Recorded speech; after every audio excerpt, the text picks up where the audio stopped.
Hello everyone and welcome here live to the Dutch Open from Rotterdam. The World Championship is just like 1 week ago and we are already starting into the fresh 2026 season with an Open, and I'm here with Eddie. Eddie, how are you? I'm great, guys. I'm so ready for this tournament. As you said, yeah, I mean, we're going right back into it. We're going to have a lot of duels for you guys today with a lot of new decks, so I'm very hyped. Exactly, yeah, we have 216 players, therefore we will be playing 8 rounds of Swiss with the new time rules, so players will have 50 minutes, but they also will have to win 2 games to win a match. Yeah. Otherwise, no one's gonna win, and the players, they are already ready, therefore let's not waste any time and go straight to the feature match tab.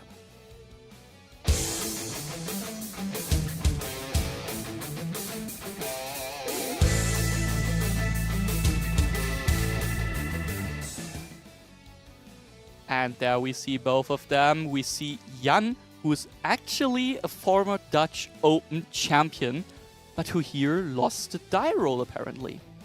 Yeah, but straight away he replies to Stake Your Soul with Fuvalos. Yeah, but have you the seen Ash Blossom was shown. Yeah, revealing the Ash Blossom and then being hit by Fuvalos must feel fine, honestly, because you know you have the answer immediately. Yeah, I wonder in this point, when the Ash Blossom is already revealed, do you still use the Fuvalos? Do you maybe not even use it? Because, I mean, there's always options for cards like Triple Tactic Talent. Also, like, if you already saw Vanquish Soul cards. Exactly, because now we see a case for K9. And having used the Fuvalos, that also makes the K9 cards better, right? Definitely, and there we see already John adding the Izuna, of course, because that card now can be used to special summon itself. Yeah, and then to send a card from the deck, and I mean, we both know which card is being sent right now. Yeah, exactly, it will be the Lupus, and there he is. I mean, we can't call him new anymore, honestly, because they have been played a lot, but the Vanquish Soul K9 deck really, got a bit of a good showing at the World Championship, I gotta say, with the World Champion playing. There is Jan's own Izuna in a beautiful Starlight Rare. And I have to say, Lupus and Izuna are such strong cards. I mean, we've seen this before, you know, in very strong decks. It's not the first time that we had, you know, a deck with an in-engine card that just you can use on your opponent's turn, you know, and on their first turn to play. I mean, we've seen it in Tier Elements. We've seen it in Rescue Ace. Now we see it in K9, and it's always strong. I mean, immediately we summon the Lupus, we go into the Nash Knight, and now we have an interrupt. Yeah, Nash Knight, such a great interruption, and your opponent will need to deal with it. Otherwise, worst case, he'll be able to interrupt John again next turn. But if one deck can get rid of this Nash Knight, it's probably the Vanquish Soul deck. That's very true. And I mean, Lupus, of course, prevents targeting. Ooh. Still go for the Ripper again. I'm a bit surprised by that because it was very, very apparently clear what we'll be doing, and we will attach the number 104 Masquerade, and that's always it gives me a bit of a small fear to Masquerade because we know the CXYZ Nash Knight, it can rank up to the C104, which is a very scary card, but first of all, it's John's turn, so not really that big of a fear now. Yes, and as I was going to say, I mean, yes, targeting is prevented, but Nash Knight simply doesn't target. Yeah, so exactly. That's a pretty good way to go around that. Ooh. However, now... Ooh, and we used the Joker revealing the Holy Sue, and that's the extender we really wanted to have here, because that way the Ripper honestly wasn't really that necessary, I gotta say. Yeah, I mean, if you already have... oh, and we have the reveals for Holy Sue to also summon directly from the deck, so we're just in a very good spot right now. I mean, as I was gonna say, if you already have the cards you most likely would search with the Ripper, then the Ripper is not that needed, is it? Exactly. I mean, it is an interrupt, fair enough, but it's not as crucial here, and especially because we added back the Razen with the Rock, so we knew there was a fire. We have the Dark for Holy Sue to summon Madlove now, which will definitely get us a Vanquish Soul start, I'm assuming. And then we can also get, I think it's an Earth we need for Madlove to bounce the Nash Knight. Yeah. And I mean, then Jan would be back to no board. Would have used... Oh, and there's Nibiru, the primal being at the best possible spot. Jan can have it. We are, of course, calculating the attack points and defense points because that nip will be big. But it's an awesome point for Jan here to use the Nibiru. The only thing I'm a bit questioning is there the Vanquish Soul start, which was probably or will be added? we could have also waited for that, but I think we are maybe a bit too scared of a second Ripper in the extra deck of John. Yeah, I mean, honestly, I think it's a very good spot to Nibiru because you know the rest of the hand. I mean, the 2 monsters were revealed now by Holisu. We know one is Raisin. Further start. Yeah, and I mean, the field spell needs another Vanquish Soul monster on board. So if you Nibiru the board away right now, that is not going to do a lot either. So yeah, the only things we haven't used Holisu yet. So if we have like another one in hand, we will be able to play a bit. Yeah. But I mean, how many cards does John have left right now in hand? I think it's 3 I saw. Yeah, and if it's 3, then we know all 3. Yeah, I don't know if he already like did the Search of Start. I assume he did. I mean, I think Jan will have nipped on the resolve. Yeah. But let's see. I mean, Jan also only having 2 cards left in hand, so he really needs to start. And yeah, there's the start, as we said. So the last 2 cards in hand should be the Rasen and the Dark. Yeah. I don't know which exactly. Couldn't see that. Oh, and true, we haven't normal summon yet. That is true. Ooh. And that, of course, then turns on the start again, which means we can just search for whatever we want. Did we really not search with Rasen yet? No, oh, no, we used the start. It's the start. Okay, okay, good. Yeah. Okay. I was just a bit confused because he was tapping. I believe it did search. Because that would have been crazy. The thing is now, even if we played something like Pantera, I don't think we could get to 2 Vanquish Souls on the board. Or wait, no, we could add the Holisu if we have another Vanquish Soul, but I don't think we have. Yeah. What would you search here? That's a very good question because getting 2 Vanquish Souls, we just go into another rock. I mean, maybe this is just it damage control. You know what I mean? Depends on the Dark monster he had because we can and we see pass turn. Oh, and we're passing the turn. No Vanquish Soul trap. The question is, does Jan have a Rasen to start the turn or something like Madlove? And that would be very strong right now. Because it's just 3 cards in hand now. One of them has been top decked. I mean, any engine would be really good here right now, you know.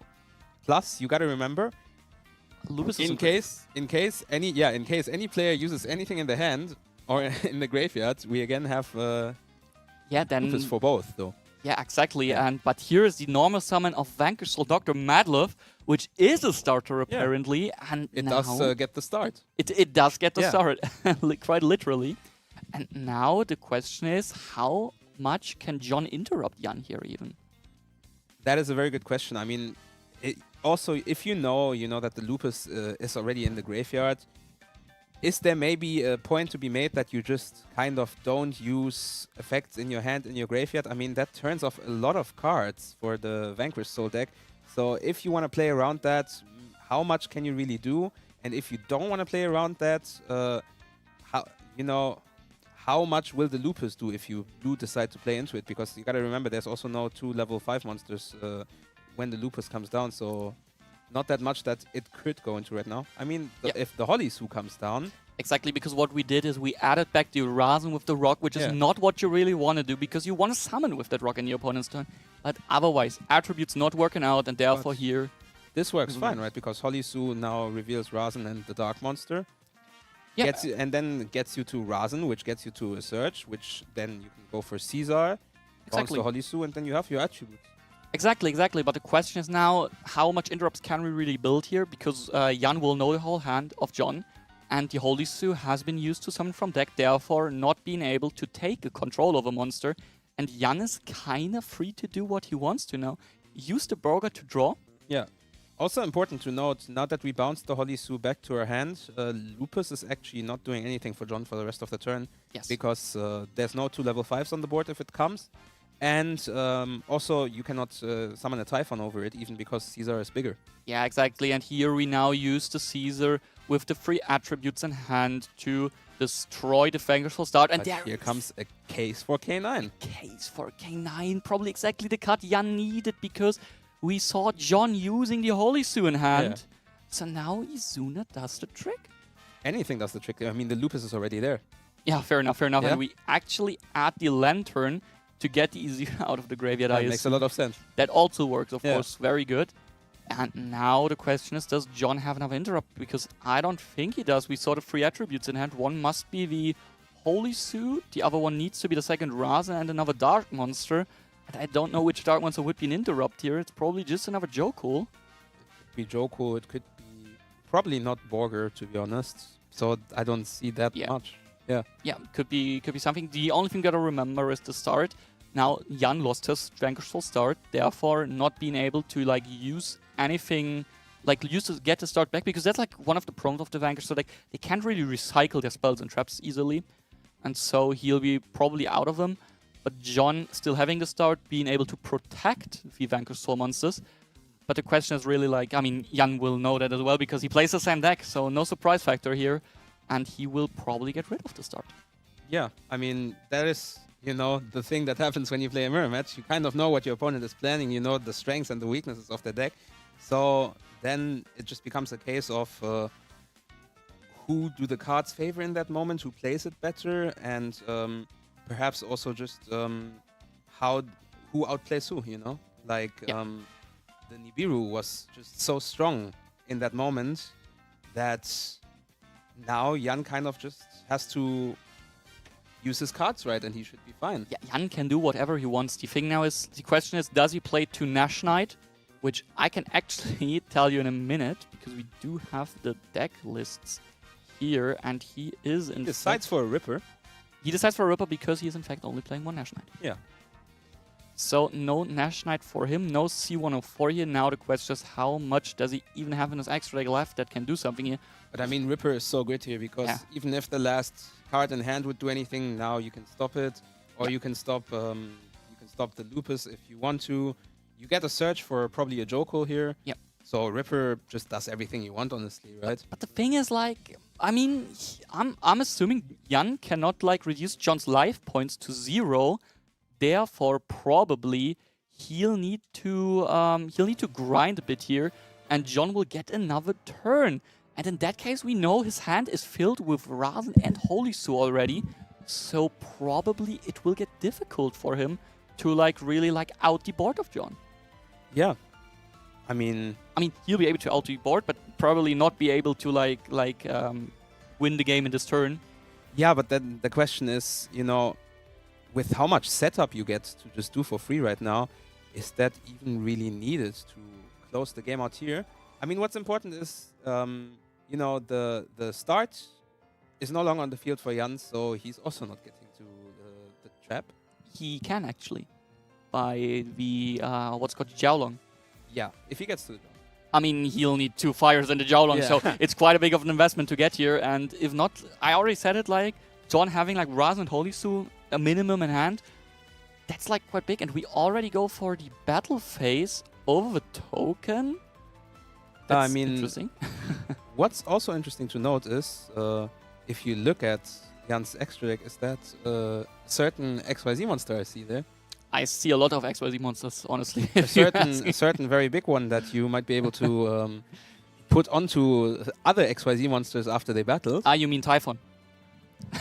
Yes, exactly. I mean, no, I'm talking about Zeus. So maybe he's going for Zeus here to just, exactly to just out the whole board. It is Arsenal Divine AA Zeus Sky Thunder, and it's thundering away the board.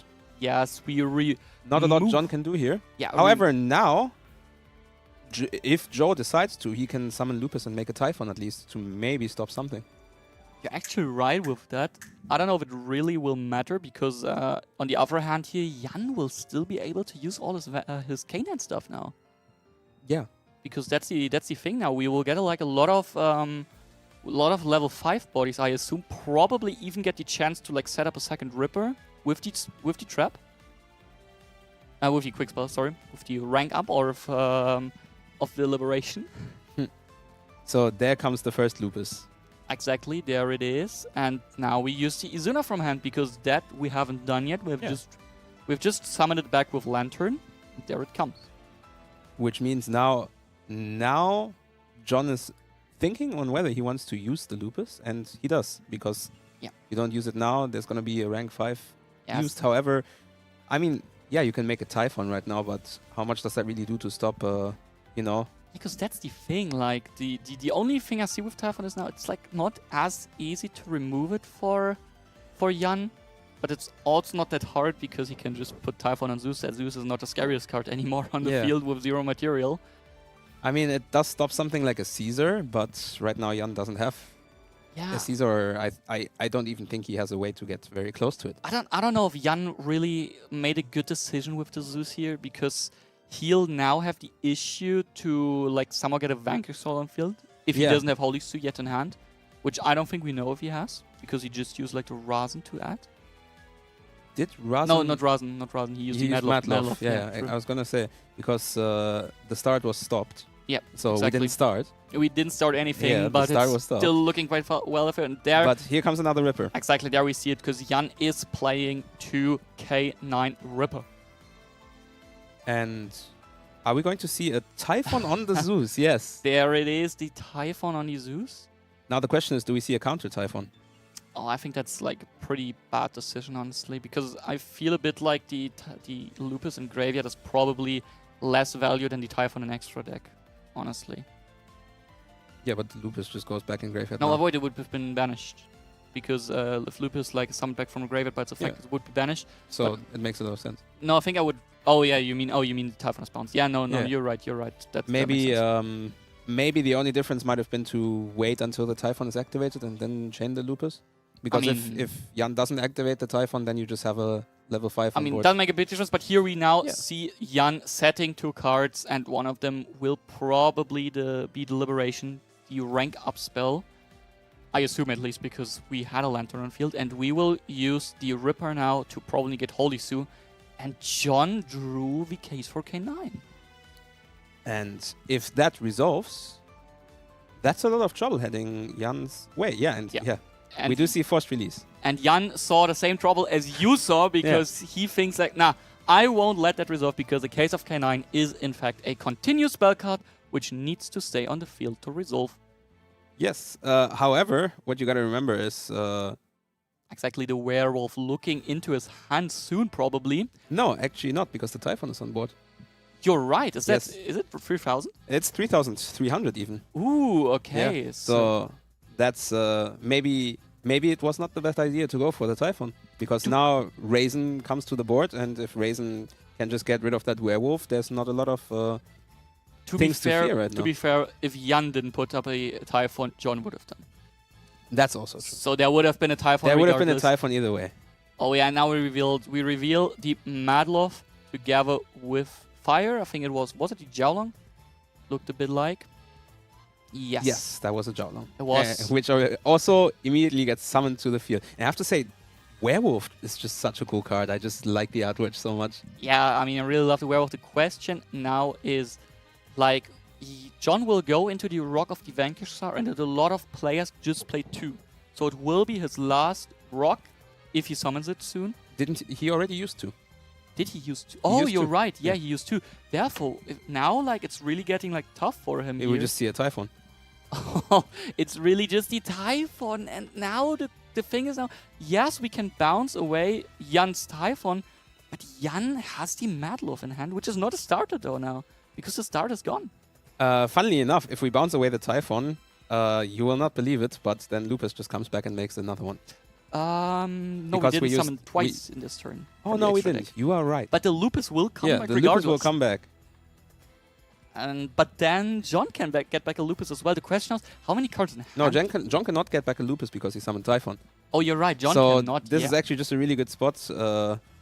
Yeah. You take the damage, as we saw, and then go for the Lupus probably in hand phase, I assume. Yeah.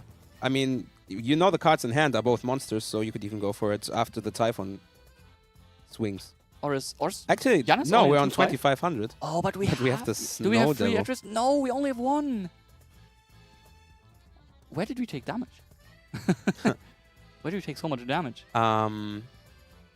Probably the token was that big. Oh, yeah, true. You ran into the token. Yeah. True, you're right. Yeah, and just to the side. But now then I'm a bit confused. Why didn't he run? Ah, no, you couldn't attack Rasen because of the rock? Yeah, I think he had to attack the token. Or like the biggest Vanquish Soul, which was like 3,000. So fair enough. And then, yeah, true, he took 3/3 in there. And we will draw a card now before the Typhon will run over our Borger. So we take 400 additional damage and then another 1,800 and we are in board. But the 1,800 we can stop. Because instead of the 1,800, we can just summon the Lupus now, right? Yeah, true. True. You are right. Because I was a bit scared Rearin, but I think we took him.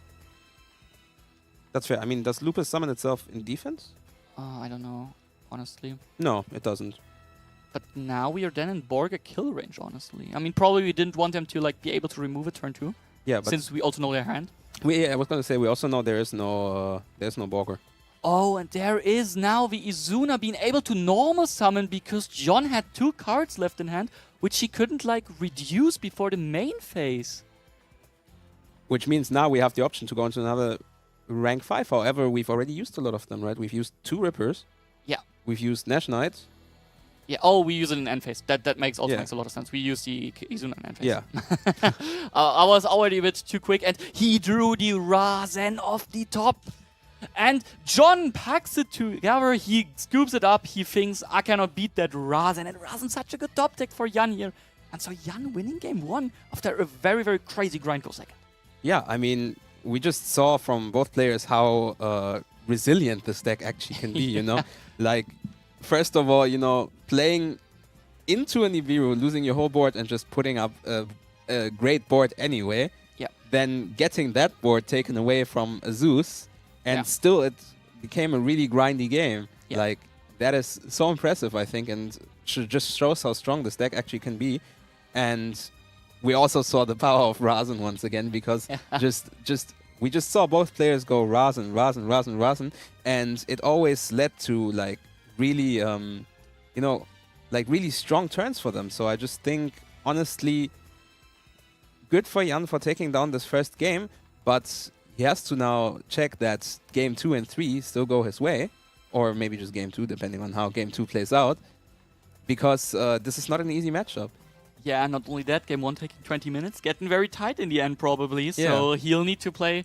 I don't want to say he needs to play quicker or so, but he will need to like very carefully think through how much does he play, because we shouldn't forget players, they are also not like very used to playing with the new rules because they have just been implemented, and therefore we might see some players really like getting a bit shaky when timer gets close, because now you don't have this Borger burn to win you the game. You really need to get that 8,000 life points off of your opponent. Yeah.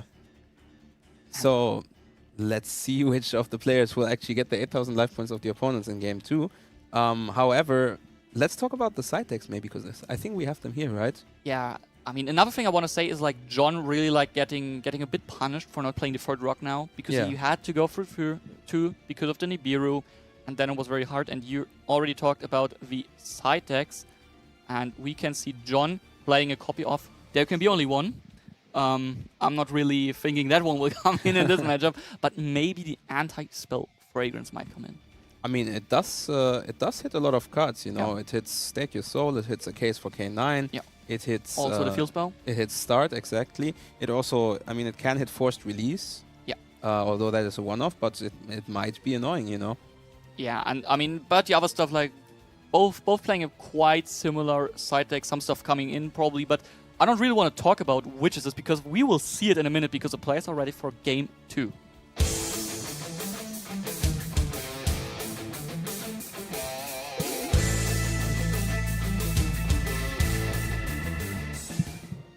And in game 2, we're most likely going to see John start again, right?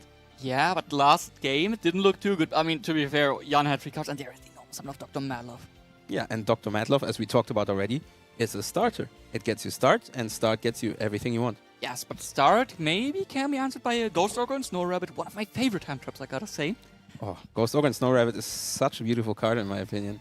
Yeah, but it is not coming here. It's the Ash Blossom instead. Interesting decision, but I think correct. Now, the question is, will we see an Izuna? We see an Izuna. Yeah, we like clockwork, Izuna hits the field. Yeah, and now this Izuna kind of punishing Jan for the Ash Blossom. I mean, I wouldn't even call it punish. I would just say, yeah, you had an Ash Blossom, that's great, but now I play my K9 cards. Yeah, one thing I can tell you, a card that John plays that... and again, we see the counter Izuna. Okay, there's the counter Izuna. A card that John plays but Jan does not play is the Paradise Smasher. Oh, yeah. So we might see that here. And we saw Izuna get Ash Blossomed, and now we see it's a Ripper. Just an immediate Ripper, which makes sense, because now you're insulated against another interruption, and you can just play. Yeah, exactly. The question, though, is does John have a way to get his Vanquish Soul engine going? Because otherwise this will be kind of pure K9 he'll be playing now. Which is still Which is fine. Not bad. Which is fine, but I see like if he played like only K9 stuff, I think John's board can be broken by Jan. Definitely. And I mean, we saw a Lantern added here. Yes. Which tells us that there's probably no Holisu. Yeah, I assume that's... I mean, he could also have the Holisu and another name in hand, but I mean...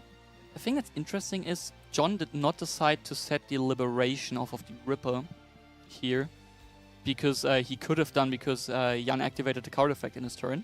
That's true. So, might be telling that John already has it in hand. Yeah. Or he might have forgotten. I mean, it's round 1 of the tournament. You're a bit shaky. Yeah, it's round 1, and, you know... This is the first, you know... Yeah, this is now the big punishing, because... The first time you can play it, really. Because there is a monster on Jan's field. He'll suck it up. And is it the 104 he will also put under it? Yes. Yes, it is. And we both know what's now probably coming. And Jan won't like it. A lot of trouble. Yeah, definitely. Now, yes, not detaching the 104. That's the only important thing here. And there it comes. Number C1 or 4. Shadow Horror Masquerade, I think. I believe you're correct, yeah. Yeah, and that card is just so strong, because if Jan now activates a monster effect on his field, he'll be able to negate that, half Jan's life points, and discard a card from his hand. Just a real game winner, but you can play around with stuff like the Lightning Storm as an example. But I mean, it's just such a solid card. I mean, it costs so little to put on the field, and just, you know, negate one card, discard one card, lose half your life points. It's just very strong. Yeah, and if you lose half your life points, the Borger does a lot more damage afterwards. Yeah, as well as the trap. And we top deck the Mulcharmy Fuvalos, which we will need to use here, chaining it to the heavy Borger. I mean, it makes sense. It makes sense to use it here. Perhaps get one draw. Yes, definitely, with the Liberation especially. Maybe also the Holy Sue, but it's not... Yeah, with the Forced Release, right? Yeah, I meant the Forced Release, sorry. But that's really not what you want to see, and therefore Jan decides to scoop it up, take the time for Game 3, so he can grind it out, because he will be able to go first now. Yeah, and I mean, as you already talked about, you know, with the new time rules being implemented, it makes a lot of sense to just say, hey, this is a very strong board. I could maybe try... Yeah. Maybe he makes a mistake, but I could also just say, okay, you got this one, and I'll try to take it down in Game 3. Exactly, as you were saying. And now the question is, what can Jan bring in? What maybe John does not have? And I can tell you, it's like very, very similar side decks. Also, he could bring in the There Can Be Only One, which will probably not come in here. Probably not happening. And the other cards, I see some interesting cards in the side deck, which are very common, but also good for going first. The question now is, will we be able to use them? I don't want to spoil them, because players, you know, might hear us. They are not that far away. No, that's true. But yeah, we will see what Jan will now be able to do here going first, because it will be his first time going first. And the Vanquish Soul deck kinda known for breaking sometimes. Yeah, I mean, it does, but at the same time, you know, you gotta ask yourself, is that ever a thing I should worry about? And I just don't think it is. Oh, you should definitely worry in deck building about breaking. Yeah, no, but when I'm sitting in the tournament, you know, that's never something I should worry about, you know, because in the end of the day, if it happens, it happens. But you know, I came here, I prepared, I made the best list, in my opinion, you know, to enter this tournament. Yep. So now, you know, if I brick, I brick, but I'm not gonna worry about that at all. I'm just gonna follow my side deck plan and see where the games take me, and then, you know, if it's playable, it's playable. Yeah, I absolutely agree with you. Now is not the time to be really concerned about your deck. That should have been before the tournament. Exactly. Plus, honestly, I in my opinion, whenever you have that little feeling, like, because it happens to me sometimes, you know, I'm at a tournament and I'm like, oh, I really don't, if I brick this game, it's gonna really, really not be good for me. And whenever you think like that, that's when it happens. Yeah, exactly. And now we saw players already. We don't want to let them wait, because we are really psyched to see how this third game will play out. And therefore, let's head over to the feature match table for the final game of round 1.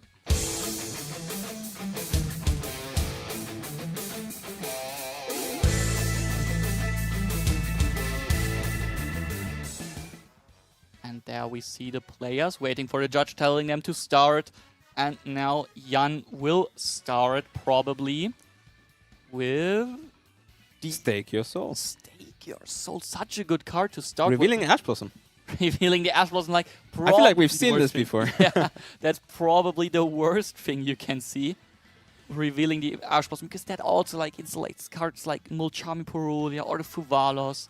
Or Izuna. Or Izuna as well, yeah, you're right. And we are even summoning the Jiaolong here, really. That could tell us Ash Blossom Raisin, yeah. Yeah, it is the Ash Blossom Raisin. And John really nods his head, saying, yes, that one resolves. The question now is, do we maybe have a card like Droll and Lockbird here? I wonder yeah, okay. We actually have it. Good card, but is it good enough here is the real question. No, I was about to ask, you know, like... I mean, then Jan just did it and went for the Raisin first, which makes a lot of sense. But I was about to ask, would you ever consider a world in which you maybe just reveal Raisin Ash Blossom first and get your search?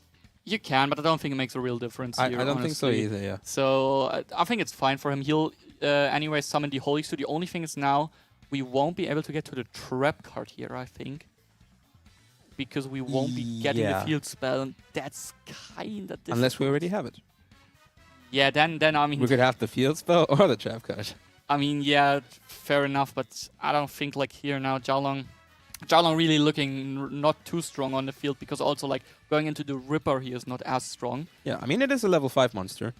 Yeah, it is. Least. But the thing is, even if Jan played the Paradise Smash, it wouldn't come here probably, because we don't do the 50-50 with two materials. No, we don't. But the Holy Su will probably still special anything from the deck if he has a Dark Monster. If not, the Jiaolong will fix the problem. And we will bounce it now for which effect?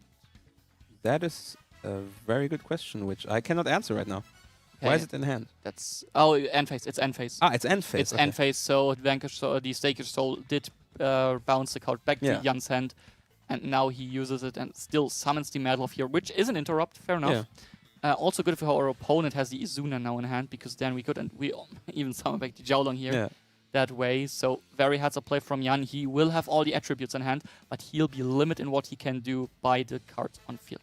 Yeah, and this is just not really the position you want to find yourself in if you're Jan right now, right? I mean, you have an Ash Blossom, you have some interrupts, but this is, you know, this deck can do a lot more than this. Yeah, and he couldn't even go for the Nash Knight C104 himself because there's no monsters. I mean, he could have done it in his turn, but he really wants the Holy Su on the field and had no way, really. So, yeah. Oh, and we start with the Pot of Prosperity. Limited, but still as scary as ever to grab for anything, kind of anything in your deck. Because yeah, I mean, you look 3 to 6 cards deep, usually 6 cards, and that's just so strong. Yeah. That is just so strong. And this card, whenever I see it, I'm like, oh man, I'm in a lot of trouble right now. Yeah, and the only card that John won, like that draws cards, is the Borga, and you can really say like, okay, I don't really need the Borga if I can have the Pot of Prosperity. The question now is how is the rest of John's hand looking, because like the Vanquish deck is kind of weird sometimes, because it can have a lot of pushes or like only one.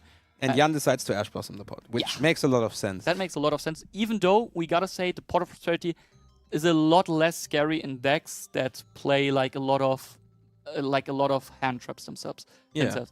And we actually have the Jokul revealing. I think it is the Jiaolong here. Yeah, that is Jiaolong. Yeah, so kind of a good start, because that's like one of the best pushes we can have, because if we remove this Jokul, the Lantern all of a sudden gets live. Yeah, and I mean, it's just looking good for John. Yeah, you really need to think here if you want to interrupt already. But the Holy Su, it could take now, I think it takes the lowest attack point monster, if I'm right. And that should be the Jokul actually here with 2000. I believe so. No. Yeah, it does. It checks because Jiaolong has 2-1 or so. 2-1 or 2-4? It could be anything. I don't really know. But and we actually reveal Earth and Dark to bounce with the Madlove. Okay. Madlove bouncing the monster with the lowest defense. Yeah. Which is also the Jokul, apparently. Yeah. And we give it back to the hand. And that's very good. The thing is now, John could normal summon the Jokul, but that would be answered immediately probably with the Holy Su. Yeah. And now he's really thinking what he want to do here, because I don't think he probably doesn't have 2 fires in hand for the Jiaolong. It's very unlikely, otherwise I think we would have already seen that effect used. But we see a tribute summon. Tribute summon the Jokul even, okay. I mean, Jan has 2 cards in hand. We didn't need to tribute it off. Are we sure he has exactly 2? Yeah, he's more than he 2. has 3. Yeah, DC3. but if we have more than 2, we can just normal with Tributin. And there's the handshake. John not having a good hand with Lupus, Anti-Droll and Lockbird. And therefore Jan taking the win in round 1. And apparently that board was just good enough. It was actually good enough. It's still a lot of interruptions, you know. We had an Ash Blossom, we had a bounce, we had a potential steal. Yeah, I mean, nothing to do for him. And he had 2 Droll and Lockbirds. And there we saw the big issue with Droll and Lockbird in this format, because decks like Vanquish Soul that play in both players' turns, they don't really mind that often about the Droll and Lockbirds. Yeah, sometimes it's very, very difficult for the players to play through Droll and Lockbird. But if it's like just you have some stuff already, you summon your Holy Sooty Rock, and all of a sudden you already have like 4 or 5 interrupts without even searching it second time. Yeah, and I mean, the Droll and Lockbird can still be annoying in times, as we saw. Yeah. But then you also got to remember, as you already mentioned before this game started, the deck sometimes has issues with bricking, as we just saw. And I mean, there was just he didn't brick, but the kind of though. I mean, there was one play, right? I mean, because we had Pot of Prosperity. That's true. That's true. But I mean, of course, Jolkul, Jiaolong, Lupus is not the cards you want to draw in the Vanquish Soul deck. And the second Droll and Lockbird also not really good for him here. And so Jan's start was good enough. Like I said, he already won 1 Dutch Open here in Rotterdam, actually, like 1 year ago, I think it was. So he might be looking for the second one. You'll interview him soon about that. But let's talk quickly about the other players, because I saw like a lot of good players in the tournament who are probably also grinding for the 2026 World Championship already so early in the season. I mean, you got to start straight away, right? It's a very fierce competition. And, you know, at the end of the year, there's so many players that want to get there, and they're all giving it their best. So it makes a lot of sense to just start early, take every event that you can, and just try to perform. Exactly. Like to name some names, of course, it's a Dutch event. Always former world champion, this year's world competitor, Quantel, Jack Roy Steenkamper, also in the tournament. So I'm curious what he'll be playing. I heard some rumors about his deck, so let's see what he'll be playing then. I'm not leaking that now, of course. Also, a lot of French players here. I heard Sami Bachar. Yeah, Ryan Jabri also. Ryan Jabri, Guillaume Marron, also another Dutch Open champion. So the French players, of course, it's not that far away for some of them. Therefore, they'll be coming here, trying to get the points and also like the pricing for first place here. And also some German players. Which did you see? I saw Erik Tölpel, also a former world competitor. I saw Julius Schwarzkopf. I former German national champion, and also I think world competitor. He was in the playoff. Oh, he was in the playoffs, true. Playoffs this year. V-Plants player. Probably not on Plants now, but... it's not too likely. Yeah, so a lot of big names. We also saw some other Dutch players. Bart Ladru. Mark Ladru, true. Marco Benema, who was this year's Dutch Nationals runner-up. He has cooked up a very, very crazy deck, I gotta say. Don't know if we'll see him on feature, because he also told me like, he tested a lot of decks, and then yesterday was like, okay, I don't care, I just picked the deck I want to play, and something wild came out of it. So let's see how he'll perform. I mean, sometimes that's the right choice, right? If you're really feeling a deck, definitely, then you should bring it. And you know, we've seen people win events, like YCSs with decks that they just wanted to play. Yeah, but to win today, probably they'll need to win like 8 rounds. Yeah. So very, very big challenge for the players. I think we'll be going on a short break, and then soon we will have the players to have Jan for an interview, the winner of our round of feature match.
Welcome back, and we're here with our post-match interview.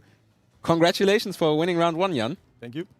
You chose to play Vanquish Soul K9. Yeah. We just saw that deck take down the World Championship. Is that maybe a reason why you chose it, or?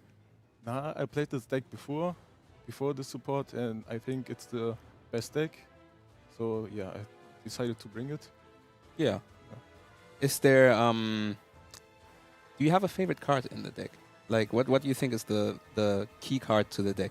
Normal Sum Raisin is the best card. Normal Sum Raisin makes a lot of sense. I mean, it just gets you everywhere you want to get, right? Yeah. Do you think that Izuna as a card, as a card for your opponent's turn, is better used to just kind of set up or to actually interrupt?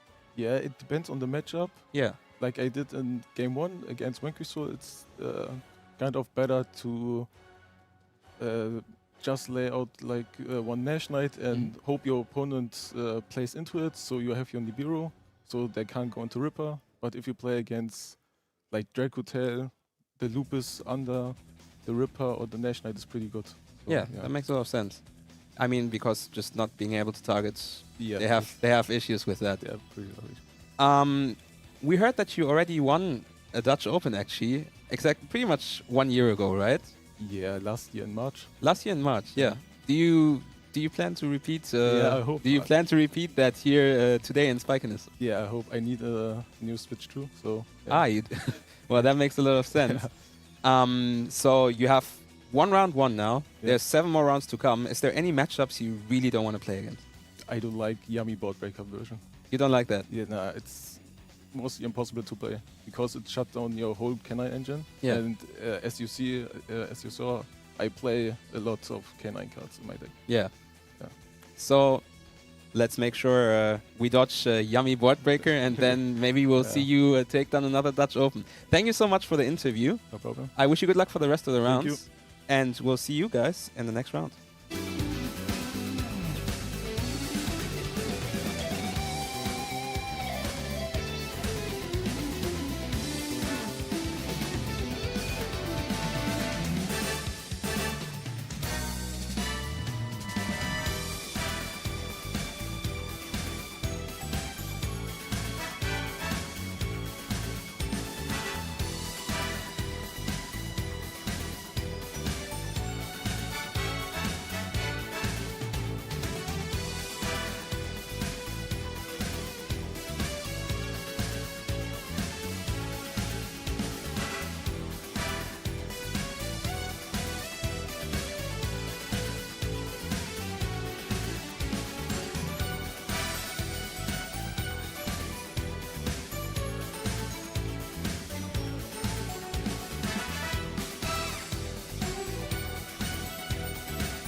Welcome back, and we're back with round 2 of the Dutch Open in Spikiness.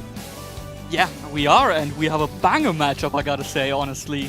Two very well-known, very accomplished players. Yeah. We got Bart Ladru and we got Josh. Yeah, Josh Caldy, and both of them like 1-0, won the first round. Playing both decks we didn't expect really to see like that early probably, or performing. I mean, it's only round 2 now, but still. I think one of the decks I expected. I mean, yeah, I know. Bart's deck you expected, right? Yes, definitely. Yeah, but it's going to be just a very interesting matchup, and I think our players are ready. Exactly. So I would say let's not tease you any further and just show you what we're going to have in our round 2 feature match. Let's go to the duel.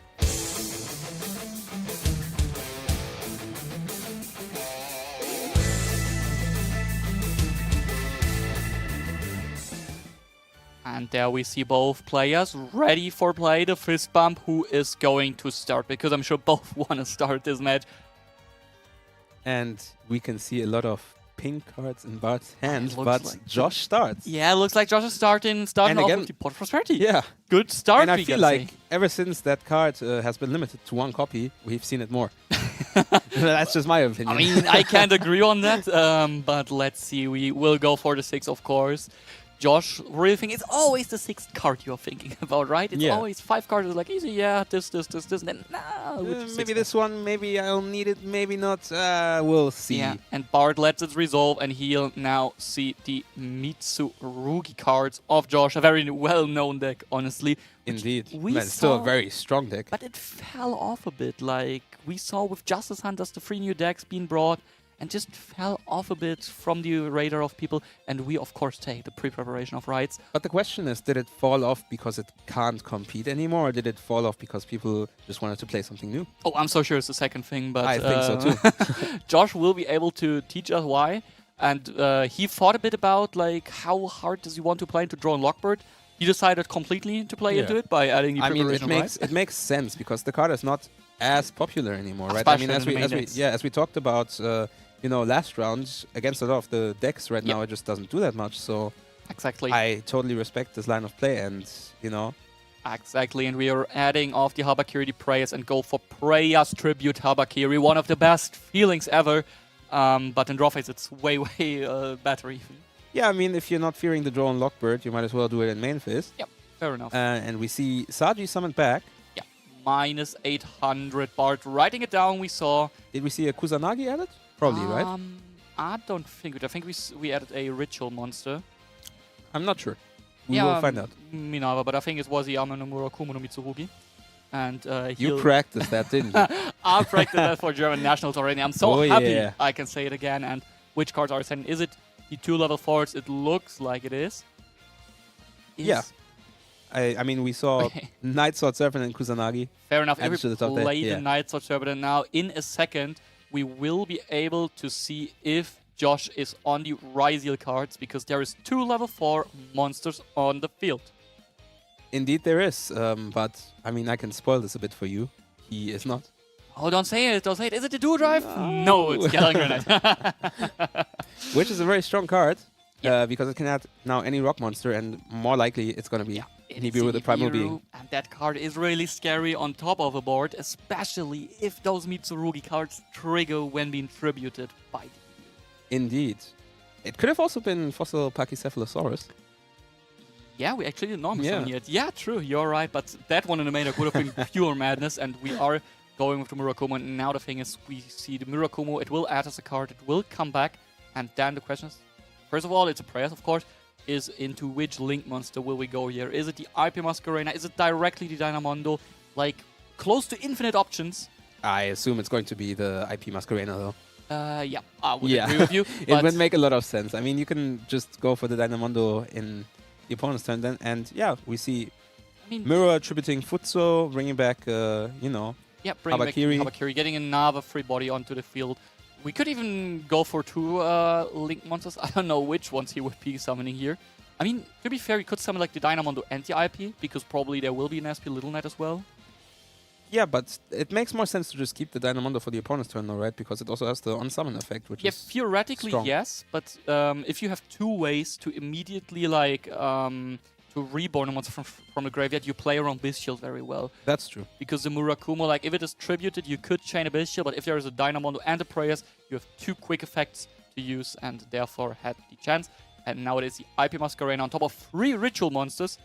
I mean, I really want to make a rank 8 here, but I don't think he played one. It would be cool, like, I mean, okay, but what's the rank 8 that gets them back into graveyard, right? That's the question. Because if you go for like a Hope Halving or something like that, you're just giving up your... The Dragluxion, actually, because it could rank up itself into another rank 8, but we set 3 cards into the back row, and this could be literally anything, but one of them is definitely the Prayers, and probably the second one is, I don't know if he searched Magatama. It could be.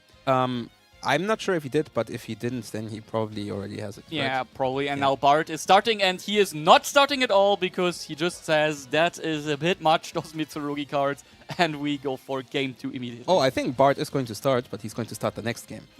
Yeah. This game he's not starting anything. That's honestly a very fair choice because this way you don't show your opponent what you're playing, and at the same time, as we already talked about with the new time rules, it also makes a lot of sense to just say, okay, you know what?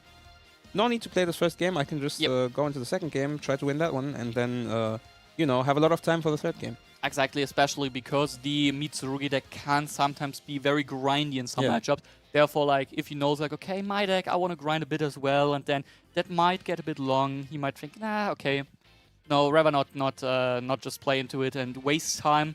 We just go for the next game, and now, yeah, we will see Bart go first, probably. I would be very surprised if he doesn't. I mean, he could play Tempai. We don't know yet. That's and true. I won't spoil anything, because maybe Josh can hear us. No, that's very true. Because Josh now has like the very, very tough challenge of siding blind. And there are some cards that probably come in blind, which I don't really want to spoil now. The bigger question is, do you side on cards like Vuzu as an example?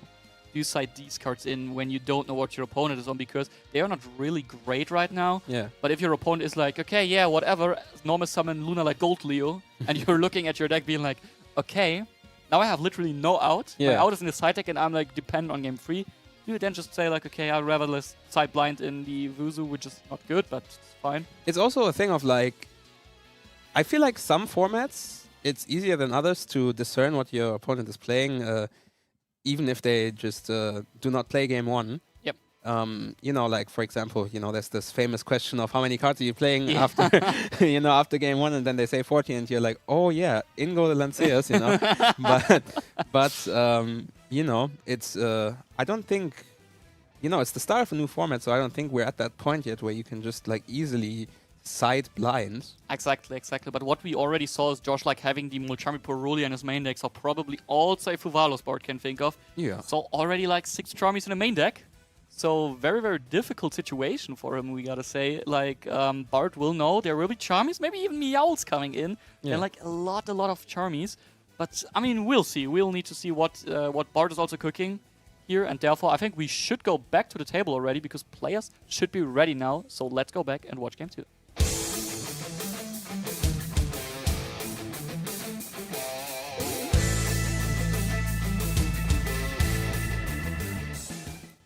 And here we go with game 2. We see another fist bump, and I believe Bart will start. Yeah, I'm very, very sure. Also, I don't know... Does you know, Josh have a Charmy? Yeah. I have to say, I have to confess, I'm not the biggest expert on this deck. You are a resident expert on Bart's deck. Yes. But how much do the Charmies actually do? Yeah, actually like nothing. It's honestly nothing, but oh yeah, there's 2 tokens. We're just showing it. Just something very common, like having tokens. And yeah, we go for 6 of the Pot of Extravagance to draw 2. Does Josh have an Ash Blossom? We're looking at a hand. No, but we do have a Charmy. Yeah, which makes a lot of sense to use now, because if he draws an Ash Blossom off the Pot of Extravagance... Yeah, or the Call by the Grave, just anything that just answers the Charmy. So it makes sense, because now, like, with Extrav activated, you would expect your opponent to probably be on the Vanquish Soul deck. Probably the more pure Vanquish Soul deck. At least I would expect it could even be a Mitsurugi mirror match. It could be, actually, yeah, you're right. You're right, Mitsurugi was like, and there it is, the Treasures of the Kings activated by Bart, and now we can finally talk about his deck. Well, go ahead. Yeah, You've been itching to talk about this. He is playing the Apple of a second. Josh needs to check, and we are setting Apophis v Serpent. And now if we get a second set card on the field, the field spell will be able to add us a card. So, and I can tell you, I played that deck as Euros, and it's always the same. You need to hand over like every single card of your deck so that your opponent can read it. Which, I mean, that is good in a certain extent because your opponents will be prone to making mistakes. But at the same time, with the new time rules, it might lead to some issues for you, right? Yeah, but Bart skipped very early, so 40 minutes on the clock, that should be enough for 2 games. And Makes there he is, the one and only, the man with the mark, being able to add another card dimensions, Treasures of Kings, Temple of Kings.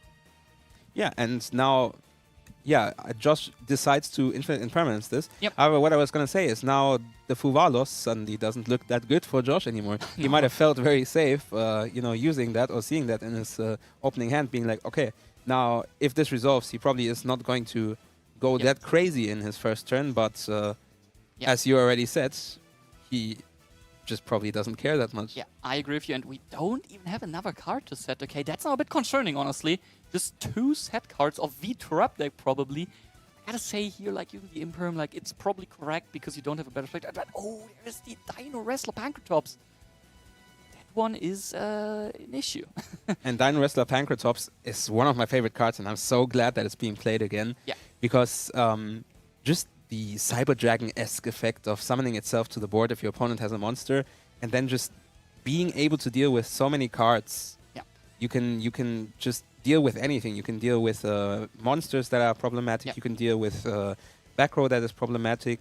It's just a very strong card. And now, important thing, Josh is reading cards because the man of the mark actually has a protection effect. I think for himself, the Apophis monsters, and Temple of the Kings. So really not that good here, the Pancratops. At least he can get rid of the back row later, but it's not that strong here, even though it is a good card, definitely. Yeah, does he protect Apophis monsters or Apophis cards still? Let me quickly check. I will let you check. Meanwhile, we see one set card from Josh. I wonder, did he already pass his turn back? Yeah, so as long as you control Temple of King, which Treasures of King is, this card and the Apophis monsters you control cannot be disrupt a battle or conflicts. Yeah. So right now, Pancratops could still, and that's what we are doing actually. Now, very, very tough situation for Bart. He's drawing, but just not having any start into his Beatsmaric engine. Yes, another pot of extravagance. Second pot of extravagance. And honestly, if there's one deck in the world that can deal with losing 12 cards in the extra deck, it's probably Regenesis and Primate, of course. Yeah, and I mean, if you don't care about your extra deck, at that point this card just becomes Pot of Greed, which we know is a very strong card. Yeah, you care about 1 or 2 cards, but you are absolutely right. And the question is now, does he have a way into his Primate engine? Is there an Aether Barrel? Is there a Lordly Load somehow? I mean, I think we're about to find out, because if he has any of those, that is most likely going to be his next play. Yeah. However, he's first checking Josh's graveyard and his own graveyard. Things he will be able also to add with the Treasures of King here, because there's a trap now in the graveyard. So he could access another man with the mark, just normal it and get like Surge off if he wants to. If he doesn't have a different way, but he will be checking it there. It's already there. He already has it. It's already there. He doesn't even need it. The mark. And this is the thing, you know, that's another impermanence. But in a simplified game state like this, you know, having an engine that just keeps rolling every turn is just going to put you ahead by so much, you know. Oh, and we already have the second Treasures of Kings to activate it and set ourselves in Apophis. Get questions. Do we play 2 Apophis the Serpent here? Because that would be huge. And yes, we do. So we get back our negate again. And at this point, Josh is down to 2 cards in hand and nothing on the field. And as I was just saying, if the game state is so simplified and one player has an engine that just keeps rolling and rolling and rolling, it's going to be really hard to come back from that. I mean, right now, the man with the mark rolling, going in for 2,000 damage. Is there Gorse, the Emissary of Darkness? I highly doubt it, although I would be very happy to see it. We summon the number 41 Baguska, the terribly tired Tapir. Or as I like to call it, Plan B. Plan B, yeah, but here it is kind of Plan A, and it's very crazy because we only play 2 in the extra deck, and after 2 Pot of Extravagance, it's still 1 left of him. That is crazy, actually, to think that you banished 12 cards from your extra deck, but there's still a Baguska. Yeah. He's still tired. And he's still on the field. And this is going to be so hard for Josh to combat right now because, yeah, he draws a card, he gets to 3. But, I mean, there's a Baguska, there's 3 face-down cards. And if he does nothing, Bart can just continue playing. There's just one thing that's questionable here is, does Bart still have a Apophis Fusion left in his extra deck, the Divine Serpent Apophis, because that one like gets him back his traps from the graveyard. Yeah. Otherwise, he might be out of Apophis cards very quickly here. And there it is, the Apophis, the Swamp Deity, which is like negating cards on the field up to the number of other face-up trap cards you have. It's continuous trap cards. Yeah. It is sometimes played in different decks. Like I saw it in Memento and also in the Crystron K9 deck because of a card called Silhouette Rabbit. Oh yeah, true. Which makes it kind of generic. And we just summon the Serpent, we draw a card, we pay our maintenance costs for the Baguska, and there is Charmy Purulia, top deck by Josh. Not the best card. Yeah, this card is not going to be doing much right now, especially considering Bart already has monsters on the field, so really all he needs to do right now is attack, and maybe pass the turn back because... a massive attack position, Baguska, for 2,100 damage. And yeah, we summon the Apophis, we read the attack points, that's 2,000 I assume. Josh calculating, I don't think it's game yet. But does Bart have another one? Yes, there is the second Apophis. We will be going into the battle phase soon. Does Josh have another? No, he does not. And Bart takes the second game with his trap control deck. And we see him smiling there, cracking a smile. I mean, it makes sense, you know. You go behind one game, but then game 2 just looks so dominating, you know. Yeah, I think Bart known for this deck, honestly, for the Apophis Primat deck. And I think he said it's his first feature match, right? I believe so, yes. Yeah, so probably he's very happy to finally show off that deck he has been his deck kind of. He is the man with the mark here. He is the incarnation of Treasures of Kings. And I believe he might have heard that. Yeah, I mean, you know, I just love this deck. It's so great. I mean, there's one other player I know who's also a big fan of the Apophis deck. You know him. It's Sebastian Lemke. The other Apophis guy in the community, you gotta say. And so he might be watching this feature at least in the replay in the end, or I'll send it to him. I'll make you sure. will definitely send it to him. And he will be smiling the whole way through. I'm pretty sure. Yeah, he's known for this deck and loves to play it. I gotta say, I also played it at the French National Championship this year. Oh yeah. And yeah, now we saw game 1 not looking that good for Bart going second. The question now is, can he like turn it around again, or is this deck just like, I win a die roll, then I win, or if I lose a die roll, I lose? I'm pretty sure if that was all there was to the deck, you would not be bringing it to so many tournaments, right? Yeah. So, so I'm sure there's options for him, and we will see in game 3 if maybe he finds any of the cards he needs to also make an impact going second.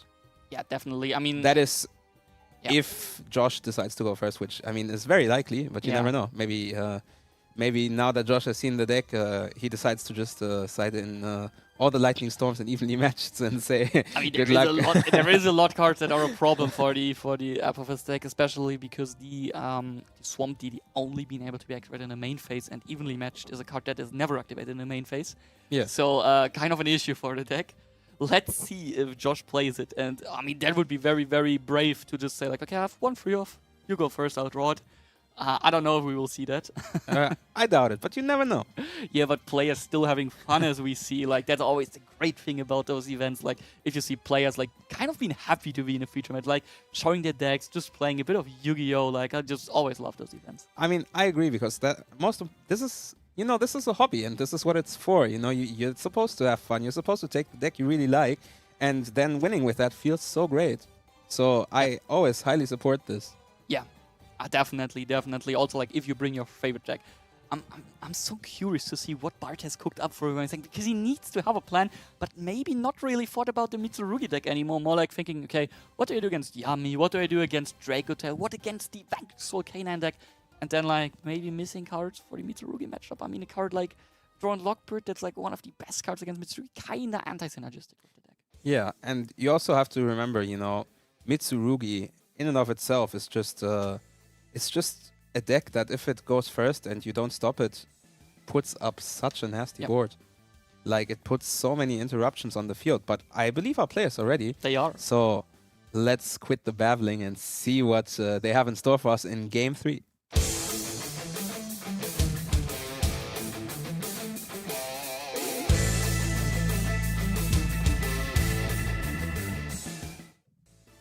Game 3, we see one more fist bump, and I believe Josh decides to go first.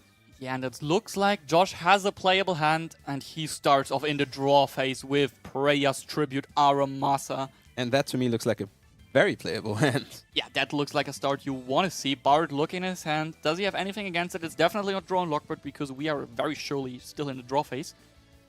Yeah, I mean, there's the option to maybe decide to, Purge. And there is it. Dominus Purge negating Mitsurugi Preyas. Now the question is, I mean, Aramasa still resolves. Yeah. If Aramasa still resolves, you get to Habakiri, you get to Saji, and you get to your place. So does Bart have another answer for this? I'm sure he must. Oh, yeah. And it is Psyframe Gamma. The Gamma, like probably the best card to have here. One of my favorite cards, actually. Oh, that's one of your favorite cards. Okay. Getting rid of that Habakiri in the hand. Does Josh have something? He's shuffling his deck. That's not a good sign. Bart also giving his deck to shuffle, of course, because we resolved that Gamma. The one-off. Such a powerful card. It's crazy, though, because normally when you activate it, the driver is also in hand. Yeah, this time it is not, and we could have still activated because the Dominus Purge not locking us out of light effects. Yeah. So, perfect situation here. Also, Man with the Mark and Earth also still being able to be activated. And now we banish the Psyframes and draw a card for turn. Does Bart have a play, though? I think we're about to see. Yeah, let's see. I heard a standby main. Is he... Josh is down to 3 cards in hand, I believe. Yeah. So... The good thing for Josh is Bart's deck not known for OTKing. That's true. But again, as I just said, simplified game states, if one engine is rolling, might start to get problematic. And we see a Lordly Load, which finally, we see the primary engine. A strong card. Yeah, and that will get us... Does it get us Ether Barrel or directly Drill Beam? The question is, do we have Man with the Mark in the hand? We get Ether Barrel. It looks like we don't have, because otherwise that would have probably been our first choice. There is the Ether Barrel. Now the question is, does Josh maybe have a Droll and Lockbird himself?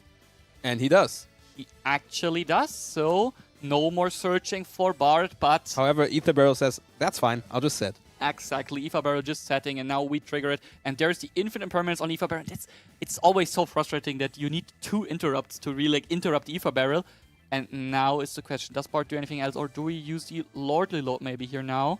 Do we even have a normal monster left in the deck? Yes, we do. We are calling, and I know what we are calling, because that is the Angel Trumpeteer. And it's gonna get loud. It's gonna get loud, the Trumpeteer. You are the musician of our team. Exactly. So you are the expert on Angel Trumpeteer. Yeah, he plays some beautiful tunes. Right now the tune is called Being Summoned in Defense Position and being a non-effect monster, so Ether Barrel can add itself back to hand if it goes to the graveyard. Yeah, but I don't think it goes to the graveyard that quickly, because what Angel Trumpeteer does is, it's a level 4 tuner normal monster. So you have options to either go into a Synchro 8 or a rank 4 monster here now. And we both know a rank 4 monster. Yeah, I know many rank 4 monsters, but I know the one that's the most specific rank 4 monster. It is, let's say it together. It is Baguska, the terribly tired Tavier. I thought you say number 41 before. My bad. I should have. Okay. And 2 set cards, what can they be? Is it another Dominus Purge? Probably. That would be great here. And now we are thinking, and we are passing it over. Josh is drawing a card, and he really needs a way out of this situation, especially Baguska. But what can you really draw here that gets him out? Habakiri already been used. It's only 2 cards in his hand, if I see correctly. Yeah, it's 2 cards in his hand. One he already had last turn. Yeah, and Bart, very heads up, activating Apophis the Serpent, getting the Swamp Deity already in the draw phase. So if Josh draws a card like Mitsurugi Ritual, which he can use from his hand, the Swamp Deity will be live, being able to negate the card. And that's just very heads-up play, as you already said, because now you know that Josh had 1 card last turn that didn't really help him past the Gamma. So really in Bart's position, you're probably thinking, I have to beat one card right now. And putting one interruption down just means I'm probably beating one card. Definitely, and it looks like it's Bart's turn again because he is paying the maintenance cost for Baguska. And there is Apophis the Serpent on the field, which is a normal monster. Therefore, we will be adding back the Primate Dragon Aether Barrel, which can be normal summoned to set the Drill Beam finally. And I don't know about you, but I just like to call that synergistic. That's honestly good deck building, you know? Yeah. Baguska, my favorite combo piece. There we know. Barrel activates and resolves this time. Yeah, and there it is, the Primate Drill Beam having another way to negate the counter feed and even banish it. And now it's just, again, this overwhelming trickling effect that I was talking about, like you pass your turn, your opponent passes back to you, and now you get to use all your resources again and just keep accumulating more and more resources and maybe even just finding 8,000 damage. Yeah, and there we go for the battle phase. We didn't even need 8,000 because we did the damage before. Yeah. So we only had to do like 6,000 damage about, and Bart does it in one turn here and wins the round 2 feature match, being 2-0 now. And that was a very solid showing, I have to say. Yeah. Game 1, he decided, I don't have to play this game. It's fine, you take it. And after that, he said, okay, game 2, mine. Game 3, mine. Yeah, I also think because, as I told you, I played the deck myself at Euro, so I can tell you I played it because I think the Mitsurugi matchup is actually quite fine for the deck. Because, as you saw, if you can't stop Mitsurugi early, they have so many bad cards kind of in their hand, where there's we saw Murakuma and Kusanagi not really doing anything in his hand later on. Yeah, that's always the problem with Mitsurugi. Like, you have all these cards where you're like, oh, this is the best card in the game until I draw it and can't use it. Yeah, exactly. Yeah. Even if you... I mean, he had the Kusanagi, he drew it, he could have normaled it, but there was a Baguska. Yeah, and he also knew there's also the Swamp DD as well. Yeah. So even if that Baguska wasn't there, he knew okay, my opponent couldn't do anything. All of a sudden, he can normal summon Kusanagi to add back a card. Well, yeah, I negated 20 of 20 times, so that's and the Apophis Primate, it can just drag your opponent down to a level where both decks have to play this control grindy game style. And all of a sudden, you're playing the deck that adds back Aether Barrel each turn and adds back the Primate Drill Beam. And especially, I hear, if you're playing a control-y matchup, then usually trap cards are quite good. Yeah, trap cards are in general very good in those control matchups. If you get to use them, Dominus Purge, a good card, a good trap card to use. Who would have thought? Oh my! And that's a big thing about this deck. But to talk about Josh's deck, I mean, he can still go 7-1 and so probably even win the tournament, because we don't know if you will need 8-0 or 7-1 can be enough. Anything is possible today. Yeah. It's the first tournament of the new season. Yeah. Exactly, and we'll find out together. And he had to face a matchup that he's probably not that prepared and also not very knowledgeable in, because how often do you test against the Primate Apophis deck? See, I'm glad I wasn't sitting there, because I would have probably played half as fast and still lost. I mean, I would have read everything. I would have been like, oh, what does this do again? To be fair, you wouldn't be the first person reading every Apophis card. So yeah, I mean, you don't see it every day, but as we saw right now, it definitely has its place in the format, and it can perform. Yeah, definitely, it can perform. I mean, we have the Apophis player maybe, so it's the best player on the deck probably, because I don't think he plays anything else, to be fair. And I'm pretty sure you're also itching to interview him in a bit. I'm very happy that I got this interview now, because I'll be able to talk with him about our favorite decks maybe even. And ask every in detail question. I mean, I'll be taking some notes on his side, or maybe you will take notes for me, so I can copy his deck. I should take notes, because that way next time we see it, maybe I also know what's going on. No, but I have to say the deck is very impressive. The way he just managed to grind basically the game to a standstill, both games, and just say, okay, we play on my terms now. Yep. And as you know, in any game, if you play on your own terms, you're going to be doing very well. Yeah, exactly. And he didn't even need I mean, he used continuous trap, but not the continuous traps we're expecting normally. No goes, no whatever. He didn't even need them. He was Purge, Gamma, and now it's my game. I mean, let's talk about the Gamma. I love that card so much. Yeah, the Gamma was great, and I'll be asking him on these cards especially about his Psyframes, because he's probably playing some more, I assume, because only the driver with one Gamma is not really worth it. But I'll get it out of him in a second, so stay tuned for the interview in a moment.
And there we are back. I'm together here with Bart, who I already announced to you, the winner of our Round 2 feature match. First of all, Bart, how are you feeling? I'm feeling good. I think game 1 was a bit tough, but I think in game 2 and 3, I really got to show like what the deck aims to do. Yeah, I mean, I already said it. I think I can tell. Is it your favorite deck? I mean, for the past few months, it has been, yeah. Okay, I've been playing it a lot, so. For the past few months, I'll take what I get from you. It's okay, it's okay. I'm taking what I get. So you decided to play this deck. Explain us, why are you playing it? Why do you think it's a good pick? I think it can play some of the strongest non-engine cards with all the Dominus cards. Like there's not many decks that can play both Purge and Impulse. I think that's one thing that's really good about it. Besides that, it doesn't really lose to any Charmies or other types of common non-engine in that sense. So it's quite resilient, and it can play very low to the ground, which I like generally. Not too heavy on combo, but more so just grind and like use your interactions well and try and stop your opponent. I always like that if a deck has a lot of hand traps and things like that. Yeah, and that makes sense. I mean, we saw you like getting drone lockbirded, also like impermed on the Ether barrel or the man with the mark. Yeah. It didn't really matter for you. Yeah. So like especially, would you say your deck has like a big advantage against decks that play a lot of non-engine? Like as an example, a deck like Yummy that can play 20 cards, 20 hand traps, or like Draco Tail, or do you prefer a specific matchup like Vanquish Soul? I think in general, Draco Tail is a really good matchup. Again, all the Dominus cards are really good going second, but also going first. As long as you can just negate the spell cards that they have, then at some point they just run out of ways to fuse, and then I think it's a good matchup. And Yummy in that sense also not that bad.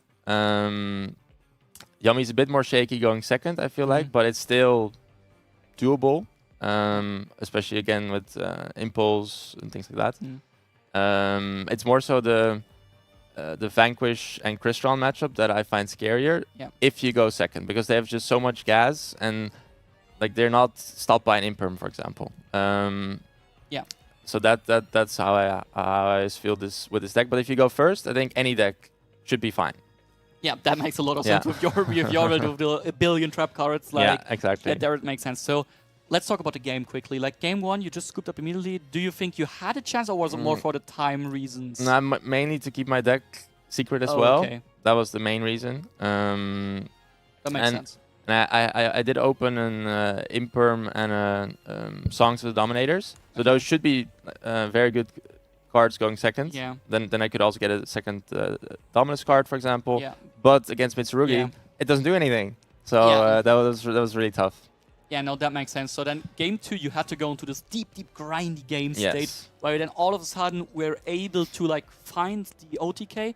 Were you a bit scared when you put the Baguska to attack position, or did you think about like leaving it another turn? It's always it's always a little scary, I think. But with his deck, there's not that many things that can happen in your turn, especially when he doesn't have anything set. So I was feeling pretty safe, but always just a little bit. Yeah, that makes sense. Like it's always a bit scary to put his Baguska in attack position when it's like a bit like a vanilla sometimes. Exactly. Yeah. And then game 3, you're able to show like the whole power of your deck, kind of like using the Purge and then immediately the Gamma. Yeah, the Gamma is really good. Gamma is kind of the MVP probably. Yeah. I think you're also playing like more Psyframes. Do you think these cards are very good, or is it like deck specific? I think in this deck it's really good. Normally, when I play against other decks, it also lines up well with the deck, because you have to play the Angel Trumpeter. Yeah. And then you can side out your normal monster and then you still have the driver as your normal summon. Oh, okay. So then it like really, so you have to play a break for your deck anyway, so then the driver lines up really well. But against his deck, I didn't want to have all the Imperms and things like that in it, and I wanted to have the utility still to have the Trumpeter. So I kept it in here, and it did come up, and it was useful. It paid off quite well, I gotta say, because we saw your opponent, he top decked the Kusanagi, get back the Prayers, and under Baguska, it was kind of doing nothing, to be fair. Yeah, exactly. So good decision, I gotta say. Yeah. So you're now 2-0 in the tournament. Yes, which is nice. Yeah, which is nice. So what is the goal for today? I mean, just try and win it all, I guess. I mean, that... Okay, nice. That's always the goal. You are here for the win. Yeah, that's a nice mentality, because we have some people like saying like, I just want to go like plus, like 5-3 is fine or so. No, you want to win this. I mean, if we're playing, we're playing to win. We're always. playing to win. That's a great word. So then, Bart, thank you very much for this interview. Thank you. I wish you best of luck for the rest of the tournament and probably see you in the final round again. So please stay tuned because round 3 will start soon.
Welcome back to the third round already, and we didn't have to search long for a feature match because we actually just chose to go to table 1, look what they are playing, and we found a real banger, I gotta say. I'm very hyped about this.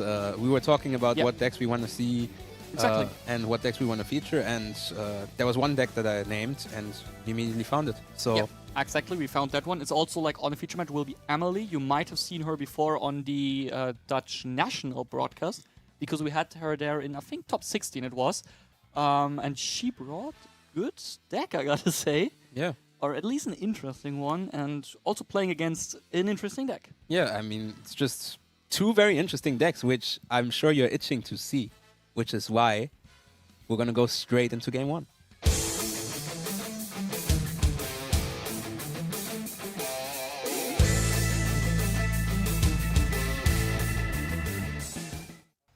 And there we see both players doing it. I rolled a 10 from Emily against an 11 from Presian.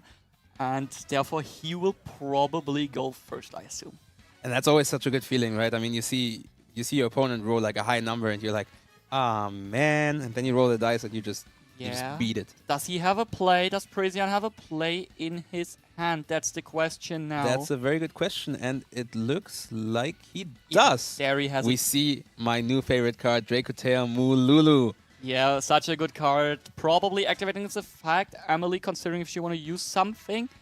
It doesn't look like she does, though. And here we will go and fuse away the Mululu and the Urgula from hand to summon a fusion monster. And I assume it's Ertalion, right? Yes, there it is. You are correct. The Dracotail Arphalion, which will be able to add us back 1 card, which is likely the Mululu. And yes, it is. Which will be going back to our hand. And we also trigger the Mululu and the Urgula to set ourselves 2 cards. And now, even though it didn't look super good, now we get both our Dracotail spells kind of out of nowhere, I gotta say. Yeah, I mean, these effects are just so strong to just, whenever you fuse them off, to just set cards from your deck. And I mean, we see here now Kito and Rahu set. And I gotta say, I just love the design of these cards. Like, just fusion decks are just something that is very dear to my heart, I guess. And having a card that lets you search your deck for any of your engine monsters, and then also fuse if your opponent controls something, I think is pretty good. Yeah. And yeah, we see 5 mana added to our hand. Yeah, which I think is a bit... which I'm a bit curious. And yeah, we ash the Rahu Dracotail. Some people call it the branded fusion of the Dracotail deck. And yeah, that one we will negate here, which is, I think, a very good point. And I was a bit surprised Presian went for... no. Of course, we normal summoned already. I was thinking about Lucius, but no, of course, we normal summoned already. Therefore, adding the 5 mana, especially with the Urgula already in graveyard, we will be able to add it back. And now we use the 5 mana to fusion summon with the Pawn and... Is it just the Aphelion? Or do we Probably just the Aphelion. Yeah. Thought maybe we have like a Shadow monster probably in hand, which would have been very good. But it doesn't look like it, and therefore we will just go for a Gulamel.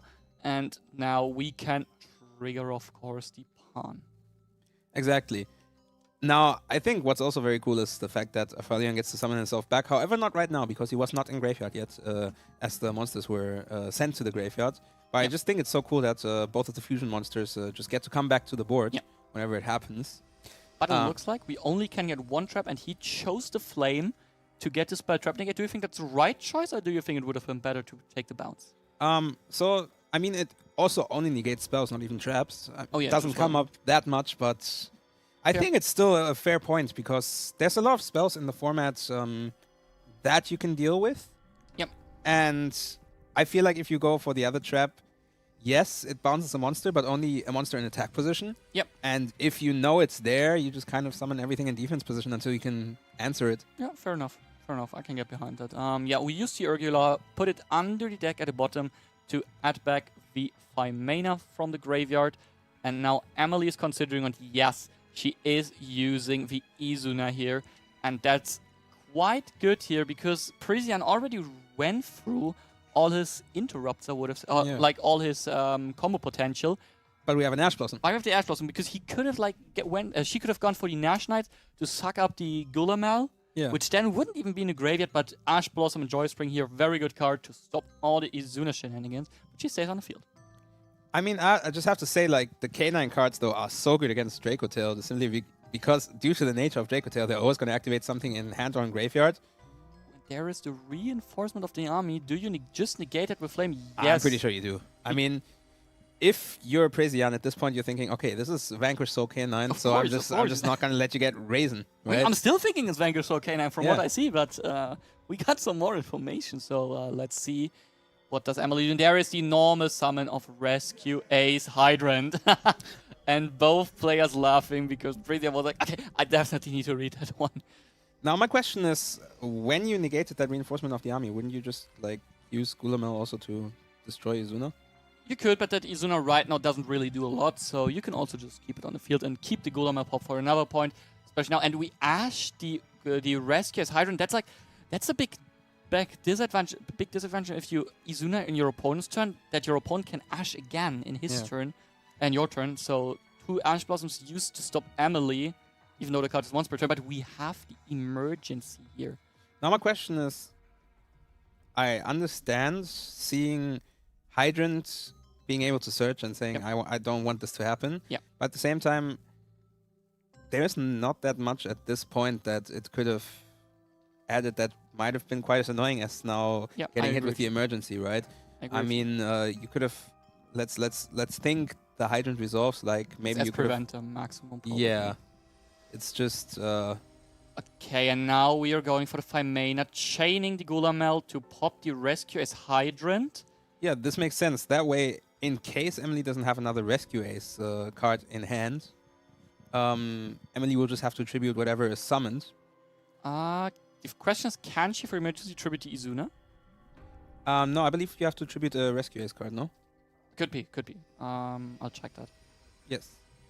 Meanwhile, we see emergency being resolved, and the Turbulence is just summoned and immediately tributed. Okay, yeah, no, fair enough then. That's a very good thing for Presian then here, because that Turbulence in the graveyard not really doing a lot. Yeah, and now Presian also has some effects that you can use. I mean, that's the strength, right? You have like so many effects right now that trigger. You have Mululu triggering. You have also, the Fusion Monster reborning itself. You can bounce the Izuna, which probably you don't want to do. And Emily scoops it up, I think. And now Presian winning game 1. And yeah, I gotta say, very, very good showing of the strength of the Draco Tail deck. Just like having like 1 fusion and like doing so much out of this 1 Mululu effect to just like set up everything, and Rescue not being able to push through. Yeah, I mean, that's the thing, right? Once this deck gets rolling, it's rolling. I mean, you just have, I mean, everything replaces itself in this deck, right? Like if you fuse it away, everything replaces itself and has added bonus effects, right? I mean, we didn't see it yet because Presian went first, but obviously also, for example, Pan can destroy a monster, Mululu can also still negate a card. Like everything has just a lot of value when it's fused away, which it needs to have because, I mean, you're using a lot of cards out of your hands to make a play in this deck, right? Yeah, and even though Presian's hand wasn't really good because he had like Pan, Urgula, and 2 Ash Blossoms, and Mululu was his only starter. So if Emily had like any interruption there, like an infinite impermanence, an effect Veiler, then Presian would have just passed. So the deck really, really needs that bit of like gas to start to then get into this grindy state where we saw like him having like from this 1 Mululu with an Urgula, he had like a billion interruptions, even though he got hit by Ash Blossom on Rahu. So not even his perfect start, but apparently enough. I mean, it's just, I feel like it's also about how you stop it, right? I mean, as you just said, the effect Veiler or Impermanence would have been just probably almost turn-ending there. But the Ash Blossom on Rahu, after you already resolved your first fusion summon and got like a lot of setup, that's just not gonna hurt quite as much. Yeah, exactly, but we couldn't Ash the Mululu, and that's the story in the end. That's not how the game works, sadly. I mean, for Presian, not sadly, for Fiona, luckily. But I mean, Emily, we saw the Rescue second. Rescue has, like, in its prime time, it was probably one of the decks that was the best when going first. Because just like Turbulence, setting you 4 different spells or traps from Rescue, it's like so massive. That's a lot of value that you get from one single card.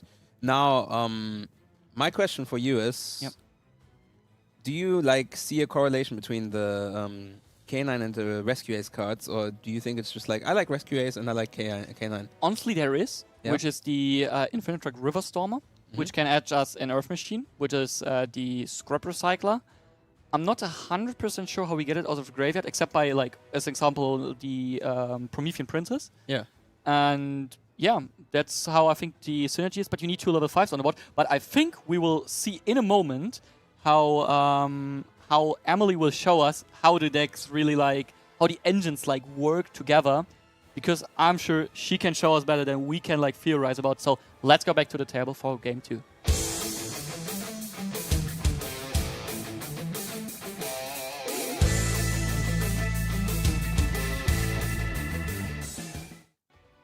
And there we see them. Emily probably going first, I assume. Presian will have all his going second tools in the deck now.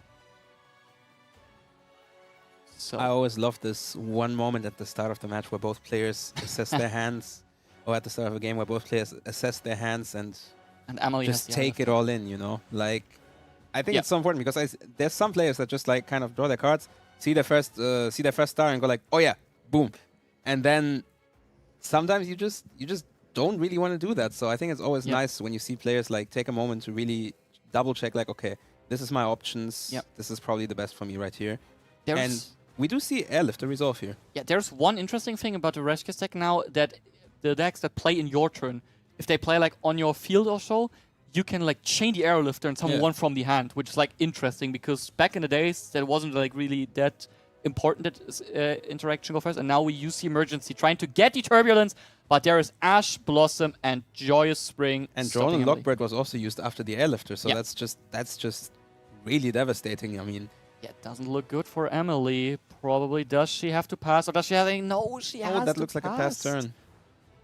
And Presian draws in. I think he drew a key, which is so good here. We are reading the Airlifter, of course, because as we said... It does have an effect. It does have an effect in our turn. The question is, what does Emily have in her hand that can stop Presian? Whoa. And we start with the normal sum. Yes. The normal sum of Lucius.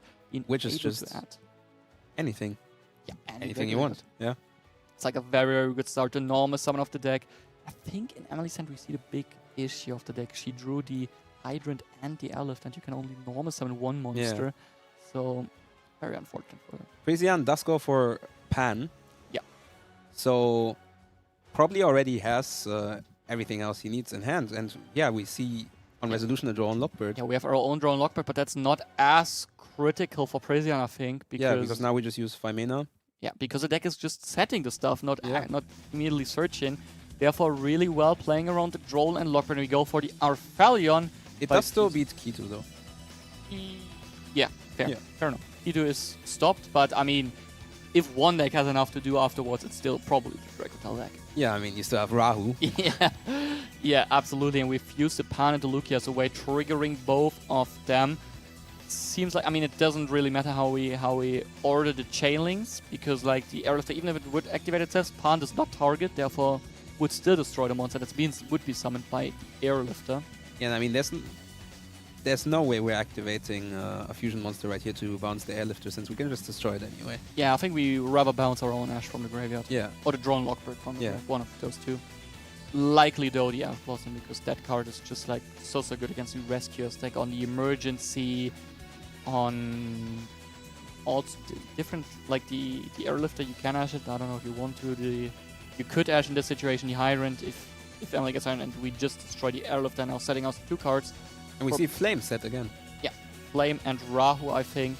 The question is, does Presian have enough to go for game here? He uses the Rahu Dracotail. No Ash Blossom from Emily. We're fusing away the 5 mana with Urgula. Just a Gulamel, I assume. Probably. I mean, it's a strong board, you know. You get Gulamel, you get a lot of damage, though not enough if it's only this right now. It's not 8,000 points of damage here.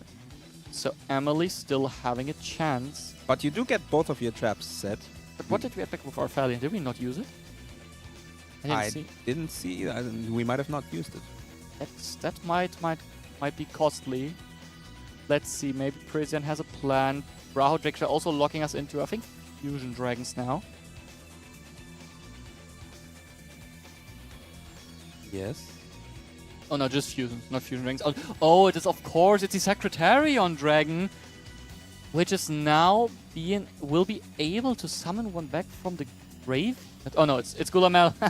no, we read again. Rahu has to summon a Dracotail. Yeah, absolutely, because that would have been devastating if he would have been able to summon the Sectarian Dragon here. Yeah, because that just summons another one from the graveyard, and then I think it's already enough. However, not to be. Yeah, we also didn't have Mululu in graveyard, which is mainly the card you want to summon back with the Sectarian Dragon. Yeah, I mean, is it locked to levels?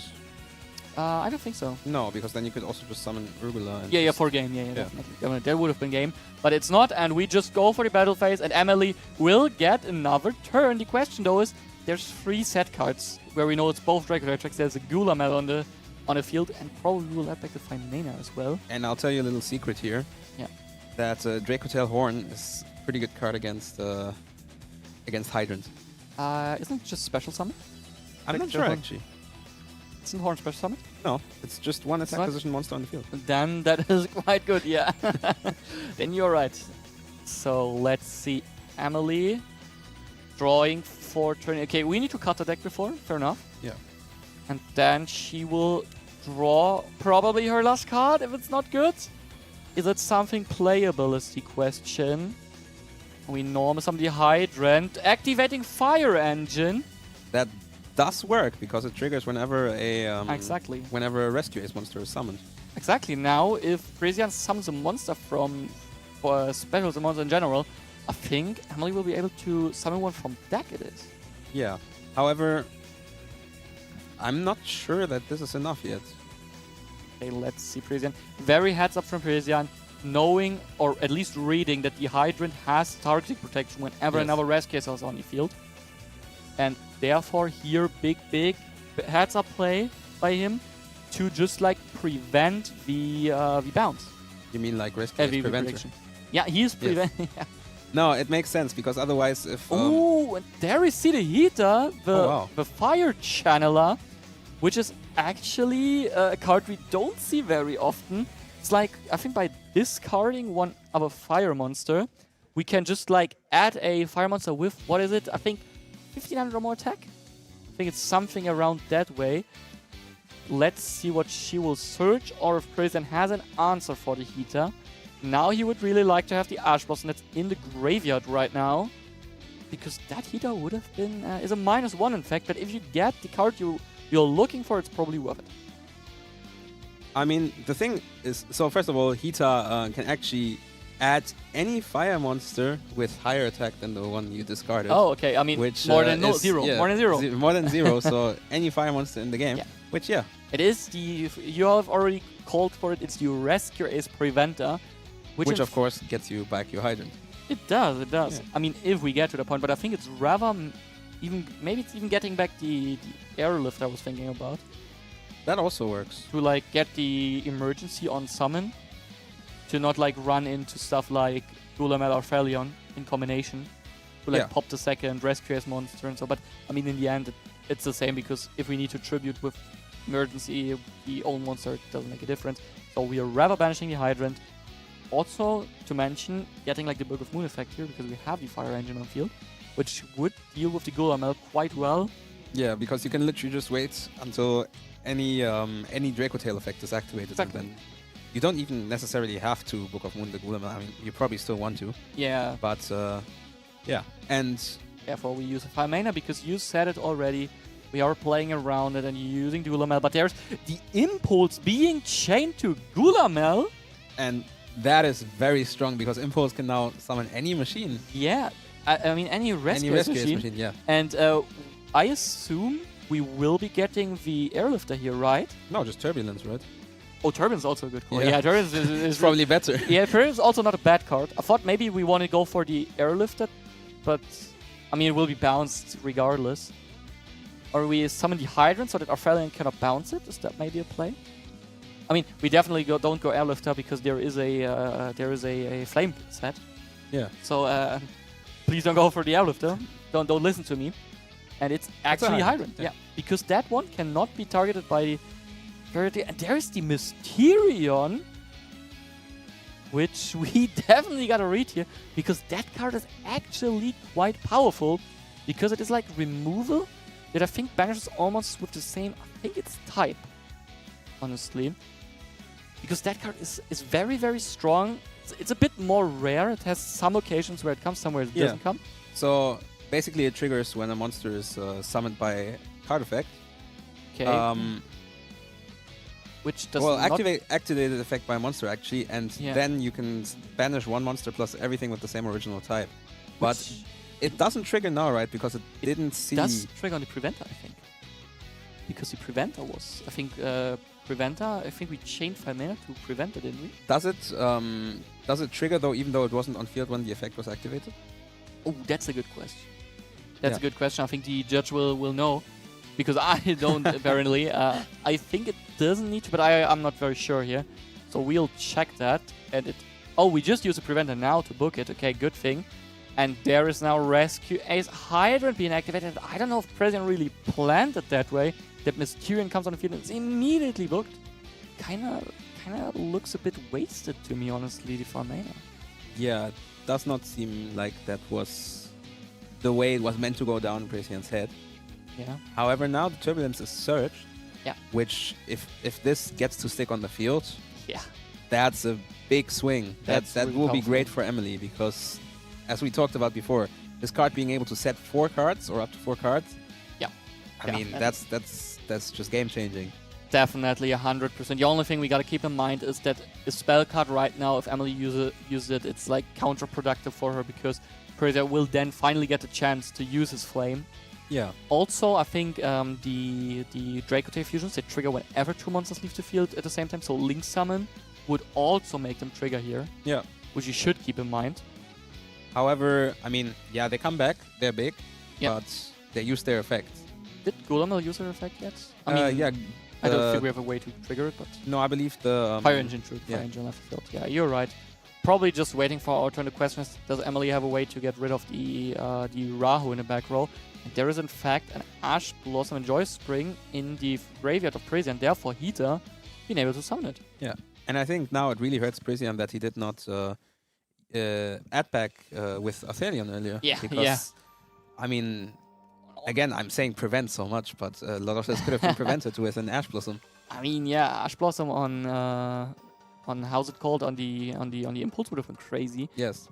The question is there any way we can probably trigger the Pawn here for Presian? That would be great, but I don't think it is. I think the Pawn to trigger needs to be any card destroyed. I think it is. So if we run over the Mysterion, it could come back, I think, or summon back the Lucius rather. Yeah. No, that's possible. Yeah. So does Emily have a way to maybe prevent it? No Preventer anymore though, because she summoned it already. But now there it will come, the Rescue Ace Turbulence. Yeah, and it's. I mean, again, if this resolves, it's going to be very difficult for Presian to come back here. Oh, there's Nibiru, the Primal Being, on the summon of the Rescue Ace Turbulence. It's also important to remember the face-down monster stays on the board. Yeah, actually, the face-down monster does stay on the board. Because the Mysterion, it was set, so Nibiru only tributing face-up monster. Emily therefore helping her opponent. And now we summon back both the Draco Tail monsters from our graveyard. And that is a lot of damage on the field already now. Yeah, this is just... Yeah, this has always been the problem of Rescue Ace, which is why a very common line for the deck was to make an SP Little Knight. Because once the Turbulence is on the board, you really don't want to get Nibiru'd on that. You want to hear a funny thing? Yeah. If Emily played Herald of the Arclight, she could have prevented it, because we had Ash and Hydrant on the field. Oh, yeah. Yeah. She doesn't. She doesn't have the space in the extra deck, I can tell you. Yeah. But that would have been like next level 1000 EQ play. And there is key to Draco Tail. We chain the Gulamel. Yeah, which means we're back in Presian. So chaining the Gulamel means though that we don't get the Fusion Sun, right? But it's probably not that important. We don't care. There is more than enough damage on board already. Emily only being on 2,200 life points. Presian flip summons the Mysterion, going into the battle phase and attacking for game, therefore winning the round 3 feature match. And I think that was just a very strong showing I mean, both decks, honestly. I mean, I was quite impressed with the Rescue Ace deck, how much it got to play through that board. Yeah, and now I can leak you a bit because we already talked about you wanted to see one of those two decks into the feature match, and it wasn't the Rescue Ace decks. You are really asking for this Draco Tail deck to be on a feature match. I mean, I've been playing a lot of Draco Tail, and I just really, really enjoy the deck. I think it's very nicely designed. So I just really wanted to have it in the feature match, and I wanted to be able to showcase a bit what it does, and I think that Precian showcased very well what it does. Yeah, no, I agree. I totally agree with you. The deck is great. We didn't see any Yummy yet, though. I can promise you, though, there are some in the tournament, so we might see them later. There's one deck you told me about before, which is also 2-0. You want to leak that one, which it is? Ooh, are we talking about a certain water deck? That one, yeah. Yeah, well, I would love to see some Mermel. you're a Mermel enjoyer. Yeah, I know. But the question is, obviously, did Mermel win this round or not? We will find out, and we'll get back to you guys. There's one other deck I need to talk about. It's Gem Knight deck, which I really hope we might be seeing. Didn't see any Orcus yet. Probably getting to Orcus soon, but we'll see that later, I think. We don't want to spoil too many decks because we will look for a good match for you. But first of all, we will see the interview before, so stay tuned. We will be right back.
Welcome to our post-match interview of round 3 with Precian. Yeah, thank you very much. Congratulations for your win.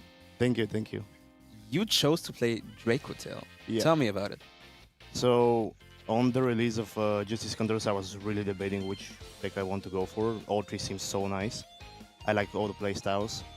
Draco Tail just seemed, I feel like, closer to what I've used to playing before. So, I chose to go with something like familiar. Even though, for example, I love the Yumi playstyle, but I felt like if I want to perform better right now, I would like to play something that I can get the hang on faster. So you said it's close to something that you would usually be playing. Like, name some decks. Like, well, I like a lot of mid-range decks that have better grind game. They don't rely a lot on the board that they have on the field. So I used to play things like Voice before. I used to play, back in the day, I used to play Gold Pride during the 2023 format. So yeah, things like that, branded as well. Decks that don't really care that much about removal and things like that. That makes a lot of sense. Yeah. Talking about the Draco Tales, I mean, there's a lot of different versions of the deck that are, possible to play. I mean, I believe there's even some new cards that just came out that people have been talking about in combination with the Draco Tales. You chose not to play those. Is there any reason why you were, for example, not playing the new Crowley? Oh, yeah. I mean, I personally thought that the best thing about the deck is the fact that it can draw a lot. You draw a lot of cards that can be instant value, but from a lot of testing I found out that the deck doesn't really have to overextend. A lot of times if you just make your 2 fusions, set your 2 traps, and you have a bunch of hand traps at hand, that can seal the deal most of the time. So I prefer to just keep the Draco engine like as much as possible, and then not include anything else that can dilute it. I don't want any draws during my opponent's turn that are not gonna give me initial instant value. Yeah. And potential hand traps. I mean, in the future matches, so like the Nibiru, the Veiler, those were hand traps that I drew all the traps, and it was just instant value. Yeah, that makes sense. Yeah. So my question for you is there any matchup that you really don't want to face with this deck? Like, is there anything like you're like, oh, this is really hard to play? Well, it's not really a specific deck. I just don't really want to see anyone playing K9. It's just Ripper is a hell of a card. Good luck with that. Yeah, K9 Ripper is a hell of a card. It being able to negate the 5 mana matters a lot.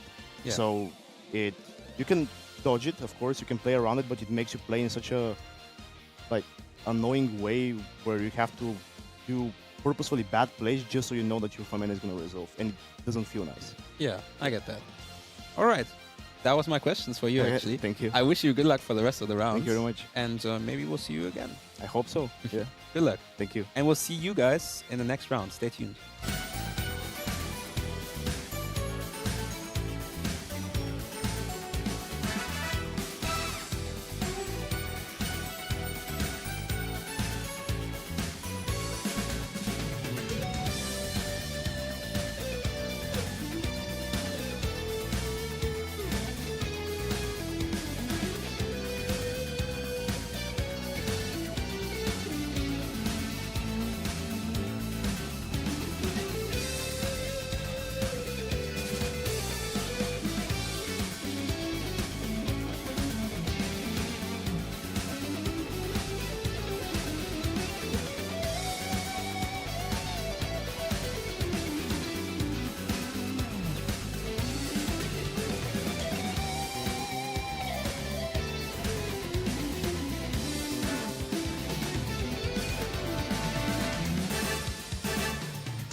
welcome back to round 4 of the Dutch Open in Spijkenisse. We've got another round of an exciting duel. Definitely. With, I can already say, we have Dave and Leon back here, ready to play, almost ready to play. Two players you know well. Two players I do know. One I know from my time when I lived in Germany, one I know from my time where I live in the Netherlands. Awesome. It's That's all coming together. It's a crazy connection, and I'm very curious for the deck we will see, because you actually... The reason why we feature this match is because you went, like, I think 2 rounds ago or so to me and told me what one of the players is playing, and I thought, like, okay, yeah, interesting. It will be interesting to see that deck. Yeah. And so we chose this feature match, and I think we made a very wise choice because we found 2 good players playing 2 decks we didn't have yet. Yeah, that's very true. And I'll give you even a little nugget of extra spice because, you know, the player that I'm talking about before the tournament started came to me and was like, hey, I have 2 options. What should I play? I was like, that one sounds fun. And he was like, yeah, okay, sure. And I was like, wait, actually, no, play the other one. And he was like, no, it's too late already. And so now, he's locked into this one. And it might be my fault if it doesn't go well. So you baited him to just go 3-0 and win a tournament. Okay, I see. That makes a lot of sense. So, I mean, he'll be happy, I think, if he goes deep, that he chose the deck you recommended to him. Yeah. Because you definitely made a good choice. And if he doesn't, guys, I take no responsibility. Oh, at least we had fun. Then at least we had fun. And that's like the most important thing, that we here as a chat, as a whole, we all have fun this tournament. And I think he's having fun because... definitely, yeah. Yeah. And so far, you know, we've had a lot of exciting duels, but I think this one's going to be quite different still because it's also... I mean, I don't want to say too much, right? Because the players might also hear us. But it's 2 decks that... we've not seen in a while on stream. So I mean, I wouldn't go that far, but... no, I mean, one of them we have seen... At least not today. Yeah, at least. definitely not today. Yeah. And I'm interested to see also how these decks stack up against each other. Yeah, absolutely. And I don't know, maybe players are already ready, and we can go there to check out the die roll. So let's go to the table.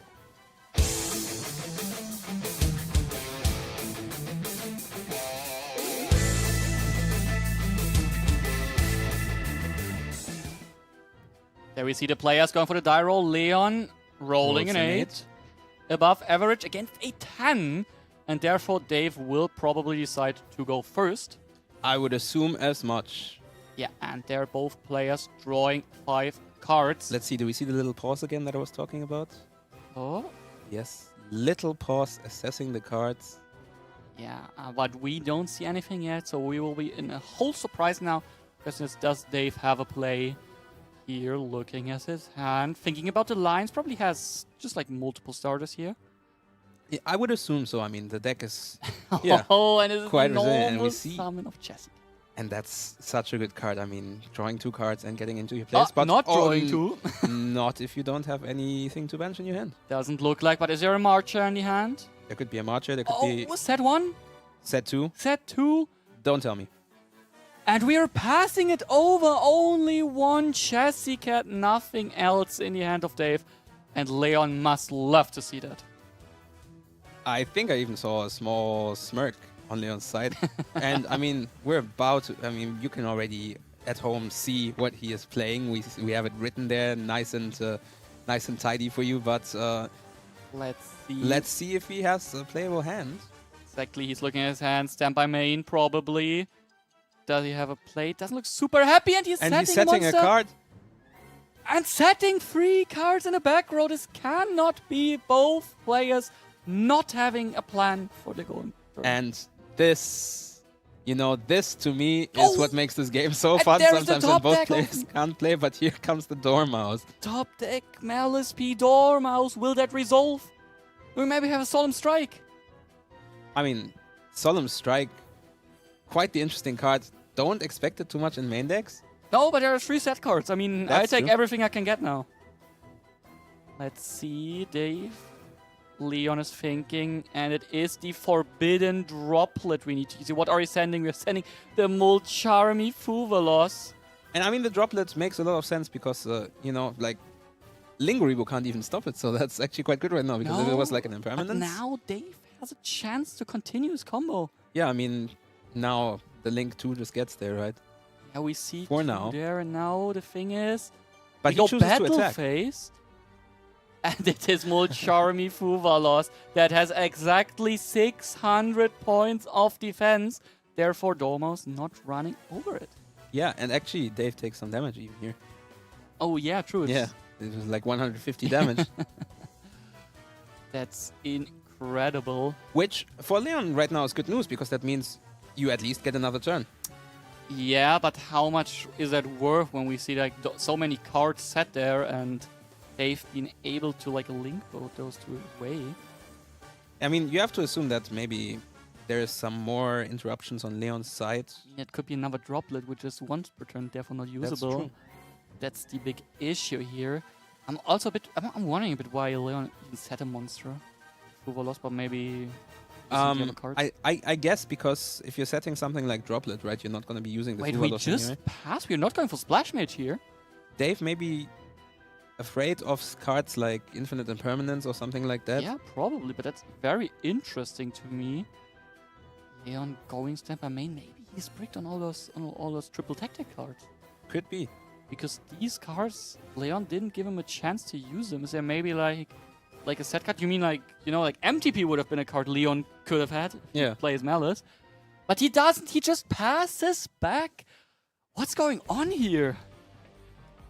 This this is just crazy Yu-Gi-Oh for me right now.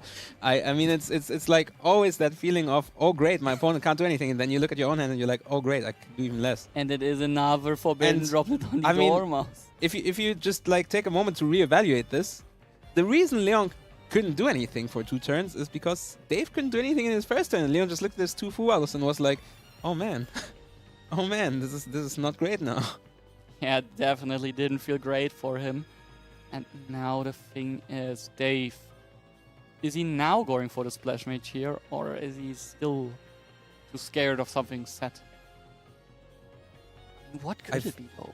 And we normal summon Ash Blossom. And that makes the situation completely different. Now, okay, we link 2 here. Is it the Haggard Lizardos? It's definitely a possibility, and then, you know... What's the it's SP? To get rid of... Because, I guess... Yeah, now... If it's an impermanence, it's still kind of annoying, but I feel like maybe you could have just gone for... Oh, this is the impermanence, and that's very clever, because now he can just turn those 2 into Red Ransom. Yeah. And Red Ransom will access him the field spell. But, so here's my thing, right?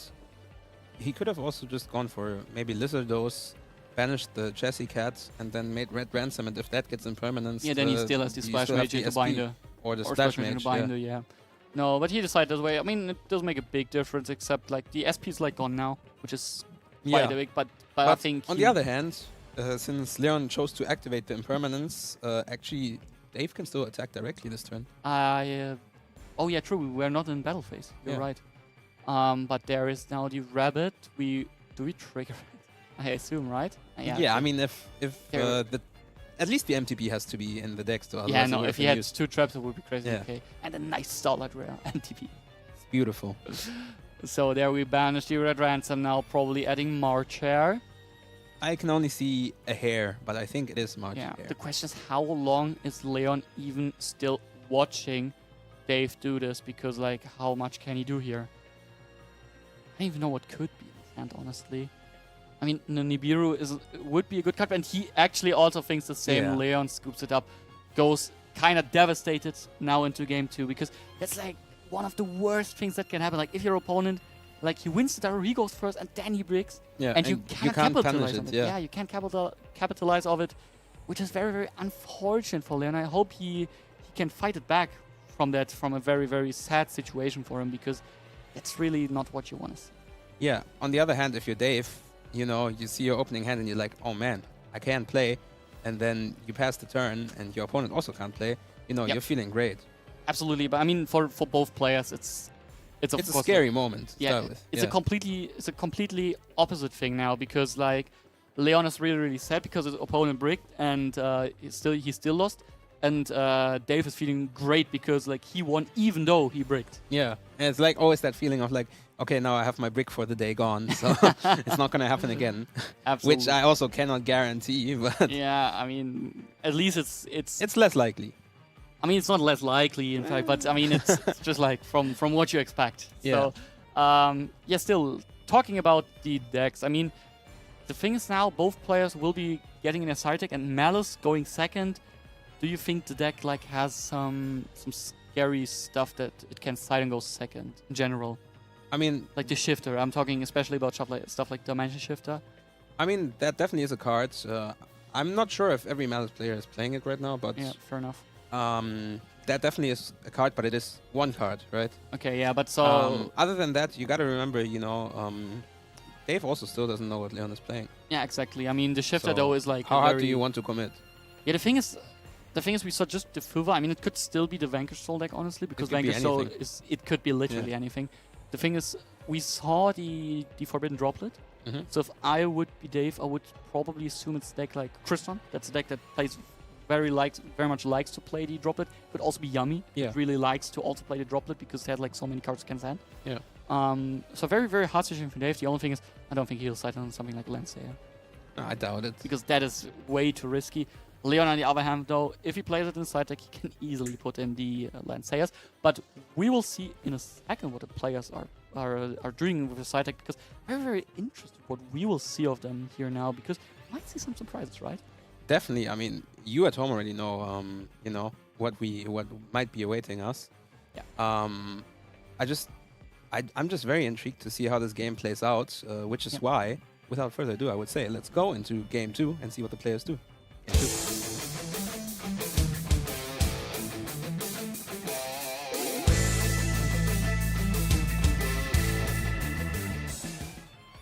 And there we have the players. We see the fist bump, and there Leon now shows it. He says, Dave, you go first.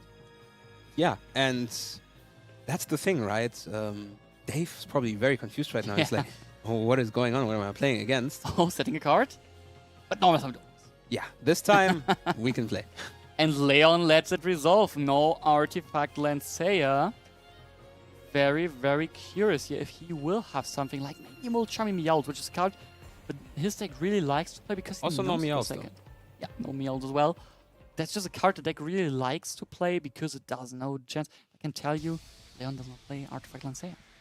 Nor does he play Meowth. Yeah, well, that will explain why we saw neither of them. Yep, and now Dave will do his combo. There's Haggard Lizardos now. Banishing the Dormouse. Now, here's the thing for me, right? Malice is a very scary deck to let go first and then not stop it. Absolutely, absolutely. That's why I can tell you, Dave, Leon, he is siding a lot of hand traps. Yeah. But apparently it didn't look like he saw some. Because the problem is one Dormouse also beats the Nibiru, the Primal Being. So Dave not really having to be scared of it. Leon, though, has to side something for it. So he needs to pair the Nibiru. That's what I meant. With the cards he sides in. No, so let's that makes a lot of sense. But right now, Dave is playing his combo. Yeah.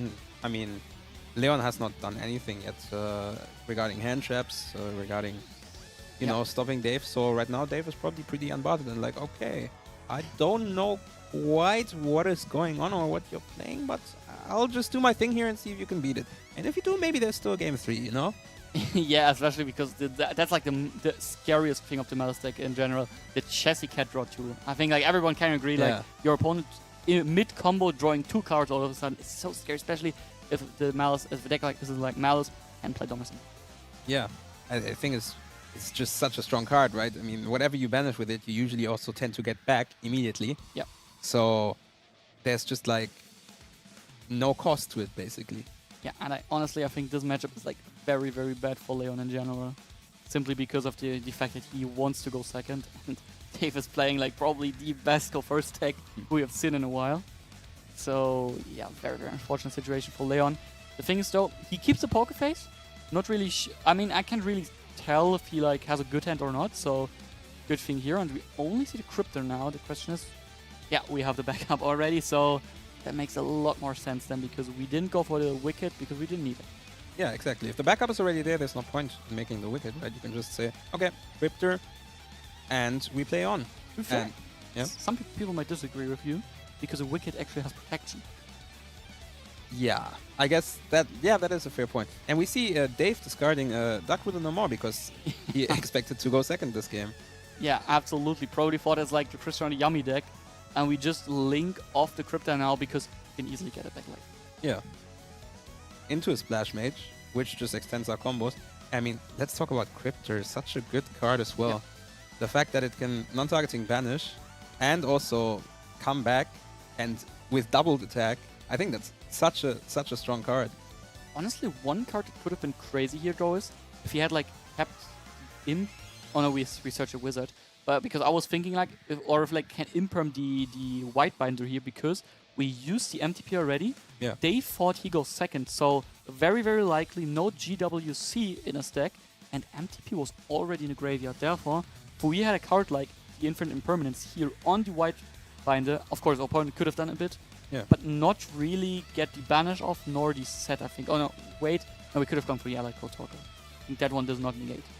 Yeah, no. Yeah, so then didn't really matter for us.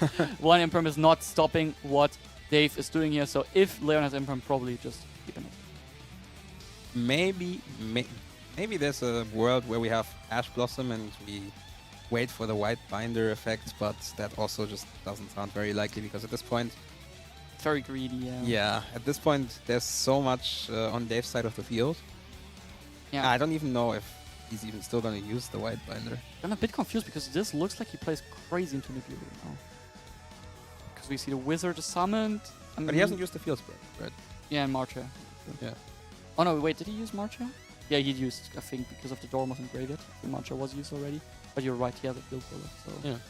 Probably didn't really matter. And now we set back the MTP07 and we'll probably go into a Link Summon. But there's the GWC. Actually captain the GWC. That's interesting because he thought he goes second. I guess he just thinks the traps are too good to take out. And I mean, if you get into a grindy game, having both traps is just so much better. But so I'm not sure if like keeping the GWC especially because that card is like very, very mid. You have it go second. And he drew it apparently, but he was allowed to go first, therefore didn't even matter. So now we see Link 4 for Firewall Dragon. One of my favorite cards, honestly. One of your favorite cards? One of my favorite cards, yes. Don't tell that anyone ever. No, I love the card. Come on. I think it's such a cool card. I mean, I remember when it came out and I picked up 3 copies and I was just in love with the card. You know, it's not my favorite card, but Allied Kotoka is a very good card. Bringing back our 2 Malice, Link, Freeze, and now giving the Fire Dragon a nice triple double Link. And yeah, therefore being able to bounce up to 3 cards. From field or graveyard, so you could even like bounce hand traps back to your own hand or stuff like that if you need it. Yep. And I think this is a good spot to just pass the turn, right? Yep, absolutely. We set another card, might be Dominus Impulse. We have a trap in the graveyard, we gotta keep that in mind. And now it's Leon's turn probably. Does Leon have a way to break this board? I mean, they're talking about something. And now we are passing it over. Leon, what can you do? Very interested to see how Leon plans to play through this, because, I mean, we can see the list, right? So we know there is still some answers in this deck. I mean, definitely. If you go second, you won't. Normally you shouldn't be starting with 6 engine cards. Yeah. I mean, we already saw also the Forbidden Droplet in game 1. And there we finally see it, the Gem Knight Nephirim being like one of the best starters of the Gem Knight deck. Being able to, I think it's like searching a Gem Knight card or a card fusion spell, which is probably, I mean, one of the best starters because also like one card of the, I think it's always a Shadow card, so you could send it. And there is Forbidden Droplet negating the Nephirim. And now the question is, does Leon maybe have his own Forbidden Droplet? It's interesting to see both players on Forbidden Droplet also. That would be very interesting. I think we send a monster and Sparrow Trap. So let's see. Leon, does he have an answer? Doesn't look like it though, because I think that Droplet might have come very quickly. I think so too, if indeed not a spell was sent, but I don't think a spell was sent.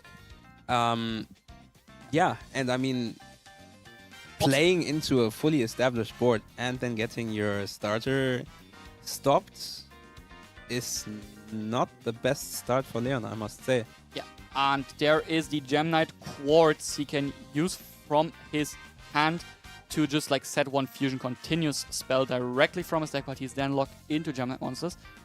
I mean, I don't think the deck cares that much about being locked into Gem Knight monsters. There's probably not. No. Quite a few good Gem Knight monsters. Yeah, but... Yeah, there we said the Brilliant Fusion. Another one of my favorite cards. I think you're starting to learn. I love all the right cards. You got crazy cards as your favorite cards, but whatever. They just make me nostalgic, you know. And there now is the Marcher. Yeah, bringing out... Yeah, banishing the Heart Scripter, which then summons itself. And that's just such a good answer for the Brilliant Fusion, right? Because, as we know, continuous spells need to stay on the board to resolve. And but one thing now, we in fact used a monster effect. Yeah. So Talons and Frost now live. We will start with the Brilliant Fusion still, though. Yeah, activating Brilliant Fusion. What is Dave chaining? It is... Could be MTP, it could be Heart Scripter. I mean, MTP has the advantage that you you can Ash it, but you could like still chain the Crypta if you want to. Yeah. To still get rid of it. The question is, does Leon have a way? Because I mean, Brilliant Fusion is, funny enough, not that important for the Gem deck because the deck has other similar fusions, but still you really want it to resolve. Of course. I mean, if the card resolves, it's amazing. You can just send anything you want from your deck to the graveyard and fusion some. Yeah. I just want to say, like, you have other ways to get to your fusions. Yeah. So it's not like if Brilliant Fusion gets negated, you lose the game. But it's, of course, very tough to win anyways. Especially into this established meta sport because we still have the Allied Code Talk alive. Now, what does Leon have in his hand? We also still have the Firewall Bounce 3, right? But that is a Shadow Fusion. Shadow Fusion, yeah. One of the best cards goes second in theory. But how good is it against the Allied Code Talker? It depends. Also, does Allied Code negate the effect or the activation? Oh, that's a very, very good question, but I think it should negate the activation. It negates the activation because I believe then, in theory, if you had another one, you could activate another Shadow Fusion if it negates the activation. Yeah, and he negates it. Does Leon have a second one? Looking in his hand. I think we're about to find out. Shuffling his hand. The thing is also like Nephrem also would have given us another normal summon, but it's negated by Forbidden Droplet, therefore not really that strong. Oh. Leon is checking his extra deck now. That's not a good sign, checking the extra deck, honestly. Yeah. Because there's still the Heart Scripter interruption. And there is actually the Absorb Fusion he has, which is, I think, a second Brilliant Fusion if only your opponent if your opponent controls one. Not only your opponent, if your opponent controls a monster. So I'm very curious, what will he be able to summon from the extra deck here? We activated. Is there an Ash Blossom? Maybe. No, we just used the Heart Scripter because the Absorb Fusion is also a continuous spell. Scatter Fusion. Scatter Fusion. Sorry, Scatter Fusion, not the Absorb Fusion, my bad. So... But yeah, again, the issue is continuous spells needing to stay on board to resolve arises because Heart Scripter just says, yeah, I can still banish a card here. And now Leon is down to how many cards? I think... Just 2 or so in the hand, I think. Yeah, we have 4 cards like we see on the field. Only 2 cards left. He sets a card. Not looking good. That's not a good sign. No, probably just passing here. We are asking for the attack point thingy with Red Ransom, which actually changes the attack points of our opponent's monsters with the defense. And therefore we can run over the Marcher, but probably that's not how Leon planned to break the field by attacking over Marcher. No, and you gotta remember, Firewall still hasn't been used also, so now in his own turn, Dave can just maybe use that to add back some resources and just try to close out the game. Yeah, Leon only having 1 set card. I don't know what that could be. We normal summon the Chassis Cat. And now I'm very sure, we're banishing the card, drawing 2 additional cards, because why shouldn't we, right? Why shouldn't we? It always feels nice, you know? You're like, might as well draw 2 more cards. Yeah, we trigger the Crypto, we banish the Gem Knight Fusion from the field. Sadly, didn't have the Gem Knight monsters to fuse with it to get into our place. Only 1 card in Leon's hand, and honestly, I don't know what have to do a lot. That could be against the Allied Code Talker especially. We bounce, and there is the fist bump. Dave wins the feature match against Leon's Gem Knight deck. And I mean, just such a strong showing from Malice again. It just shows you, doesn't matter what's happening at the moment. If you let Malice go first and you don't stop them, that board is still going to be very hard to break. I mean, you just put. What did he have? He had bounce 3. He had banish 1, banish another 1. He had negate. Yep. He had how many cards in hand? 4, 5. I feel like 7 or so. Yeah, a lot. Probably not 7 because then he would have had to discard. Yeah. Fair enough. It just felt like 7 because, like, I gotta say, like I told you before, the matchup is very bad for Gemknight. I think just because you have so many continuous spells you wanna resolve, and Malice is probably the deck that has the most ways to deal with continuous spell cards. Because like we saw it, like the Cryptor banishes, the MTP banishes, then the Allied Code it negates and banishes, getting rid of everything. It's just like I think a very, very tough matchup for Gemknight. So I'm a bit sad we didn't see the real potential of the Gemknight deck. On the other hand, though, we definitely saw Malice shouldn't be counted off. The deck is still very good, honestly. Definitely. I mean, shouldn't be underestimated. No, it shouldn't, because at the end of the day, you know, the deck still has the same strengths it had before. Nothing changed about that. One thing changed though: people taking out Artifact Lanceo from their side decks. Exactly, because people are focusing on the other decks, which are also very strong. Yep. But there was a reason why we played a lot of Lanceas up until now, right? Absolutely, and the problem is also like the cross-siding patterns with Crystron. They are also not as good as before. Because guess what? If you Lancer Crystron, they can use Izuna. Yeah. All of a sudden. Play K9 now. And then you just play pure K9. We might see that later because I saw 1 or 2 very competent Crystron players in the field. I won't spoil the names, but we might see them later. We also didn't see a Yummy yet. I saw some very interesting Yummy players as well. So maybe we might see that as well in the next rounds. Oh, I'd be very interested in that also. Yeah, and still, your Mermail deck. Oh, we need to find the Mermail deck. We need to find the Mermail deck for you guys. I know you also want to see it. I don't know if they want to. But if the chat wants Mermail, I'll bring a Mermail. Oh yeah. I'll find a Mermail. Now though, I'm pretty sure you're itching to talk to Dave about the Malice deck and what his thoughts are maybe bringing Malice into this new format. As you already said, I mean, Lancea has been taken out of a lot of side decks, and maybe his idea was just, I mean, if people are doing that, I'll show them why they shouldn't. Yep. So I would say we head into a small break, and I'll be right back with Dave's match interview.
And there we are back after a short break with our feature match winner of round 4, Dave. Yeah. First of all, Dave, how are you feeling after this feature match? Very confident. Already like halfway to the tournament and already 4-0, so I'm really happy with that. Just want to see if we can like take the Dutch crown on the like a Dutch champion, right? I love that. That's the energy I want. Like, I'm here to bring the Dutch crown. Stay in the Netherlands. Yeah. Like for the past like 3 years or something, it has been taken by a German. So yeah, and I gotta say, you're doing a good job right now. You always had it 4-0 halfway through. First of all, did you expect that? Sort of less. Like I played, of course, this sort of variant already, like for the past few events. Okay. I went to like the Groningen Regional, to the UK Open where I got finals. Played it during the Eindhoven Regional and also here. So pretty confident with it.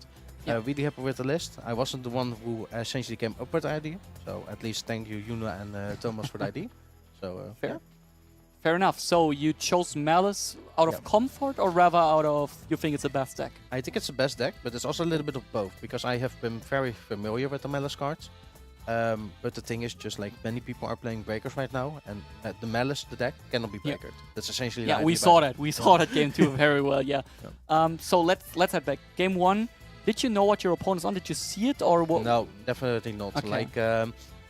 Like I had a hunch, but like of course you can never know. But like every deck plays essentially for Walos, non-engine, Imperm. So like I was already like, okay, so at least he plays Imperm, so it can never be like Vanquish or something. Yeah, yeah. So that was the only hunch I really had. There were some other things, but Gem Knight wasn't on my list. It wasn't on my bingo card. We were considering it's maybe like, you think maybe it's like Crystron or the Yummy deck? Yeah. It's just Charmies anti... Yeah, but I was thinking like if he plays Toplet, then of course it can be more lenient to the Crystron strategy, of course, to like dump cards in the grave. But I was like, if he plays Crystron, he would already have like at least put some Crystron cards in the grave. Yeah, probably. Like Sylvefners and stuff like, or at least try to tribute someone. Yeah. We saw you brick dog M1. Yeah.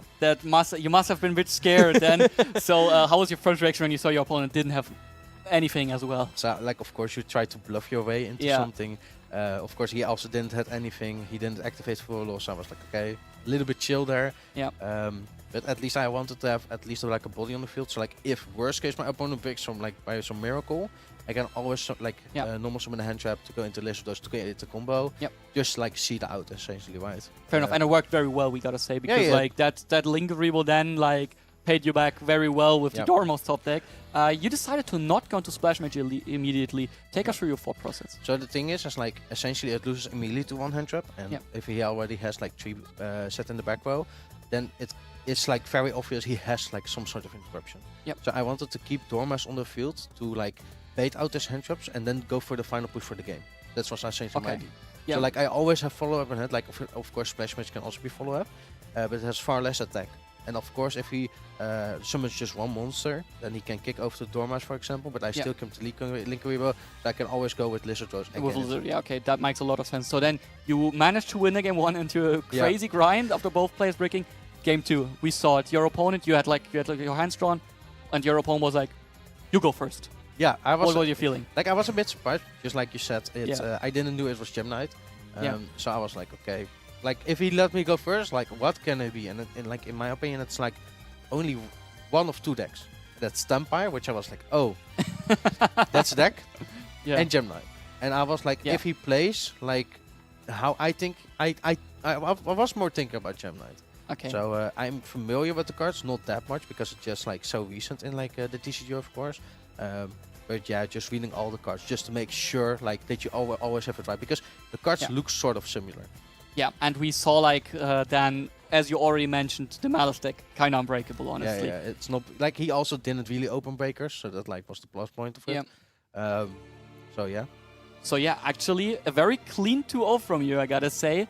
You already said it. Goal is the crown in the end. Yeah. You're playing the Mouse deck. Which decks do you expect to face in the rest of the tournament? So like I was thinking the main target of like the tournament would be Vanquish. Like I would think after essentially Worlds, it would be the most represented deck. I don't know if it is that yet, but like for the past few weeks, it has been like Yummy, then Dracotil, and I think now more people are like leaning because of the World Championship on Vanquish K9. That was my idea at least. So that's why I'm the most prepared for. But just like you can see, the deck is very versatile, and of course, like if you go first, you do your combo. Definitely. Yeah. So what is the deck you're the most scared of, the 3 new decks? Like it depends. Like if you like, Yumi is a deck that can be really scared, but by the correct pilot, because the combo is very easy in my opinion. It's just how you interact, like going when you're at your opponent's turn. But the deck I'm most scared, of course, is like Vanquish K in general. So.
Welcome back to the round 5 feature match already. We have half the rounds there over already.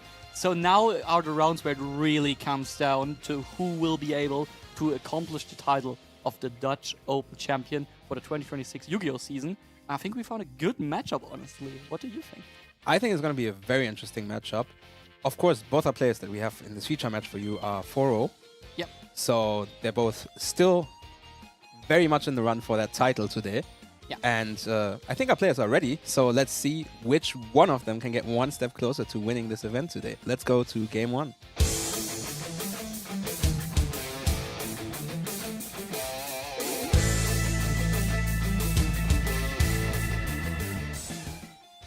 And there we have the players. It's Wael against Dieudonné.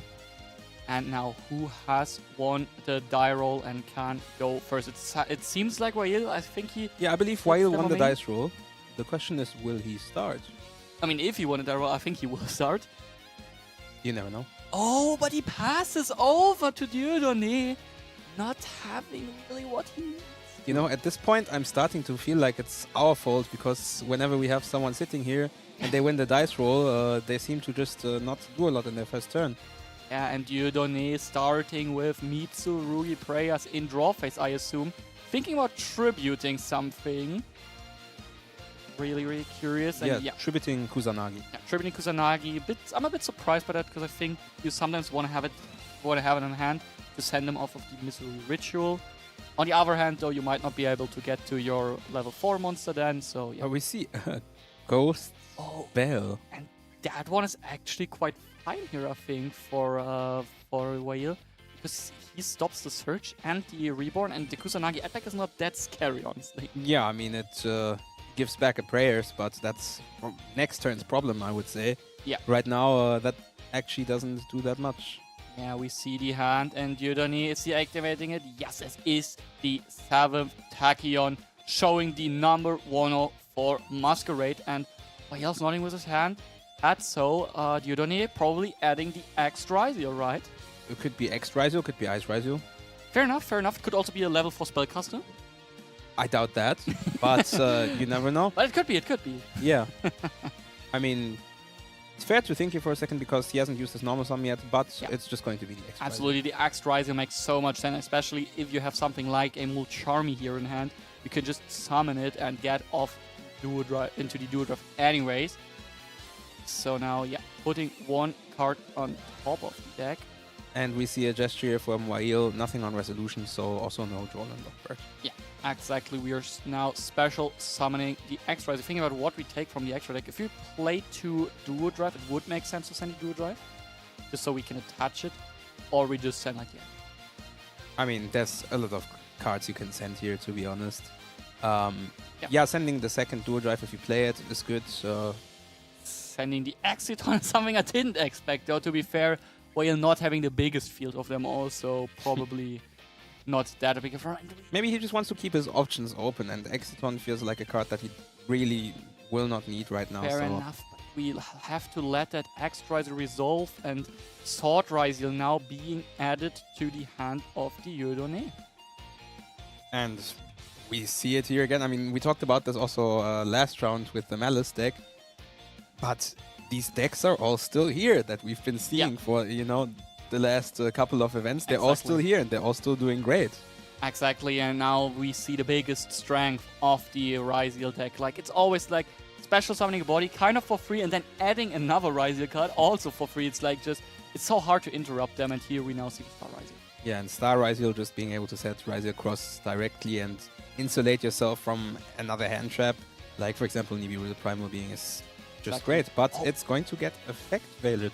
We veiled that one. I'm very sure we should have veiled the X Ryziel to prevent all of this. I actually disagree, and there's a certain reason why I do, and I think, yeah. I know what you mean, yeah. Uh-huh. So I'm intrigued to see. It's 4 summons. And here comes number 5, and... 5th summon Duo Drive Wael. Does he have the Nibiru now? Of course, we let it first summon itself. We don't care about that. And now, is there... Do we have a rank 4 that now can save us here? Eclipse Ooh! Twins. And that's a very nice play, but I mean, Wail's waiting. Yeah, if you wait for the effect.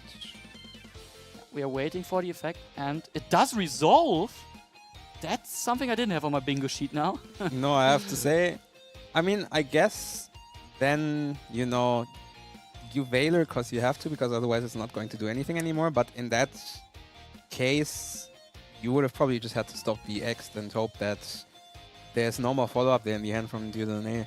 Yeah. Because, like, there's a Magnamut. There's the Magnamut at least. I mean, that's not bad, but it's not really what we want to get here, I feel like.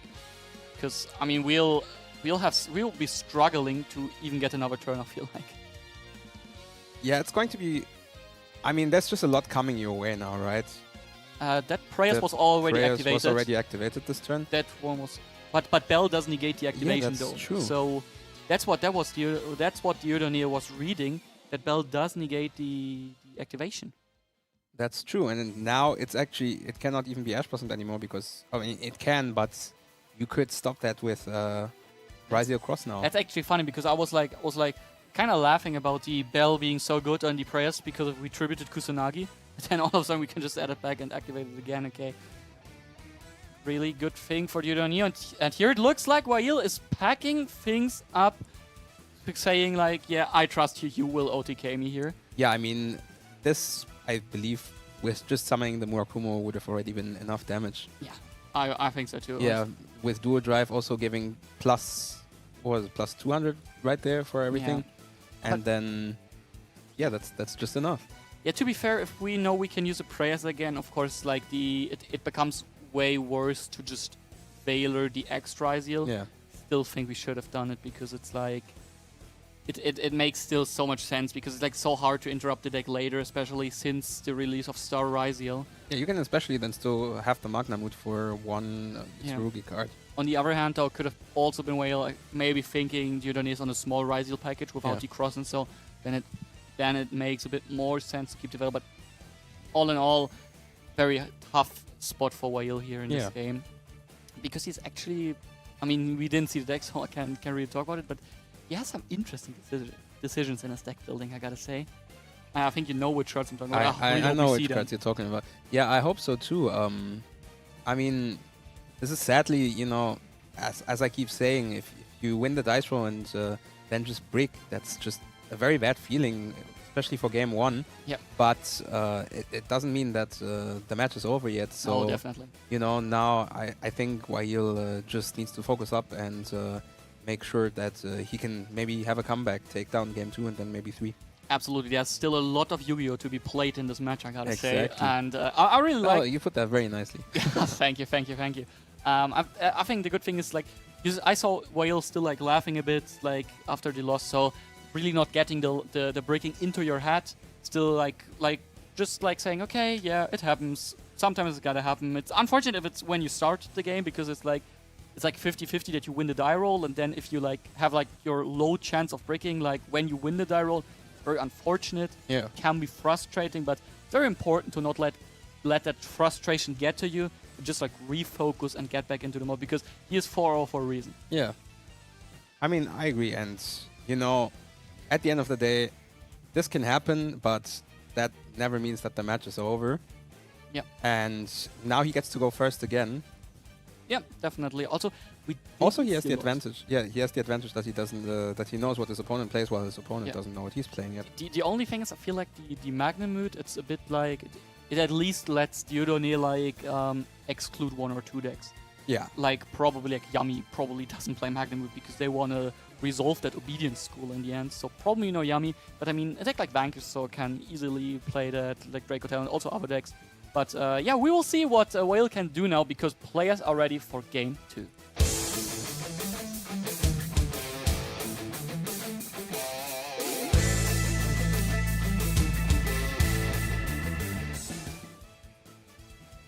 Game 2. And Wail gets to start again. And he calls his phases. He goes to main phase. So this gives me hope that, yes, Special he has a play. Yeah, Special Summon Fenrir, one of those cards that you really want to like people are thinking about adding it to certain decks, going first especially, because it does deal with the Izuna, it does deal with Holy Su a lot of the time. Yeah.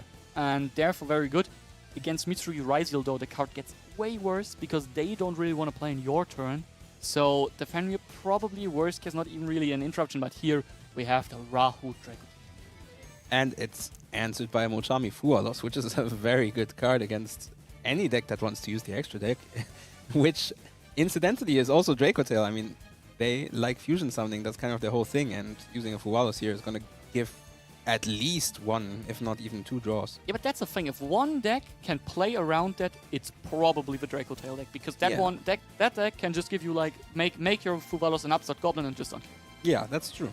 But obviously, it's your end board becomes less optimal. Yeah. So it's still a decent trade, because you get the card refunded. Basically, you get to draw your card, and your opponent has to think whether they want to fully commit. But I really like what Whale is doing here, because now adding back the Lugias, what he can do now is just normal summon the Lugias and go into a Link to Seals with the Orphalio, and therefore giving our opponent a +1, but really it's not that impactful for him, because like he's still getting a lot of stuff. On the other hand, you could also just normal summon your favorite card, Dracotail Mululu. I love Mululu. And pass the turn on it. He just wants to give Dieudonné one draw, because we gotta be honest, if a deck is very scary when getting a lot of cards in hand, it's probably Mitsurugi Raizio. That's true. He elected to go for the Flames, which makes a lot of sense. Against the Ritual deck, you probably do want to stop their spell cards. It's actually Beta Delta here. Yeah. But first we're going to see K2 Dragontail activated. Yeah, of course. I mean, makes most. Yeah, I think still that you're not going to go for Mululu here. You're just always going to search, So you probably, as you said, normaling Lugias, and you're just going to plan to fusion summon in your opponent's turn. Yeah, I agree with that. I mean, it makes a lot of sense, because the Seals is a very strong card. To be fair, I feel sometimes it's not the craziest card against Mitsurugi, because you don't really want to like bounce them. I mean, it's fine, but if they go like Axe or so, or Ice, it's still fine for them. Yeah. If you bounce a monster. But it's still better to just get the Mululu that way. And we activate the Phimena, actually. Fuvalos chain to that as well. And we get crazy punished for that. Yeah, that will be costly. That will be very, very costly. I think Voyal want to go for the Secretarian Dragon to get the Mululu on field anyways. Yeah. But I don't know if that play is that good, because we see it plays into the Fuvalos completely here. Yeah. And also like the Dragon and Spellcaster lock is not that good, if we are being honest. I mean, there's not a lot of Dragon and Spellcasters in the Mitsurugi Raizio deck. Yeah. If any at all. But, I understand where it's coming from, because now you get your second trap, you get the Mululu back. I think I might like this even more than Seals, to be honest. The problem is just, the second Fuvalos does hurt quite a bit.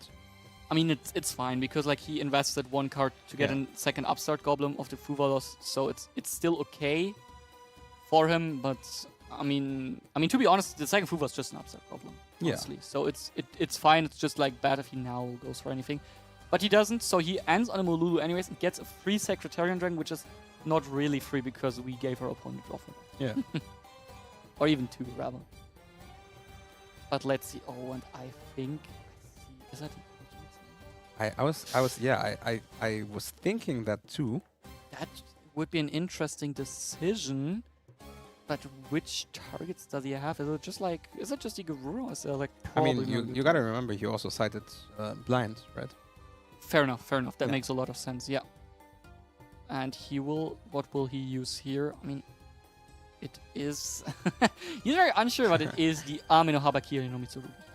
I mean, it's always a solid choice to start with this card. Yep. You can just go through your deck and basically get anything you want out of your engine. There are worse cards in the game. Yeah. And we summon Saji, we tribute Saji, and this will now get us to our Mitsurugi Ritual if we want to. Which we do. We want to get the Mitsurugi Ritual. I mean, it makes a lot of sense, because... Yeah, because it's Quarter Century Secret Rare. Yes, that's what I was going to say. How did you know? No, I mean, because, Murakumo into any board would do a lot of work even right now. But to be fair, now Murakumo would need to, the Mitsurugi Ritual would need to be called from the deck. Yeah. But here we see the Do Warrior. That's a lot of those. Yeah, it's 4 those. Is it 4 those? It should be 4 those. Do Warrior. Because I think there's Do Warrior and Do Warrior, but there's no Dodo Warrior.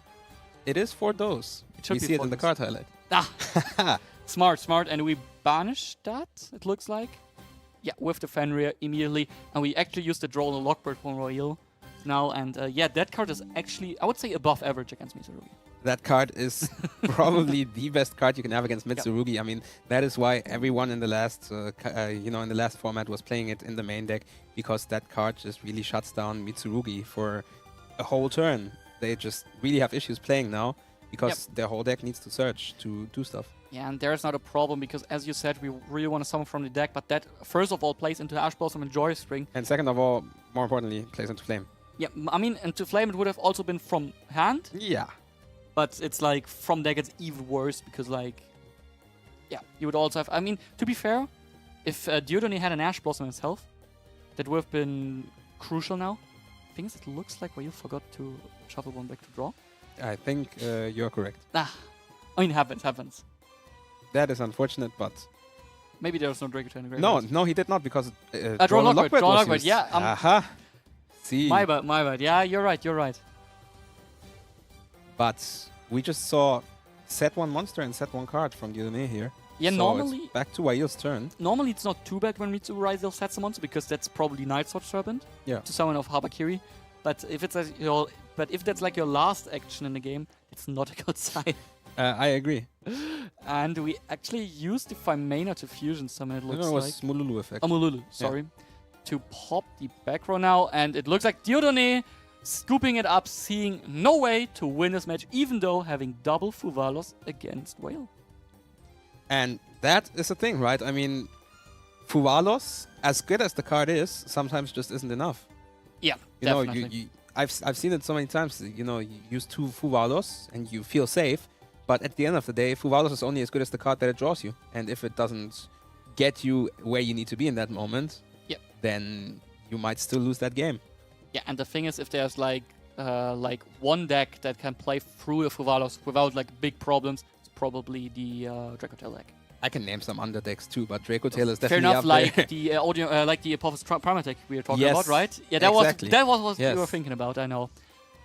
You always thinking about the Apophis deck. I've not stopped thinking about it since around what was it, 2? Yeah, it was round 2. As an information for you at home, I can tell you, Bart with his Apophis Primal deck is for 3-1 now. Yes. He lost the last round, just so. Unfortunate for him, but still in contention, at least for second place, maybe even for the win, because as we already said, we don't know if the winner will need to have be 8-0 or can also be 7-1 to win. Yeah, and you know, that is actually the thing, right? If he just wins everything now, he might as well still take it, which would be... I know that would make you very happy. Yeah, definitely. It was so nice because, like, I was talking to Bart, he said, like, what's its first feature match? He plays the deck since 4 or 5 months. And so I was so happy to see like an Apophis brother of mine to be on a feature match. No, so talking about the matchup again. For me, in my opinion, it looks very, very two-sided. Like you can like make arguments for both players to feel fine now because Mitsurugi, of course, going first is crazy the deck. Yeah.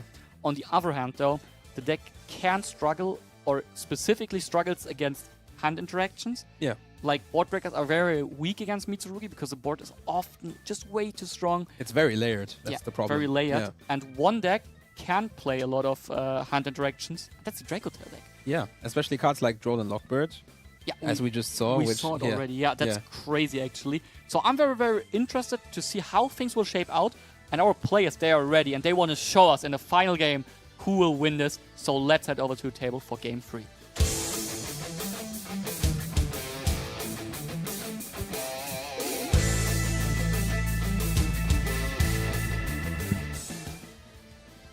And here we go with Game 3. We see another fist bump. The players are ready for the game, and I'm assuming Dieudonné will decide to start the game. Yeah, definitely, and his hand definitely looks playable. The question is, how good is it against Wail's hand interactions?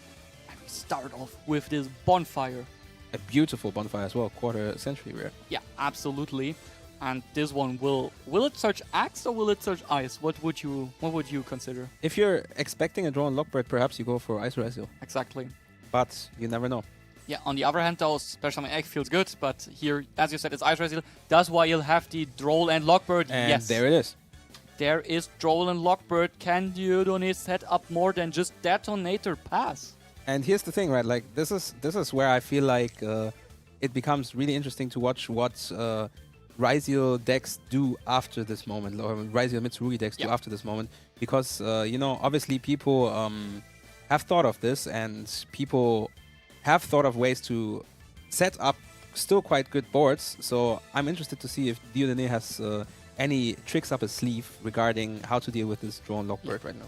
Yeah, we see normal summon Ice Ryziel. This might get us the start to set the Ryziel cross anyways. But it looks... we're looking at... I mean... I think he has the cross in hand I believe, yeah. And yeah, that's why he summons the X Ryziel and why he'll know it. On the other hand, though, I think Star would have been better anyways, because you rather want to draw the X over the Star. Yeah, because now Star doesn't do that much in the deck anymore. Yeah. And I don't think like we can add back the X-Rays from graveyard somehow. I don't believe. I mean, with cross. No, I mean to the hand. To the hand. That's less likely. Because always like the thing that's very good for the Mitsurugi deck under draw was if you have the Axe in hand already, you can send like an aggregator and get the extra pop off of the Ryziel. Question is, do we maybe just go for Baguska and hope? I mean, I don't think that is his idea, otherwise the cross would have probably just stayed in his hand. Yeah, but it looks like he's really thinking about what to do. Honestly, I'm not a big fan of Baguska here because Rahu and Pan in hand can out it. On the other hand though, if your opponent doesn't have him, you have a turn. I mean, yes, but yeah, as you said, I mean, Pan can get rid of it. Also, I believe Mululu's graveyard effect also. Yeah, fair enough, fair enough, you're right. So there's like a lot of... But we need a way to hard fuse it. But on the other hand, Keto also, Keto also, and also Justify Mena also. But it is number 41, Baguska with terribly tired type here. Yes. Tongue twister. Well, you said it quite well, I have to say. And now I'm questioning why we chose to activate the Ryziel Cross. Ooh, and there is Rahu, Draco Tail. Does Dieudonné have Ash Blossom? There's an Ash Blossom. Yes, he does, but does Wail have another way to get rid of this Baguska? He's thinking. Jinx. And there is Mululu, normal but Mululu, which goes to defense position. Turn to defense position. That's not what you want to see here. And it looks like we are passing back while only having one way to out the Baguska, which is Rahu. The question is, can Dieudonné still play here? Because the second Baguska goes to attack position. Mululu will use its effect, yeah. Yeah, gets to use its effect. I mean... The question is, what does he have in hand? And does Wheel have another Droll and Lockbird? Do we turn the Baguska to attack position now? Question is, does Dieudonné even have a playable hand? Because remember, he got no follow-up from his last turn. Oh, and it looks like he has drawn a Fuvalos. I assume maybe that's the 1 of 4 cross-out designator, because I cannot imagine him keeping in 3 Fuvalos going first. And we turn the Baguska to attack position. We immediately use Mululu. That's interesting. No hesitation there. Mululu needs to be used. Yeah, with another Mululu in hand, I feel like. That's interesting. This can add back Droll and Lockbird. Nice. Yeah, that's a very good point. We just add back Droll and Lockbird that way. And the question is, do we... Yeah, we just negate the Baguska, I assume, yeah. You could also negate the cross. No, I think it negates monsters. Oh, it negates monsters. But it does negate the Baguska permanently. So if we have a card like, funny enough, the Gagagagambara Knight, yes, that card can switch back the Baguska to defense position. Funny enough. So if this happens now, the Baguska stays negated. Well, I doubt that's going to come out on Wail's side. I'm just saying. It is, yeah. Thank you for bringing it up. Yeah, it is possible. I mean, I actually saw that happen multiple times. Because we saw the Dodo the Warrior. Yeah. I don't know if he plays a big Dodo the picture. I cannot imagine because he wouldn't fit it in his deck, I feel like. But Gagagagambara can actually turn back Baguska in defense position. Dieudonné is thinking here, but yes, he has no other choice. He has to summon the Sword Ryziel here. And play completely into the Droll and Lockbird. And now the thing is, why do you even grab when you know there's Droll? Do you take the Axe just to get off Aggregator, or is it the Ice because you can already like attach one thing from your graveyard and have one more pop then? I mean, you can also attach one thing with the Axe. He did not He did not use the effect. No, he actually didn't add with it. Interesting decision. I think maybe because he wants to wait to get rolled after he resolves Dual Drive. Yeah. I mean, that makes sense. Yeah. On the other hand, though, it doesn't make a big difference because I don't think he's on like multiple traps or so. No, but he gets to add 2 monsters and then he has Dual Drive and Detonator. We can negate the Drone Lockbird with the Dual Drive. That's also true. Because we can attach. We actually... But there's an Ash Blossom. And that's... I'm sure we need to negate this, right? There's no way we let this resolve because we have nothing else afterwards. Very heads-up play of Dieudonné playing around Drone and Lockbird. But in the end, still Ash Blossom. Yeah. Kind of getting him. Dual Drive effect now being used, detaching the last material from Baguska. Yeah. Makes sense. I mean, it's negated anyway. Yeah. It's negated anyway. Yeah. So, but doesn't matter in the end. Does that actually mean that it stays on board now, even after the next standby phase? I don't think it does because it's still maintenance cost, right? Yeah. So, and we add the no Dryzeal anti-X Dryzeal. There's a draw on Lockbird. Yeah. But we still get 2 level 4 monsters now, so we can still continue to play and make at least a detonator. We can make a very big detonator now, but I think to make a big detonator, we play completely into Nibiru from being, and we send the Valor now, getting rid of Kitu. Makes a lot of sense. And how much does Wail still have? Because we Valor saw... also such a good card against this deck. Valor is pretty good, yeah. Because the thing now is, we see that that Wail, he fused with 2 Mululu. So probably he does not have another Draco Tail in his deck. In his hand. In his hand. Yes. Not in his deck, there's definitely in the deck there should still be some. But in his Otherwise hand. I'd be pretty surprised. But yes, we can go for Eclipse Twins and no Dryzeal, and that... I mean... Oh! But we have a Ghost Spell for the no Dryzeal effect, and now I don't actually see a way to get to Detonator. It doesn't really make a big difference because we have the... Is it the Ice in hand? Which 2 did we search? Yes. Or did we use the X already? Is it the X? I think it's the X that's under the Eclipse Twin, so that's actually, there's no way to get to Detonator, and I don't think there's even a way to get over that pretty big fusion monster right now. It loses 100 though.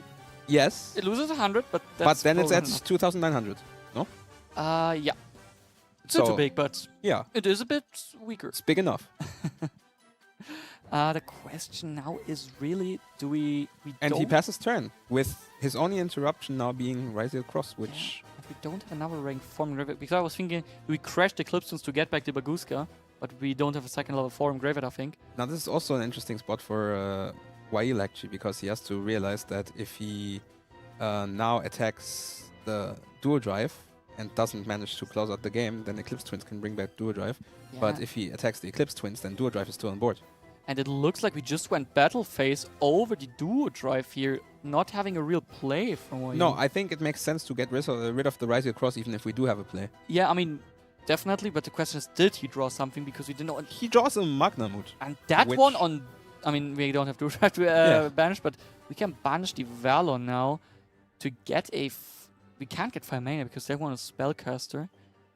And yeah, we run over the no Dryzeal now. And this still looks kind of rough for Wail because this Eclipse Twins can easily be crashed unless... there is such a thing as... Hieratic Seal of Heavenly Spheres. Or SP Little Knight. That's also a very good argument. Yes. So what are you going for? It is the... It looks like he wants to go for the SP. Of course, this still doesn't feel great, though, but he gets rid of... It makes sense to get rid of the cross, actually. Yeah. Because the Eclipse Twins is bigger than the Little Knight. Yeah, no, I can get behind it because it's like... Or Typhon. Or just Typhon. Or just that. Very heads-up decision from Wail, getting rid of the whole fleet of Dieudonné.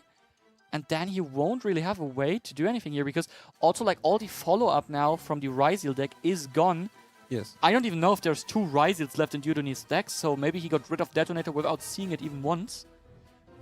And funnily enough, the Typhon even checks cards like Amino Havaki, no, not Havakiri, but Murakumo. Like Murakumo, yeah, you're right. The thing now is, what are we even adding in the end phase? Because I would normally think it's Melulu, but the problem now is I think he has no cards in hand except the one you search of Magnamut. Yes. So I mean, I think you still go for Melulu unless maybe he plays more Bestials. Yeah, fair enough, but I don't think they make a big difference here. Honestly. I mean, the thing with Melulu is any monster in your next turn, if you draw get a next monster, turn, any monster then gets you to play again. Oh, and we pass back? Yeah, now this is just a great spot for Wail because you can summon Mululu. We use Mululu. In fact, what did we draw? drew We a draw monster. Urgula even. Wail top decking this game out of himself out of the crisis of the game, we gotta say. And Dieudonné not drawing the cards he needs. Not even using the Fuvalos here, I feel like. Oh no, he normaled it. He normaled it before. Never mind. And yeah, now we trigger the Urgula and the Mululu. And he should have a way to get 3,000 attack points here. The only thing you gotta keep in mind is we have no way to get our Ophelia back from the graveyard as long as Typhon is there. Yes, but I mean, if we just get a Rahu here, that might even be enough now. Yeah, Rahu could be enough. Let's see if that one resolves. If Dieudonné has left an Ash Blossom and Joy Spring. First of all, we start with Kitu because maybe he has an Ash Blossom and he uses it here.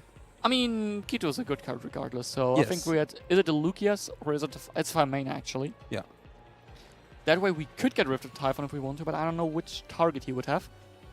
But here comes Rahu. Yeah, and Rahu resolves. I mean, of course we needed to use the Kitu because otherwise we don't have a monster in hand. Fair enough, fair enough. And now will he summon Arphalion probably, I assume, because that should be game. I think either should be game right now because Dieudonné is already at 6,600 life points. Yeah, fair enough, fair enough. Yeah. Which target it is? The Arphalion. No effect, of course. Now we trigger the pawn at the Farmane because we can. Because it's nice. We get to set 2 more cards. Checking the graveyard. How many turns are there? And there is the fist bump. Dieudonné giving a fist bump. Wail staying victorious 5-0 with his Draco Tail deck. And I think this just shows again, you know, Draco Tail is such a resilient deck. Yeah. Managing to play through that whole board, of course, what was really important was having that Ghost Bell. Yep. By the way, very interesting choice because I don't think we've seen a lot of people main decking Ghost Bell yet. Yep, I don't think so too because it's very, very interesting decision. We didn't even see the attacks of Wail. I'm very sad about it. I don't want to spoil them now because we might see later. I can just tell you he hasn't. There he's saying, don't talk about it. He has been cooking. We can promise you that we might see him in round 8 as if he stays victorious. Because you never know. Because we will crown a new Dutch champion today. And if you Dutch get Open champion. Dutch Open champion, sorry. Yes. But here, first of all, before crowning champion, we can see the deck breakdown. It's the deck breakdown from round 1, and we see 19.7% Yummy, followed by 18.2 by Vanquish Sword K9, and then 12% Dragon Tail, and a whopping 8.6% Malice. That surprised me a bit. I mean, Malice is still very popular and still a very strong deck, as we saw earlier when Dave piloted it, for example. I have to say, what surprises me is we see a lot of Yummy, but as you know, we were looking for a Yummy to feature, and it was actually quite hard for us to find one for this round. Yeah, we will, of course, still try to get Yummy into the feature match for next round, but yeah. Yeah, and we have followed by we got some info as well. Then we have the Crystron K9 deck actually being very, very, very solid representation, even more than the Mitsurugi variants, if you divide them into Pure and Ryzeal. Otherwise, we would have Mitsurugi following, and then some decks as always Blue Eyes decks, also some other Draco Tail variants, because this is actually just the pure Draco Tail deck. We also have K9 Draco Tails and branded Draco Tails at the start of the event, and then your classic other decks. You know what I find so interesting? We have exactly 2 Mermill players here today. And I was talking about both of them 2 rounds ago. That's actually so funny because we were I was looking for Mermill and both of them were pretty close to each other. Yeah. Sadly, I believe one of them lost in round 3 and one in round 4. Yeah, I think they are both X1 now. Still a good result, I think, for the deck. But it's, I think, a very interesting showing of the decks represent. We just see, Justice Hunter still shaping up the whole format. Yummy still being the most represented deck in front of Vanquish Sword K9. Did you expect that? It makes a lot of sense to me, actually, because Yummy is a deck that very much lends itself to kind of, when you have that feeling of, okay, I'm going to this event, I'm not quite sure what I want to play, so I'm just going to take this deck, because you don't... It's easy to play, you don't have to think that much about how you want to build it. It's kind of, you kind of have these 2 versions where you can play, you know, board breakers or decide more to go for the approach with hand interaction. Yep. But either way, the deck kind of always, the core of the deck kind of always stays the same, you know. So it makes sense to me that a lot of people gravitate towards a deck like that, simply because it's there, you know. It's why always make life, you know, harder for yourself than you have to. Sometimes you just go for what makes sense. Yeah, and your beloved Dracotail deck in third spot, we saw Wail winning with it, and I'm very curious. I think you're looking forward to interviewing him now, because yes, I am. You can ask him about all the decks. So stay tuned, because we will be back with the interview in a moment.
Hello and welcome back to our post-match interview of round 5. I'm here with Wail. Congratulations for winning the round. Thank you very much.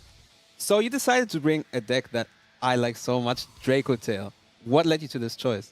I'm a very big fan of dragons. I've always have been since Yu-Gi-Oh started. And Dracotail was one of the Justice Hunters which really vibed with me. I really resonated with it, and I like the playstyle of like replenishing resources and going for the grind game. Yeah, so that's really took me to the deck. That's very fair. I have a burning question for you, actually, because we saw you use, actually, in 2 games, and one time, very importantly, Ghost Bell, which you also main deck. What's the thought process behind that? Because not a lot of people are playing it in the main deck right now. The thought process with Ghost Bell is that it counters Dracotail itself. It's good for a mirror match. You can stop the traps with it, for example. It's also good for the revive form, what's his name, Lupus. So it stops the turn 0 plays, and you can always replenish the Ghost Bell. It's a very versatile card, I find, also against Callby, against the Femina, so it has multiple uses, so as well as offensively as defensively. That's very smart. Thank you. I have to say, or I have to ask you this question, because I've been asking everyone this question today, and it just very much interests me, especially in a new format like this. So you chose to play Dracotail. What is the deck or the matchup that you really don't want to see today? I really have to give a shout out to my friend Danilo. He plays the Crystron K9 deck, which really pushes through all my end boards and pushes through all my hand traps and interruptions, and I really fear that deck with all my heart. Alright, so no Crystron K9 for you. Hopefully not. Anything that you would like to add to why people should pick up Dracotail or why people should play Dracotail now? Give me any reason. The main point I would say to pick up Dracotail, because it's fun for as well as you as your opponent. It does not lay down like infinite negates. It's a mid-rangey deck, it's back and forth, and you can see a smile on both people's faces. That's fair, and I think we also saw that smile on your face, especially after you won the match. Thank you. So I wish you good luck for the rest of your rounds. Thank you. And thank you for the interview. And I'll see you guys in the next round.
Hello and welcome back to our live stream of the Dutch Open in Spijkenisse. Exactly. Philip and me, we have some stats here for you. Exactly. Players still need some time, but we have the graphics for you. First of all, having like the main deck staples to see which cards are played a lot. And of course, Ash Blossom and Joy Spring, not a big surprise, right? I mean, I think ever since this card was released until the end of times, we will always see this card being played. It just makes sense. Yeah, as well as Molchami Fuvalos, we know, like, kind of in every main deck. Infinite Impermanence only at 52% kind of surprises me a bit. I mean, to be fair, Vanquish Soul doesn't really play it. Dracotail also not. Probably just all the rest placed the card. And then we have, like, the classics, the power spells. You could call it the new Holy Trinity, probably. Triple Tech Talents, Power Prosperity, Called by the Grave. I mean, if you put the three of them together, their percentage goes way up higher, because I feel like it's the three one-offs that are always like, you know, you're like, oh man, did he have to have that one? But if he had one of the other ones, you would have probably had the same reaction. So you can basically say it's a three-off. Interesting thing is, we don't see any archetypical card right now, because we have also seen like sometimes cards like Fiendsmith Engraver being in those numbers. Yeah. So this time around, really just clean staples, and then having a look into the side deck now with the cards we still see. Artifact Lancea in 62% of the decks. That's quite low compared to the that is a noticeable shift, considering this was in the 90% ranges you know, a month or so ago. Absolutely interesting thing. Droll and Lockbird still like mainly in the side decks of players. Very, very interesting. The other cards, though, we have seen them a lot. What kind of surprised me with this, first of all, Mochami Porulia goes into the side deck out of many main decks, and Fantastical Dragon Phantasme making a comeback in the side decks. Which I think is just so cool, because I think the card is very, very cool. I mean, I loved it when it came out. I still love it now. But it makes a lot of sense. I mean, if you look at the decks that are being played a lot right now, I mean, Vanquish Soul summons Link Monsters, Yummy summons Link Monsters. If they all need to summon the Link Monsters to start playing, you might as well play a Fantastical Dragon Phantasme. Yeah, exactly. Then also Ghost Bell still in the side. We see Caught by the Grave as well, a lot in the side deck. Makes a lot of sense. And then having a look at the last extra deck cards that are played a lot in the decks, where we still see SP Little Knight, kind of the king of the extra deck, or the queen rather. Yeah. And then the king of the extra deck, Super Star Slayer Typhon. Very, very interesting. I mean, again, you know, it makes sense considering it's a very good card to play in K9, just because you can summon it even in your opponent's turn. And a lot of the loose button, right? Yes, but also just, you know, the card is in the format right now pretty good. So it makes sense that a lot of people would play it, because you can just answer a lot of stuff with it. Yeah, and from the rest of the deck, we see K9 being like in a lot of decks here. Then also the Sky Striker Ace Kagari for the Yummy decks, and Almirage. Very good staple, so we see very much in the extra deck. It's like kind of separated between two staples or so, and the other ones, they just like share like the K9 engine or the pure Yummy deck kind of. Or like not only the pure Yummy deck, also like the Sky Striker cards in Malice as an example. We heard that talking from Dave, I think. But I'm sorry to cut you off, but I think our players are ready. Yeah, you are absolutely right. So I don't want to keep them waiting. Yeah, of course, you are absolutely right. Let's not keep the players waiting and go to a round 6 feature match.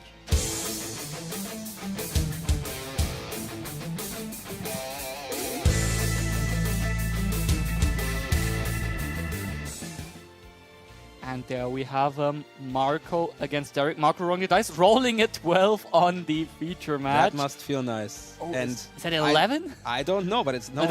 It's a 9. It's definitely less than 12. Yeah, and therefore Marco still probably going first, I assume. And there we have the fist bump. Yes. And I would assume also that Marco will start. And let's see. Yes, he's in his main phase 1. Yeah, Marco thinking for his line.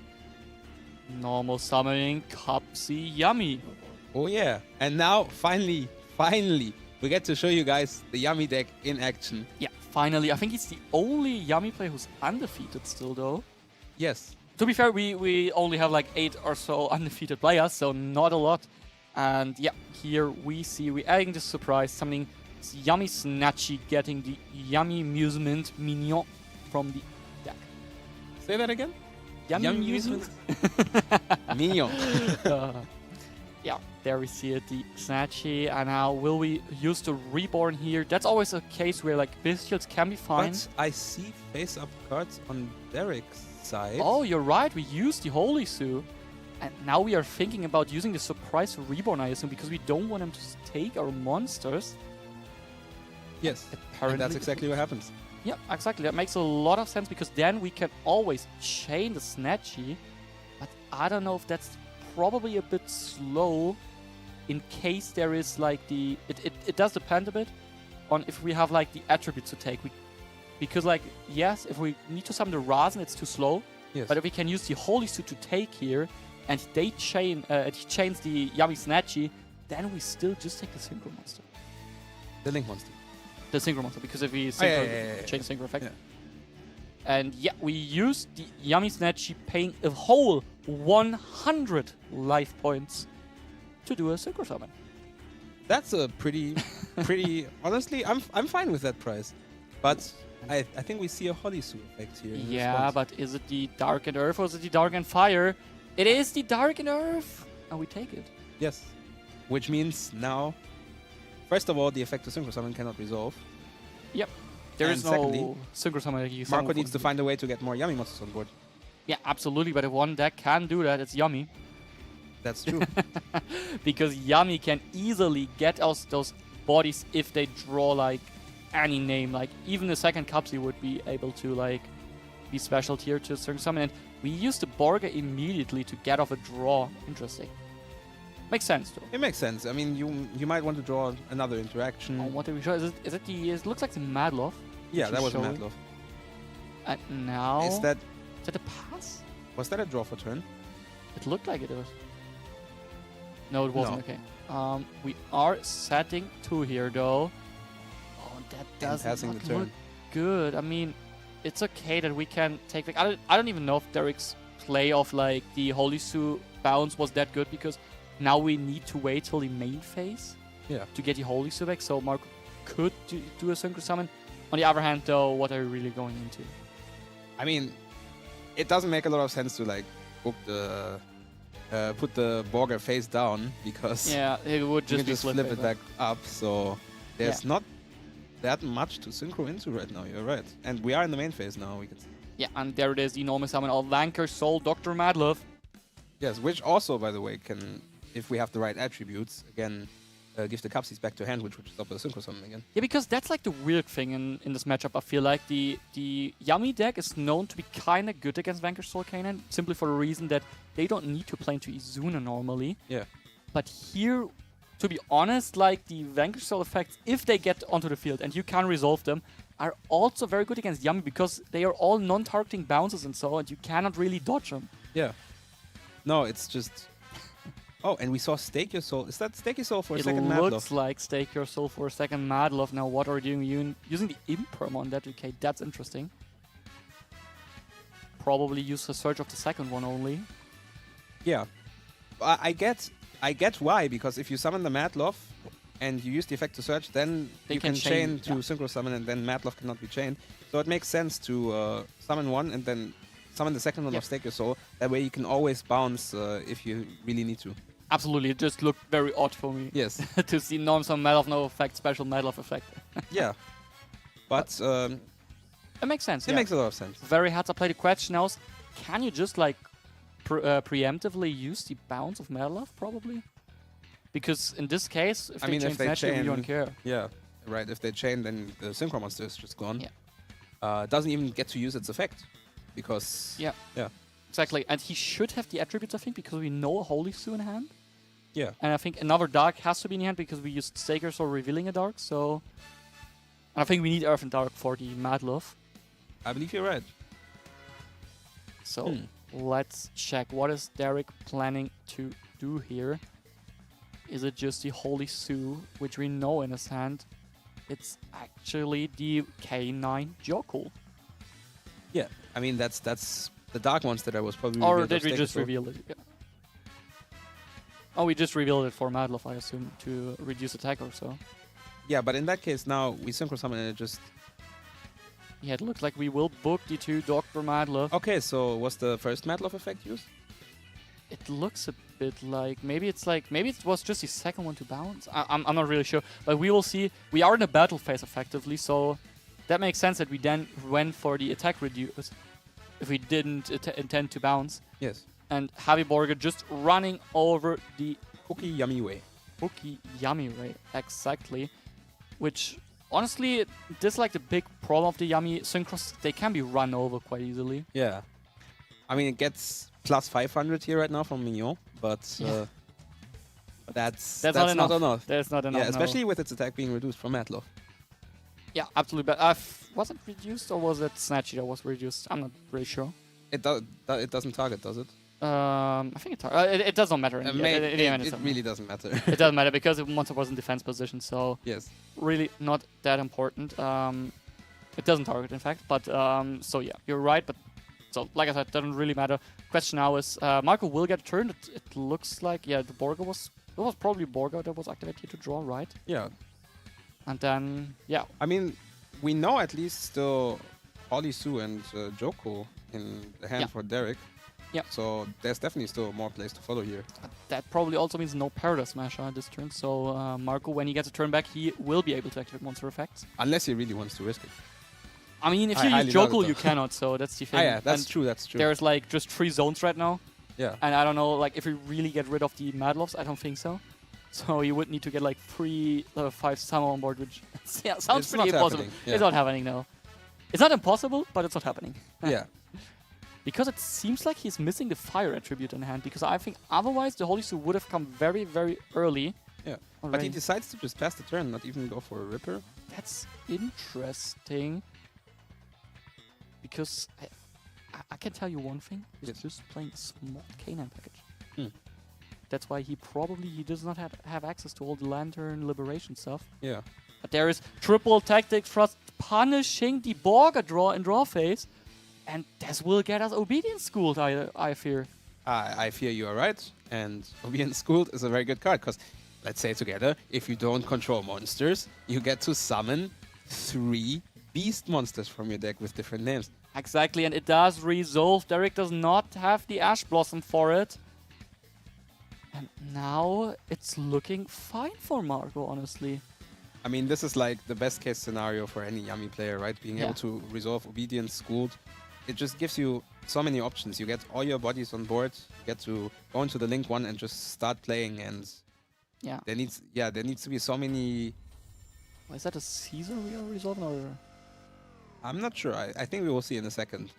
But I think there needs to be like so many... It's Phantasmai. It's Fantastical Dragon Phantasmai that gets stopped by Dominus Purge here. Very, very heads-up play, because there is a trap in the graveyard. Phantasmai gets destroyed. And this is very important for Marco here, because we know Derek has a fine hand, but it looks like he's missing the fire attribute. Yes. That also explained why we went for Dr. Madlov instead of the... what's it called? Instead of like reveal Jiaolong or Ash to summon Rasen. So no access right now. That way we can resolve the Cupsy Yummy Way. Yes. And Cupsy Yummy Way, I mean, in this situation, you know, you summon Cupsy Yummy Way, you can just add 2 cards, like 2 Yummy monsters from your deck to hand, which then can just special summon themselves from the hand. Also, it's just accumulating so much momentum for Yummy, you know. You just get to search exactly what you need into your hand, bring everything onto the board, and set up exactly how you want to. Exactly. The only thing you gotta keep in mind is we are now beast locked, therefore not being able to summon Herald of the Ark like this turn. Maybe next turn though. Yeah, I mean, there's ways around that. Plus, right now, this also just... I mean, yes, you are beast locked, but you can also just try to put a lot of monsters on board and maybe try and see if you get to 8,000 damage. To be honest with you, the thing is, I'm really unsure if I say the Borga was correct or wrong, because the Thrust was probably the top deck of Marco. Yeah. I would assume, at least, because there was a Holy Suit last turn. Otherwise, otherwise he would have used it. Yeah. But to be fair though, if he had go first, because the Holy Suit came so late, he could have chained the Snatchy and probably, because what I was thinking is no, if but he you could have gone for Talents. Fair enough. Yeah, Talents. Yeah, Talents. Yeah, you're right. No Talents. Talents. Yeah. So that must have been a top deck. So I don't know if it really makes sense to use the Borga to draw. Yeah. Because your opponent, you know, he has no play. Yeah. Except he drew like a name, and then you can still draw anyways. But this way you play with no real need into the Thrust. On the other hand, though, I can understand that he really wants this fire attribute in hand. because its hand then gets infinitely better. Yeah, I get that. But I think But still, then even then, if he draws the play, then you can still look and see if you can get your fire attribute. Yeah. Now the only thing that could save him here is if you have like Nibiru the Primal being here, because that would be devastating now. Because Marco kind of has to play into it because of the Obedience School locking into Beast Monsters. And we see Lolipo, Yummy Way bringing back 2 monsters, and then the Star Ham. Discard the main deck Harpy's Feather Duster. That explains why he didn't have that many good extenders, because he has those board breaker cards already in his main deck partly. And we use the Cookie Yummy and we say, yeah, we really want to destroy, not only reduce the attack points. Yeah. The Star Ham also being... sorry, I love saying that, by the way. The Star Ham also being a light beast monster. Even this gives your Yummy monsters an additional boost by 500. So the Yummy monsters are actually getting to be quite big right now. And there could be quite a bit of damage coming Derek's way here this turn. Yeah, not only that, we will be able to probably clear the 2 Madloffs in a graveyard. On the other hand, though, any top deck... I mean, we have the Holy Sue. If we have something to reveal for it, we will be able to just, like, summon it and go into Rock of the Vanquish and get our own Madloff back from the graveyard. In our turn, to be fair. Yes. Not this turn. But then... Yeah, Marco... Wait, is that... I think that's the Nibiru. It looks like it is. It's very shiny. It's a lot of levels. It's light. It looks like that is Nibiru, the Primal Being, and that might be devastating here because Marco has gone through all his Yummy synchros. That would be a very good spot to use it right now, especially because both of Derek's monsters are face down, so you would even keep them. Yeah, this is the case. To be fair, we chain a Lollipop, to be fair. Yes. So we will get that one back, so we will have some follow-up. But it's not. But not on the field. Yeah. Plus, I think all 3 Link 1s are gone. Are they? Yes, all 3 Link 1s are gone. Oh, and it is the Nibiru Priming, as you have already said. Marco, not really. Does he have an extender here? Because I'm unsure. Do we have a level? I mean, you said if we assume that the Thrust was the top deck and he couldn't play through the Holy Sue last turn. And add to that the fact that he might have added another name with the. You're right. Yeah, we might have added another name with the Kapsi Yummy Way. Yes. And he could have a Link Spider in his extra deck to turn the token into Link Spider and then special. But then what? Yeah, then we have Lollipop without any real effect. Yeah. Yeah, to be fair, it would be follow-up if he gets a turn, but I don't think if he needs to pass here, I'm unsure if he will get a turn. Very unsure as well. Because we have the Madloffs to be flipped. Derek looking like he knows that Marco is struggling now. Because he might have seen the this also, I think this also explains a bit why we chose not to use the Joko. Yeah, that also makes sense. We normal summon the Kapsi. We can't. I don't know if we can. I don't think we can reduce the attack. I mean, not really. No, we already used the effect to destroy Borg. Exactly. And now here comes the Vanquish Soul Holy Sue. And there's infinite impermanence on your Holy Sue. And we chain the Caesar, and Marco scoops it up, making let Derek win game 1. And what a showing. I mean, we saw again why playing on your opponent's turn can be so strong. I mean, summoning the Holy Sue in the first turn of Marco and interrupting his play that way, and then getting to your own turn without Marco having had time to really establish anything, just puts you so far ahead.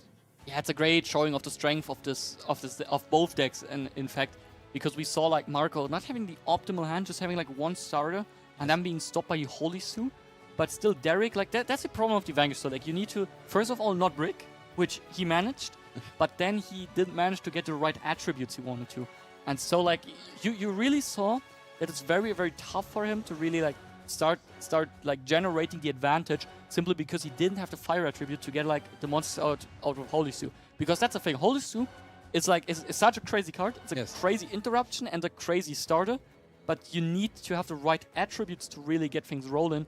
Because like taking a monster every turn until the end of the turn is good, but it does not make you play yourself. Yes, definitely. I mean, we talked already about whether or not that Borger should have been used, whether it was smart to play into the potential thrust, but I think it all worked out here, and that's maybe something, you know, if you're Derek, that's something you think about maybe tomorrow when you're at home or later tonight, but right now, you know, doesn't matter whether it was played optimally or not. You won the first game, so now your mind should be on, okay, let's see if I can keep this momentum rolling and maybe take down the second game, and if not that, the third one. Definitely. On the other hand, Marco now, needs to just take a deep breath and cool down and make sure he can play game 2 with a level head and just play his best.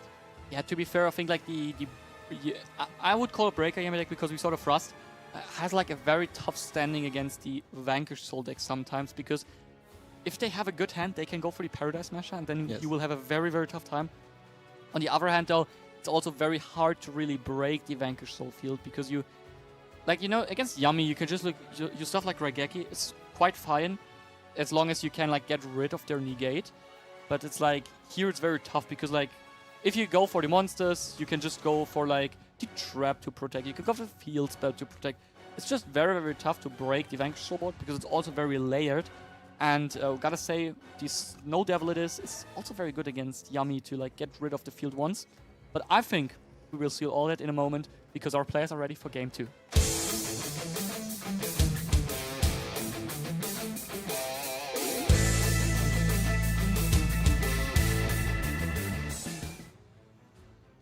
And there we see players, and I assume Marco will go first, right? Yeah, I mean, he went first game 1. I see no reason why he should change his mind game 2.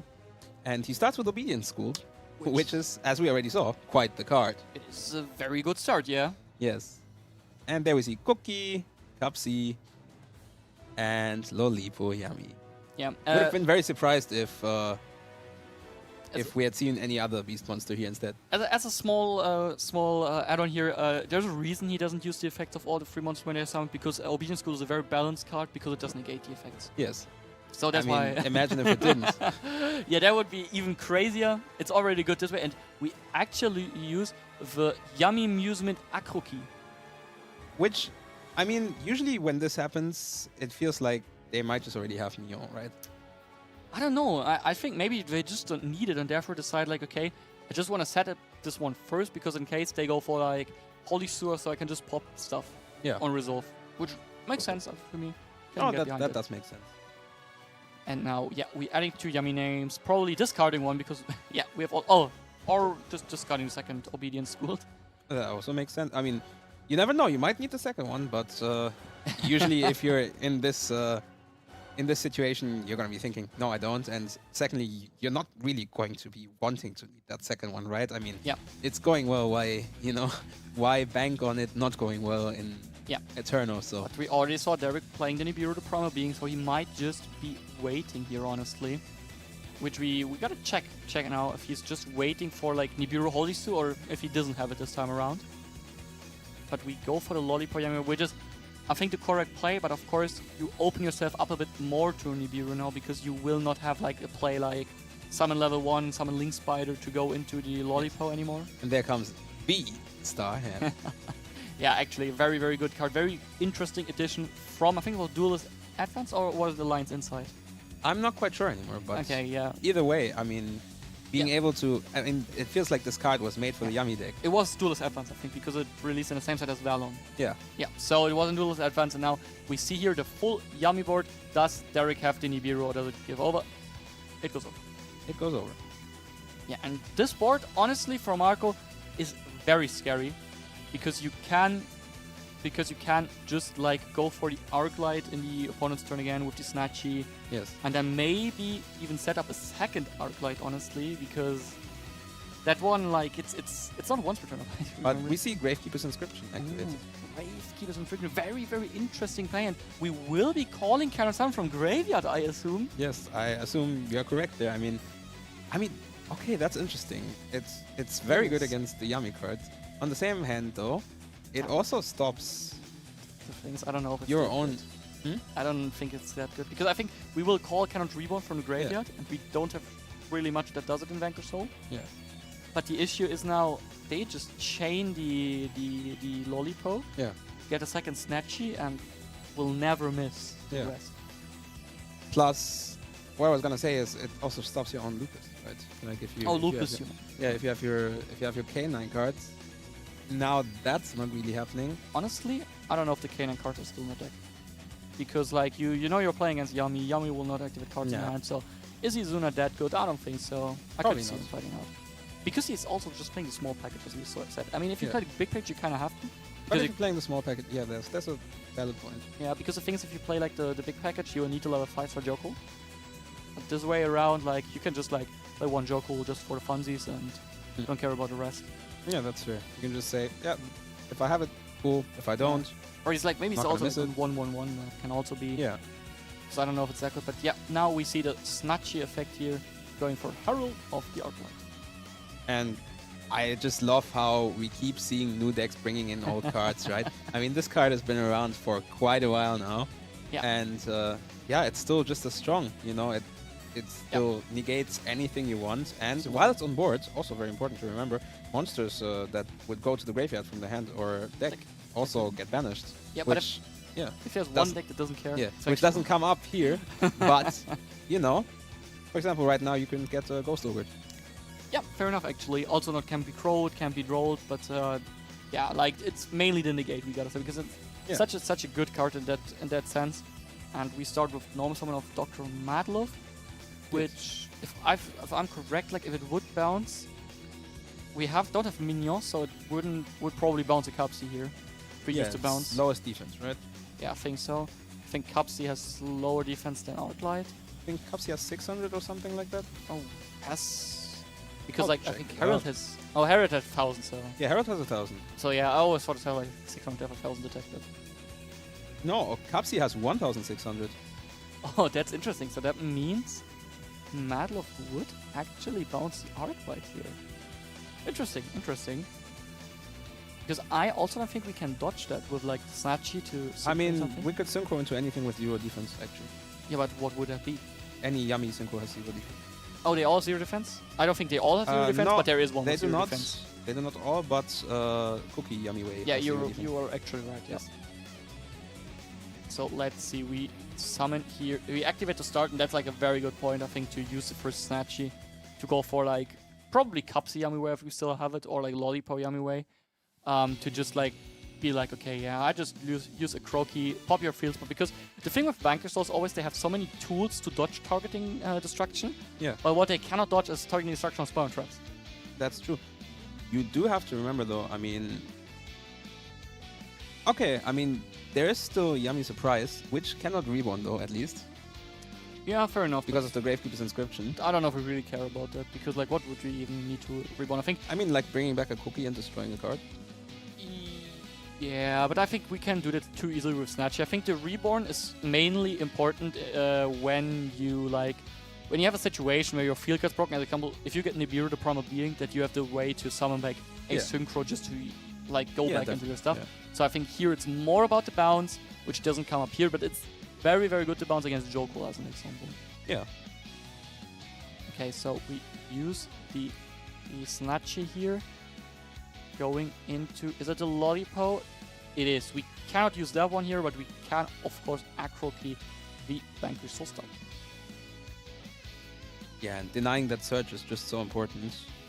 Yeah. Because, as we saw before, if Vanquish Soul doesn't have the right attributes, the deck might struggle a bit, and making sure that one first surge doesn't go through might sometimes be the difference between them having or not having the right attributes. However, we do see a small world. Ooh, smart, interesting card here, honestly. Because it can access us pretty much every monster in the game as long as you have the right bridge into it. But it's answered by an Ash. Oh, we actually ashed that. Interesting. I mean, it makes sense. But otherwise, it feels very bad to Ash a -1, right? Because that card is way scarier, I feel like. Yes. I agree, but now we have to just use the Herald. That makes sense, and Derek scoops it up, does not have another push, and Marco wins game 2. Interesting spot there, because, I mean, stake your soul, reviewing Xiaolong, I feel like at that point you're like, okay, okay, I will arc like this and I think I'm fine. Yeah, I agree. He probably, it's like very tough, because like, I mean, Razen is like so ignorant into hand traps. Yes. While Madlov is not really, because it's way easier to interact with a field spell than to the Razen that immediately searches, then is like it needs rock most of the time. And here, if you don't have the right attributes, you don't have the real cards, like Jiaolong is such a double-edged sword. Yeah. Because it's kind of necessary, especially for the attributes. It's also a good card to go into rank 5s and so. But the card itself is pretty bad if you get to like grind against it when you're low on resources. Yeah, I mean, if you don't have a way to get the Jiaolong on board, or if you don't have a way to use the Jiaolong's effects, then it's just kind of there. Yeah. And yeah, it's just sitting there in your hands, watching you and saying, "Hey, why do you play me?" Yeah, and that's the thing. He could have summoned him, but what afterwards? Yeah. Yeah, the Jiaolong and a Madlove without anything. What are they doing? I'm like, maybe a Link summon, but Link summon what? Yeah, that's the thing. You can run over 2 cards of your opponent. The thing I'm asking myself, did he have a way to like just run over the Herald with Madlove? Probably not, because there was still the Snatchy. Yeah. And I think he would book the Madlove there probably. So also that's not really an option for him. So very tough game set. And as I said, here we saw like it's very like balanced between both decks. They are both like some people say Yami has a good matchup in the Vanquish Soul, but it can really turn out differently. This game here we saw like why the matchup can be pretty good for the Yami deck, because it just like sets up also so many negates and keeps the Vanquish Soul deck low on resources. Yeah, that's the thing, right? If the Yami deck gets to just do its thing and not be interrupted on the first turn by stuff like Holly Sue or Nibiru the Primal Being, then yeah, the board that it puts on the board is just very strong. I mean, you can try to play into it, and I think the Gravekeeper's Inscription was a way to try to play into it, but whether it was enough, I mean, in this case it wasn't, because the fact of the matter is that you take away some of the grind game, but the interruptions are still there, so you still have to get through it yourself. Yeah, I don't really think the Gravekeeper's Inscription is that good in this matchup, simply because you really need the attributes to be working around. And we already saw players, they have been drawn their hand, and so let's head over to the table for the final game 3.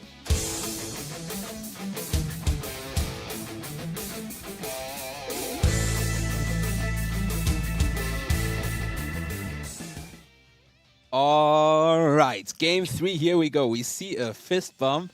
And let's see, I'm assuming Derek will choose to go first here. Yeah, definitely. Only one player can stay undefeated here. There is no draws, as we know. And that's a good way to start. And he starts with Rasen. That's what you want to see. Does Marco have a card to stop it? Dominus Purge. Dominus Purge. Very, Purging very away the Raisin effect. Yeah. Absolutely. Not being able to dodge that with anything. No Borgen, no Valius. It looks like we go for the Link 1. Is there already a card in hand for Derek to continue playing, like a Vanquish Soul Holy Suit? It looks like we're adding back. Yeah, that's add back Raisin to hand. I mean, Holy Suit would be very strong here right now. Revealing the Raisin, if you have the right attributes, you can just keep playing. But Derek shakes his head. Yeah, that is a pass turn. Pass turn, no back row, nothing for Derek. And Marco's just free to play now. Now let's see what Marco can do here. Does Marco have the Obedience schooled again? No, just a normal summon Lollipo. Yeah, normal summon Lollipo, not doing anything on the field here, but I'm very sure. I think we want to rock of the Vanquish into Rasen probably, right? Yeah, try to maybe just get it off the board immediately. But that would be a crazy mind game if Marco then had the Obedience schooled. I mean, yeah, I agree. That would be a crazy mind game. I don't know if you'd necessarily sequence it that way, though. And there we see it. Songs of the Dominators to negate the Rock of the Vanquisher. And then adding ourselves another Dominus Purge. This was very risky of Marco to use the Purge first, because, I mean, here it completely paid off, but these songs could have been easily Ash Blossomed by Derek, but it does resolve, and Marco, he profits of this immensely. Yes, because, I mean, you remember the Purge was used in Derek's turn, so now he even has another Purge for stuff like, say, Phantasma. Yeah, exactly. Absolutely. Yeah, and that one would also destroy again. On the other hand, though, Marco not having hand interaction from himself, because the Songs of Domination was activated from the hand. Honestly, though, yeah, we're not really caring about it. No, I mean, you can still use the Purge, and the rest, you just kind of play your Yummy cards, right? Yeah, we had Cups, we add Cups, we add Lollipo. We might discard one of them soon. Did we discard a card for the Cup C? I do not see a card discarded yet. Was it a cookie? No, it was another Songs of the It was another song. Yeah. Marco having all the trap cards, all the Dominus cards in his hand. He said, I don't need this card anymore. I already used it. Yeah. And now we turn the Katsuyama into a Snatcher, of course. And this way we will access our Yummy Amusement Mignon. And there it is, Yummy Amusement Mignon. Being able to now also bring something back from the graveyard if needed. Yeah, and we have Yummy Kapsi the other way around. Yeah. And you gotta remember, I mean, there's only a Rock of the Vanquisher on board right now with nothing else. So it's basically like an empty board. Meanwhile, Mignon makes everything 500 bigger for each light monster you control. Yeah, but so we shouldn't forget, we know Derek is on Nibiru, the problem being, I don't know if he'll keep it in going first. Theoretically, a good card going first, because it like backs your board. Yeah. On the other hand, though, if there's one deck that really needs cards with good and attributes... there it is. Yeah, I just want to say if there's a deck that needs the attributes, it would be the Vanquish deck. But here we see Nibiru, the primal being. Not bad. Question is, how good will it really be? Because we have the surprise in hand. Yes. I mean, we have the surprise in hand. We also still have the Mignon effect to also bring something back after we use the surprise. Honestly, yeah. Why do we think to use Nibiru? Because this is already more than 8,000. Oh, we call Battle Phase. That makes sense. That makes sense. Fair enough. True. Because there is 4 light beasts and all of them gain 2,000. Yeah, you're right. And the rock has a whopping 0 attack points, so not the best defense you could imagine. And not solid as a rock, in fact. Yeah, not solid as the other rock in hand.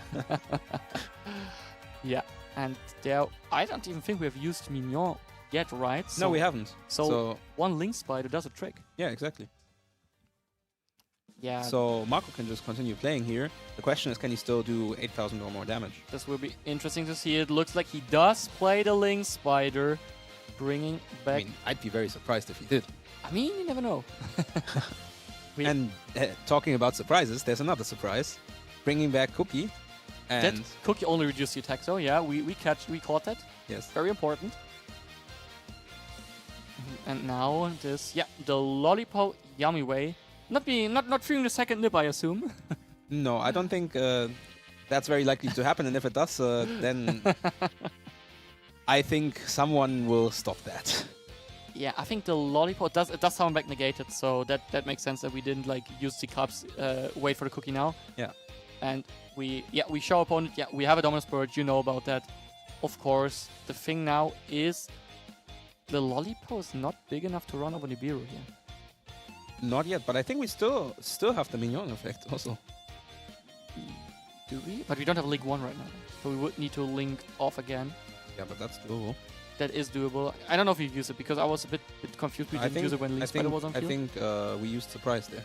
Yeah, we used Surprise. I was just a bit confused. Maybe it was used before because we had Link Spider on the field and that would have made sense. Yeah. But it looks like we go for Link 1. Now checking the graveyard. It is the third Snatchian, in fact. Did they call Battle Phase? I mean, the Nibiru is 1,000 lower. Yes. So this should be enough to at least go for some damage and run off the Nibiru. On the other hand, though, it's not really that impactful here because it's not going for game. Yeah, you gotta remember though, last turn Derek got stopped by one Dominus Purge. Yeah. With the Purge not even destroying the Raisin, and this time, if Derek doesn't draw an appropriate play from the top of his deck, then Purge on Raisin, this time even destroying it, is going to be very painful. Yeah, you're absolutely right. And if Marco goes for like, if Derek does anything, like the Lollipop can just like summon back 2 from the graveyard, and then he can just like maybe even still go for an Arclight if he goes back into the Lollipop next up, and then also having like another negate on top of the Purge. So let's see what Derek can do. Only at 2,700. I always forget how crazy big these yummy monsters are, because they don't look that big. I think they look very menacing. I think the Rasen looks more menacing, and there it is. And Dominus Purge being activated, destroying the Rasen, in fact. Derek shaking his head. Does he have anything left here? Asking for how many cards Marco has in his hand. seems like Derek really thinking it is. I think Stake Your Soul. I believe that is Stake Your Soul. Yeah. Showing the Jokul in hand. That explains why we couldn't do a lot with that one. Stake Your Soul also probably our top deck. Most likely yes, because otherwise we would. I assume we would have. Yeah, I mean we could have used we do the Jokul. I think one of both cards should have been drawn. Yeah, but couldn't we have like used Stake Your Soul in combination with the Rasen at least? Do some. Yeah, but does it really accomplish a lot if you only have the Rasen as your only fire monster in hand? I don't know. Probably not. Yeah, and now we go for Lollipop that will be able to get rid of the Rasen if we want to. And we revealed the Jokul, so probably going for the Vanquish Soul Dr. Madlove, or are we very desperate and go for the Borg draw? I think it's going to.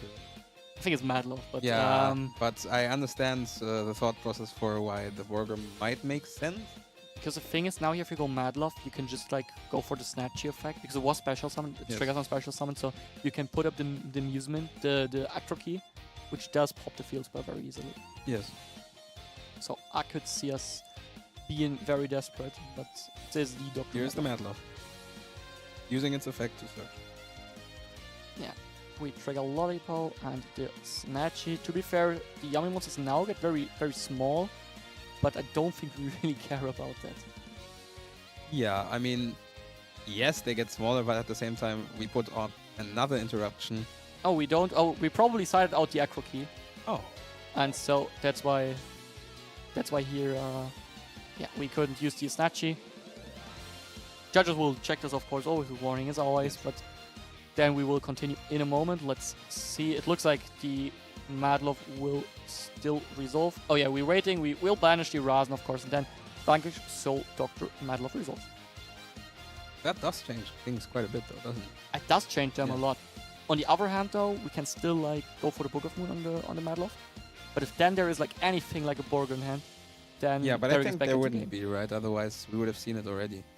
Probably, yeah. Probably you're right. So perhaps. Are we? I mean, we will see. We will see what Marco chooses to do here in response to Derek's next play, because I'm pretty sure the next play is going to be activating the field spell. Yes, here comes the start. Yeah, I think it does make sense to still go for the Book of Moon here. I feel like to go for the Cookie Yummy way, to just book the Dr. Madlove. The question is, do we have any way to probably still get into a copy of Herald of the Arclight here? We see Lollipop Yummy Way being summoned. Yeah, Lollipop bringing back. I mean, you can also bring back. I mean, do we have a cookie engraver for the pop? I'm not sure we do. I do not think we do. I mean, Lollipop was used already, so that's not doing a lot here.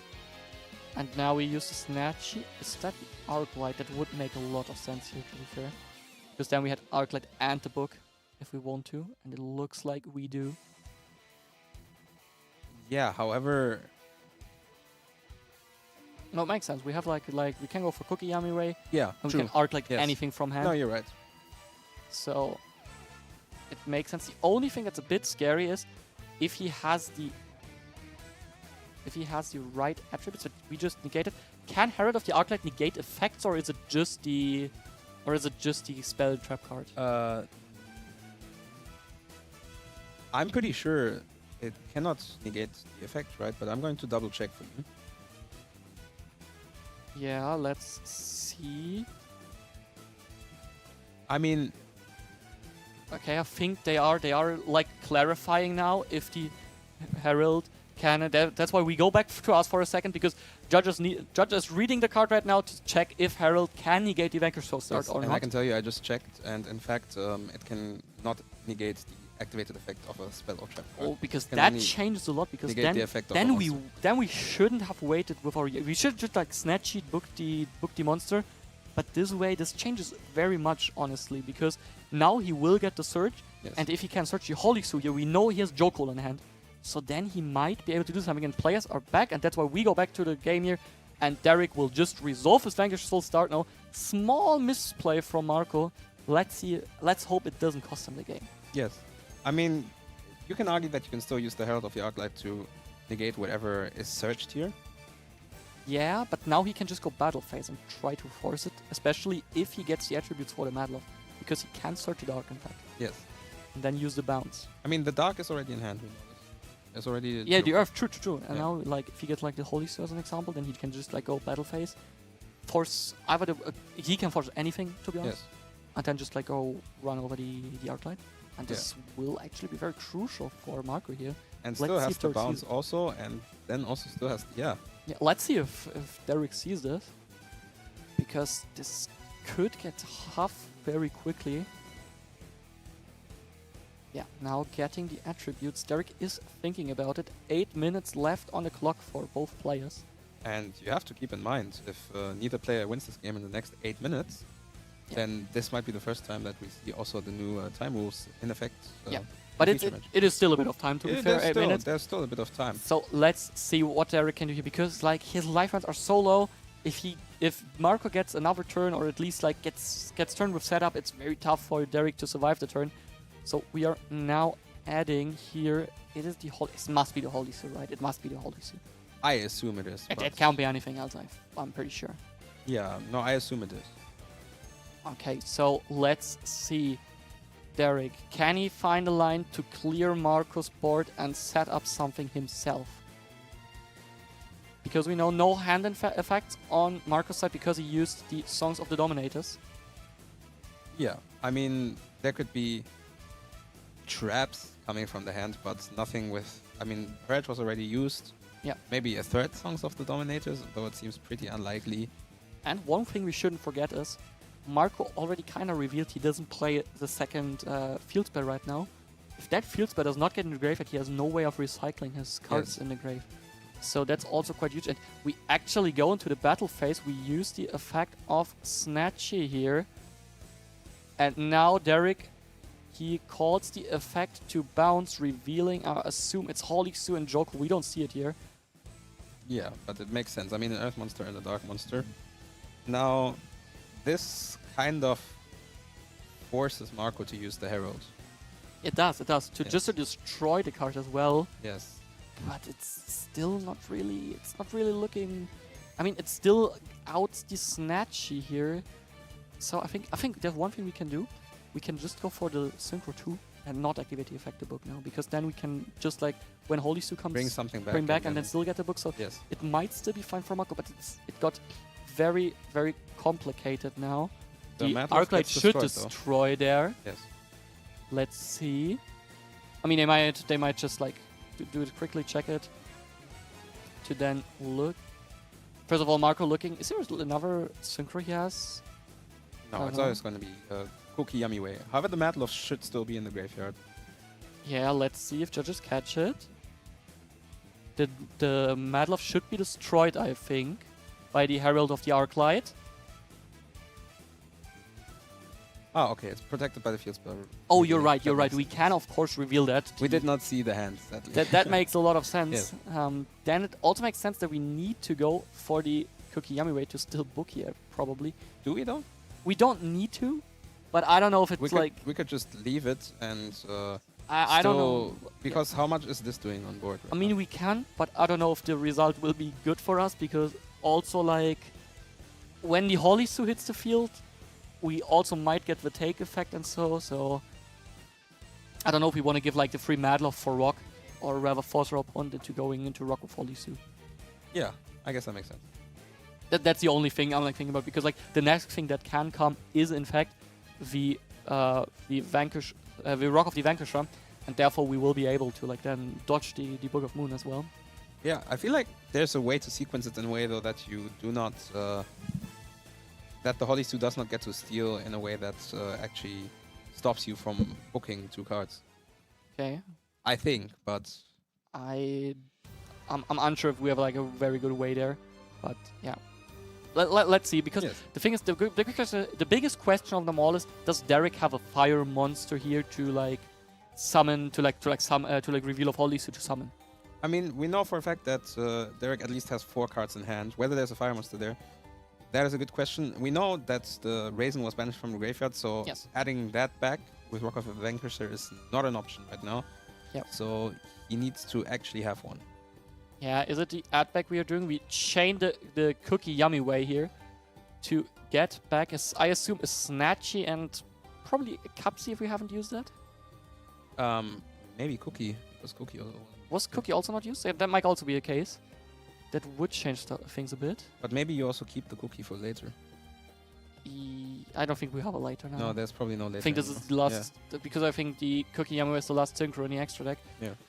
And timer ticking low with 6 minutes 40. But it looks like he does decide for the Cupsy Yami way here. And now, like, players are clarifying a bit. The players are clarifying which cards are being brought back from the graveyard. Yeah, looks like nerfs are getting a bit lower the lower the timer clicks. So we go back for us for a moment while players are like clarifying which effects have been used and so. But they are back immediately. Yes. And there we see the Cookie, the Cupsy being activated and probably searching and there's a Raisin.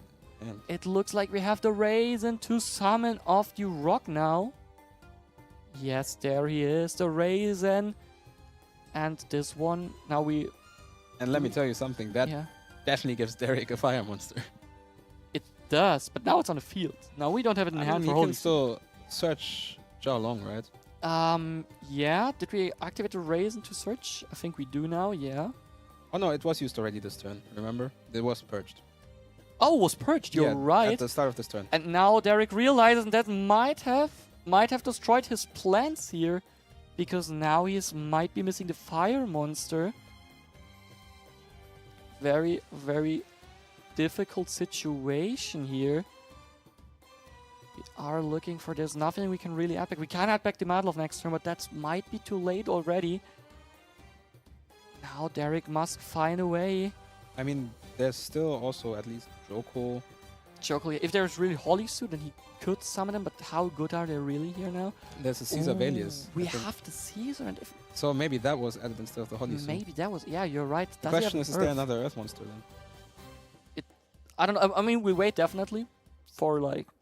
I mean, I don't know if we really wait, but we can wait here, of course, definitely. No, that was a past turn. Oh, and that's better for Marco, but like I said, so much stuff in the graveyard. Can he even really get back to something here? Yeah, and you gotta remember, he's got to be able to get rid of this Caesar Valius now through the field spell protection. Yes. And then be able to still do 2,700 damage if he still wants to win the match. Yeah, there is only one left, though, which is the Cookie Yami way, being able to turn the Caesar face down. I mean, we get a reborn now. Mm-hmm. That might matter actually, reducing the attack from Caesar by 1,000. But we decide to go for Lollipop. Banish the Dr. Madlov. And we chain the rock to add it back. Interesting decision. I thought we want a special Rasen instead. But it looks like we don't. Also, we shouldn't forget he needs to attack the Caesar now. I mean, adding it back gives you fire and dark in hand, which makes your... Oh, but we already had the dark in hand, right? Oh, and there's the yummy surprise. Bouncing the Caesar and the rock. And now we go... We normal the Cupsy, we add a monster. Do we have a way to go for game? We must have, right?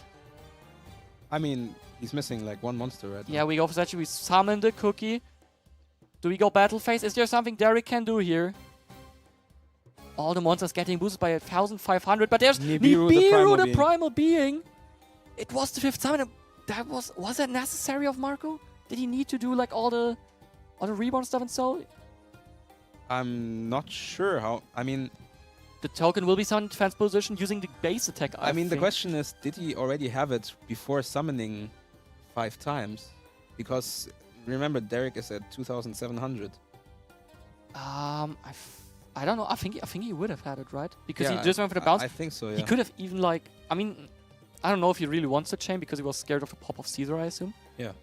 But it looks like, does Marco have something here? Because we went for Link Spider already. Looking at his extra deck, there is no Link once left, I think. And he might have to pass. He's setting one card. Yeah. Derek gets another turn and he has Rasen in his hand, we know that. But he needs to find 7,700 damage. In 2.5 minutes. In 2.5 minutes, does Derek find them? Normal Summon Rasen is a great start to that.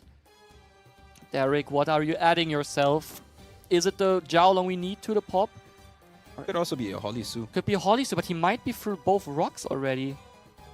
To add back. Yeah, but you can also bounce it with Caesar and then bring Fair out enough, fair enough. Holy We Sue. know the Caesar, and it is in fact the Holy Sue we added. It looked like a Story Tori for me for a second, but definitely not that. Holy Sue needs Earth and Dark to steal, so you could even just steal the token here. Yeah, we use the Caesar here now. Caesar hits the board. Caesar pop is declared. We are popping the back row. It is just another Obedience Schooled. And there is Jokul Effect summoning the Holy Sue. Jokul Effect, 1.5 minutes on the clock. This is getting interesting because he needs to find a way to get rid of the token. Yeah. We bounce, we go for the battle phase, and Derek wins this game in a... It's not a time scramble yet, but it felt like was very one. close to a time scramble, like 1.5 minutes more, and this would have ended with me player taking the victory. Yeah, I mean, this was very, very close one, but Derek managed to find a way with this Nibiru the Primal being Marco. Yes.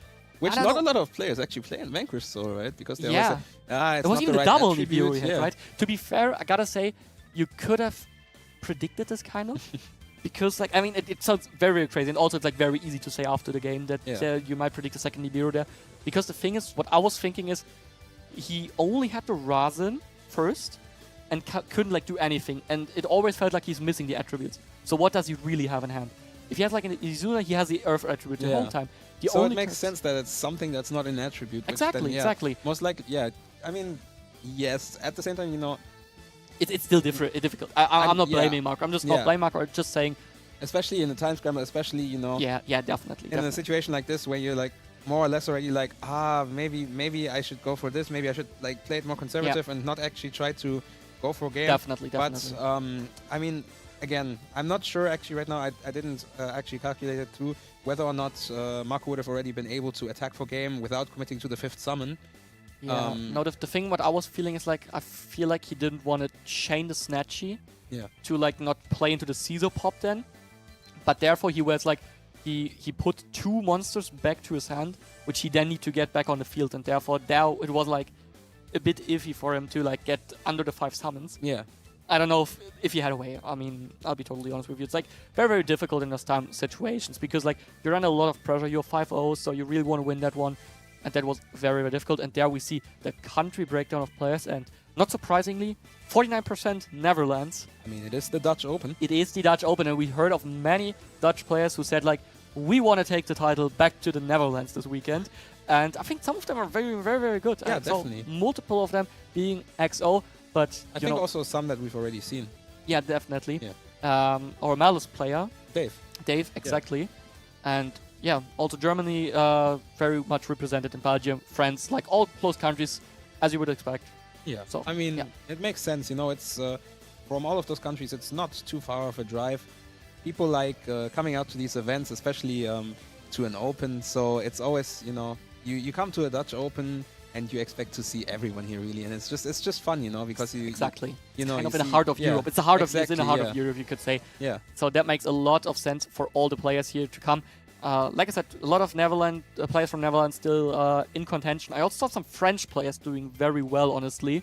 Yes. So we gotta see on that one, like who will be able to take the crown in the end, because as we said, like we had like we had a lot of players from different countries here still doing good. I think I got the information. We will skip the interview now because we are actually already in timeout, as you saw. Therefore, no interview this time, but make sure to come back for round 7, which starts very soon.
Welcome back to the round 7 feature match. We promised you just a short pause, and we have found a banger matchup. Both players, they're X1 already, but still having like a small chance on the title. But we really had to feature them because they are playing such a crazy matchup inside, like from the deck wise. At least one deck, I would say, is very crazy. So players are already ready. They have already rolled the dice. Therefore, let's head over to the feature match table for our pre-last round feature match.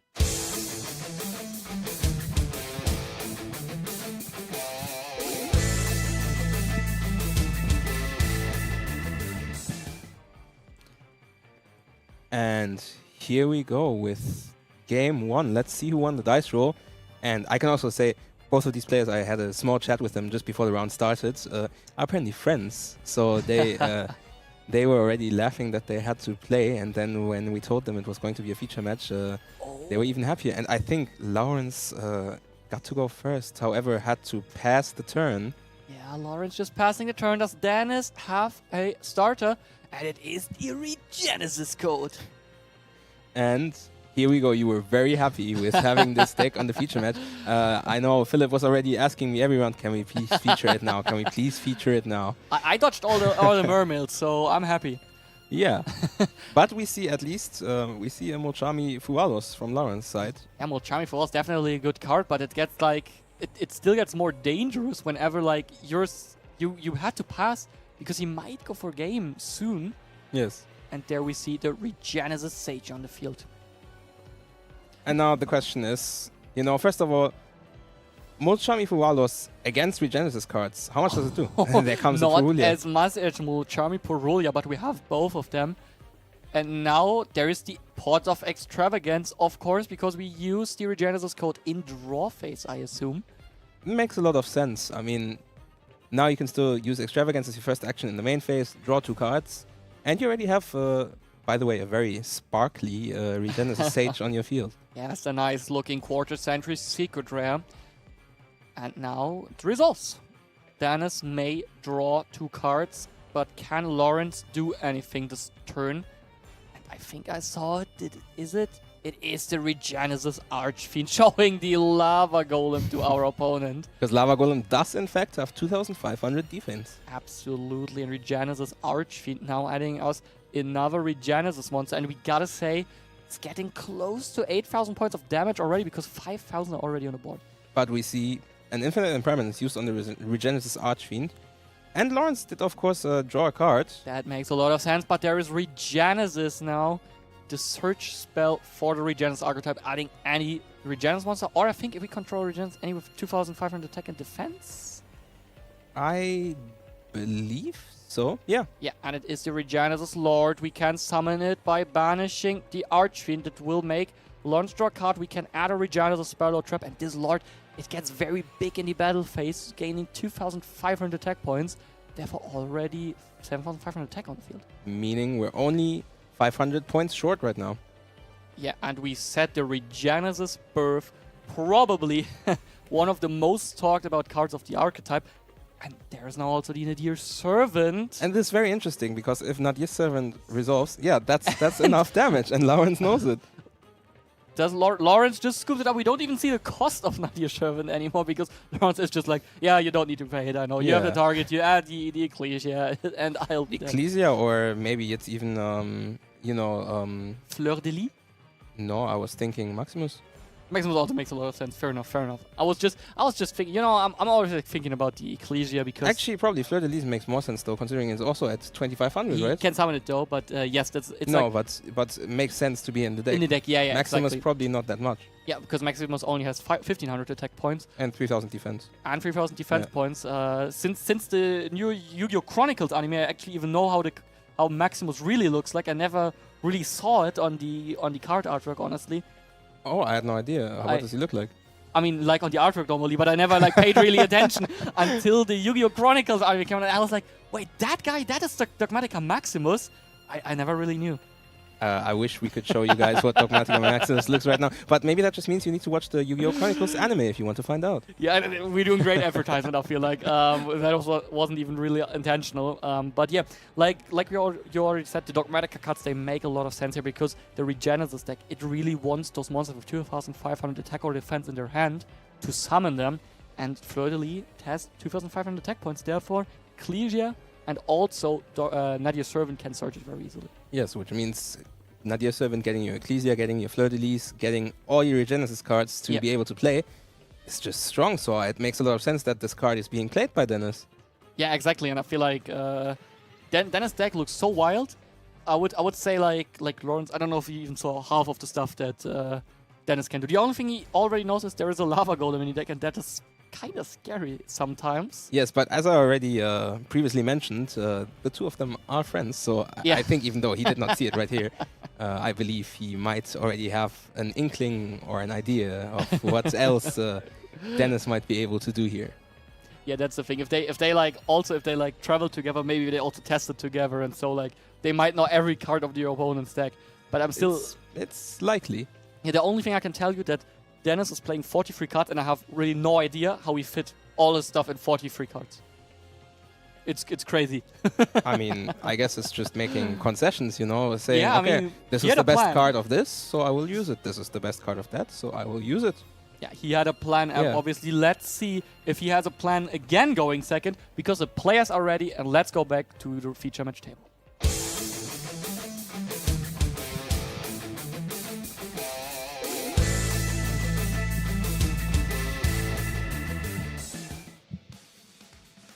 There we see the players. I assume Lawrence will go first again, probably. And starting with preparation of rights, that's a lot better than passing. That's a way better start than last game. And now pre-preparation of rights. Try saying that 3 times fast. Yeah, I won't. We'll add Amino Habakiri no Mitsurugi. Yeah, say that one 3 times quickly. So no, I'm good with once. And Mitsurugi Mirror. Yeah. Very, very good cards. Does Dennis have the drone lockbird? He does have the drone lockbird. Nice looking. Yeah, it's all so shiny. That's got to be a tactic, right? You know, I got to be honest with you. To answer the quarter-century secret rare preparation of rights, you need to activate the quarter-century drone lockbird. I think any drone lockbird works. Yeah. But yeah. I see your point. Now, let's see. Does Lawrence have anything left in his hand to still put up a decent board? It doesn't look like it. Looks like he passes again. Oh, wow. And that's just gotta be a bit annoying if you're Lawrence, right? I mean, you're 5-1 in the tournament, and now in round 7, you just 2 times have to pass the turn with no board. Yeah, and it is the dream of Dennis here, starting with the Pot of Extravagance. Does Lawrence have the Ash Blossom and Joyous Spring to maybe take the chance of Dennis to get all those monsters with 2,500 attack or death to that? Yes, there we see it. And also so shiny. I think they both have a lot of style. Let's be honest. Dennis, there's a lot of... Oh, there is Kashtira Fenrir, and that might get us the Unicorn of 2,500 attack points. Which then again lets us be able to play our Regenesis cards. Yeah. Is he adding it, or is it just another Fenrir? Let's see. I feel like if he adds another Fenrir, the Unicorn is probably already in the hand. And there's another Fenrir. It might be. I'm just reading his mind. You know, we are thinking in both in Regenesis. And Lawrence. And there's a Droll and Lockbird. Lawrence has his own Droll and Lockbird. And that is an attack for 2,400 attack from Fenrir, but that means that Lawrence gets another turn and might actually be able to play his Mitsurugi cards here next turn. Yes, because we know the Amino Habakiri no Mitsurugi is already in hand. And that's everything he needs, and then it directly passes, nothing in hand. And they're both giggling. I love this energy right now. Yeah, does he maybe have another Drone Lockbird here? I mean, we're about to find out, because I think Lawrence has no other choice but to activate his Amino Habakiri no Mitsurugi here. Yes, probably. But dodges Fenrir at least a bit, so he can play around the Fenrir a bit. So yeah, there it is. The Habakiri. And I assume we will tribute to Saji, and then if Dennis has an Ash Blossom, I'm very sure he won't let that Saji search. There goes the Saji into the graveyard, and there's the Ash Blossom. That is the counter quarter century secret Ash Blossom. Like clockwork. You need to stop reading the players' minds. And that's the thing now is, does Lawrence have now a way to get like a ritual summon off? Because he has the Habakiri, you know, he has the mirror, but it doesn't look like it. Just 2 cards set on the field. Giving turn back to Dennis, and there's still Fenrir. There's now Regenesis Archfiend revealing the Sage. That's interesting. I mean, that just means that... Where's the unicorn? We just Is don't the need unicorn it. in hand? Maybe side it out. Who knows? I feel like you wouldn't want to side that out, though, right? Yeah. Yo. Okay. Thank you. Well, let's see. Our resident Regenesis professional has spoken. Regenesis code is being added. We activate Rivalry of the Warlords. That, now that's a card I didn't expect to see. That is probably a good card, but there is Kashtira Fenrir, which is also not that bad against the rivalry. So yeah, I mean Kashtira Fenrir then again needs to expend another battle phase, though. Yeah, it looks like it, and there is the Fenrir effect. Which gets hit with the infinite impermanence, meaning the rivalry of the Warlords stays on the board for 1 more turn at least. Lawrence right now really playing Protector Rivalry, so let's see how long he can do it, though. We know, the Mirror and the Habakiri are in hand, so the question is really now, does he draw like a Murakumo to be able to use the Mirror? Dennis setting 1 card and passing his turn here. Interesting. Interesting. I'm interested to see whether Lawrence has a play here now. He does not. Needs to pass, but on the other hand, Dennis still under the rivalry lock, so then Lawrence should be now at let me calculate, 3,200 life points. Yes. Therefore, now in battle phase, going on 800, meaning there is no prayers that can be activated to special summon anymore. Oh, there's Regenesis code! Special summoning from the deck. Does Lawrence have an answer? Yes, he does. Dominus Impulse. Dominus Impulse negating. And both of these players are just saying, no, you stop that. No, you stop that. No, stop it. Oh, but Dennis has the Regenesis now, being able to search a monster with 2,500 attack points. Getting Archfiend finally back on the field with Sage to negate something. Or is there a Droll and Lockbird maybe? Oh, we can't use it. No, Impulse came from hand, right? I think Impulse came from hand, yes. Yeah. Then now we reveal the Sage. We summon the Archfiend. We will add a Regenesis card from it, and that's everything Dennis wants here. Because now he just gets to play, and I've said it 1,000 times, and I will continue to say it 1,000 times. If you are in a simplified game state, but one player has an engine rolling, that's going to be pretty good for that player. Absolutely, especially if the Regenesis engine really lives off always grinding again and again and again. Yes. I don't know, is there a rank 8 that maybe deals burn damage? There's Giant Trainer, to be fair. There is Giant Trainer. But it looks like we don't go for it. That would also be a pretty funny way to end the... That would be a crazy... I don't think I've ever seen Giant Trainer actually ending a game. Let me quickly check. It looks like he doesn't play it, though. That would have been crazy, though. If he went for... Cool. Because I think also Giant Trainer does exactly 800, right? I think it does 800 for most, yes. It looks like the game is still going. Players, I don't know. Does Lawrence draw anything to play here? Through the Sage as well. So yeah, he's going to... And through the Fenrir. He's going to need... quite the good top deck now. I mean, maybe for starters, something like a Pot of Extravagance. That would be negated by Sage, but yeah. Yeah, unless you ask very nicely. Maybe he has something else on the hand. He's Destiny Draw. Is it a card Lawrence can play with? He is looking at his hand, considering his options. Going into the main phase. What did he draw? It is the Mirror. Yes, the Mirror that was there before. So he probably drew... So he probably drew something like a Ritual Monster or something that he can now use to activate the Mirror. Yeah. I can't really tell how many cards he has left in hand, so how many things I can't tell either, but I assume about 3 to 4. Probably that's 3. That's quite a bit then, because like you said, we know the Mirror, we know the Habakiri, and we know there must be another Ritual Monster. Yeah. Or 2 level 4s. Yeah. So let's see. Looks like he just negates it by tributing another Regenesis Monster with Regenesis slot. And there's the handshake. Dennis winning it. We saw it, 2 Ritual Monsters and another spell like in hand. Nothing that Lawrence could really play around, and therefore a very... I don't want to say it, but it was a kind of easy win for Dennis because, like, Lawrence didn't draw very good. Yeah, and again, this is part of the game, but of course, if you're playing a tournament and you prepared for it, and you came out here to play it, and especially if you're on the feature match, and then you just cannot really play your deck for 1 or 2 games, it's not a nice feeling. But on the other hand, they're both still laughing together, we can see. Yeah.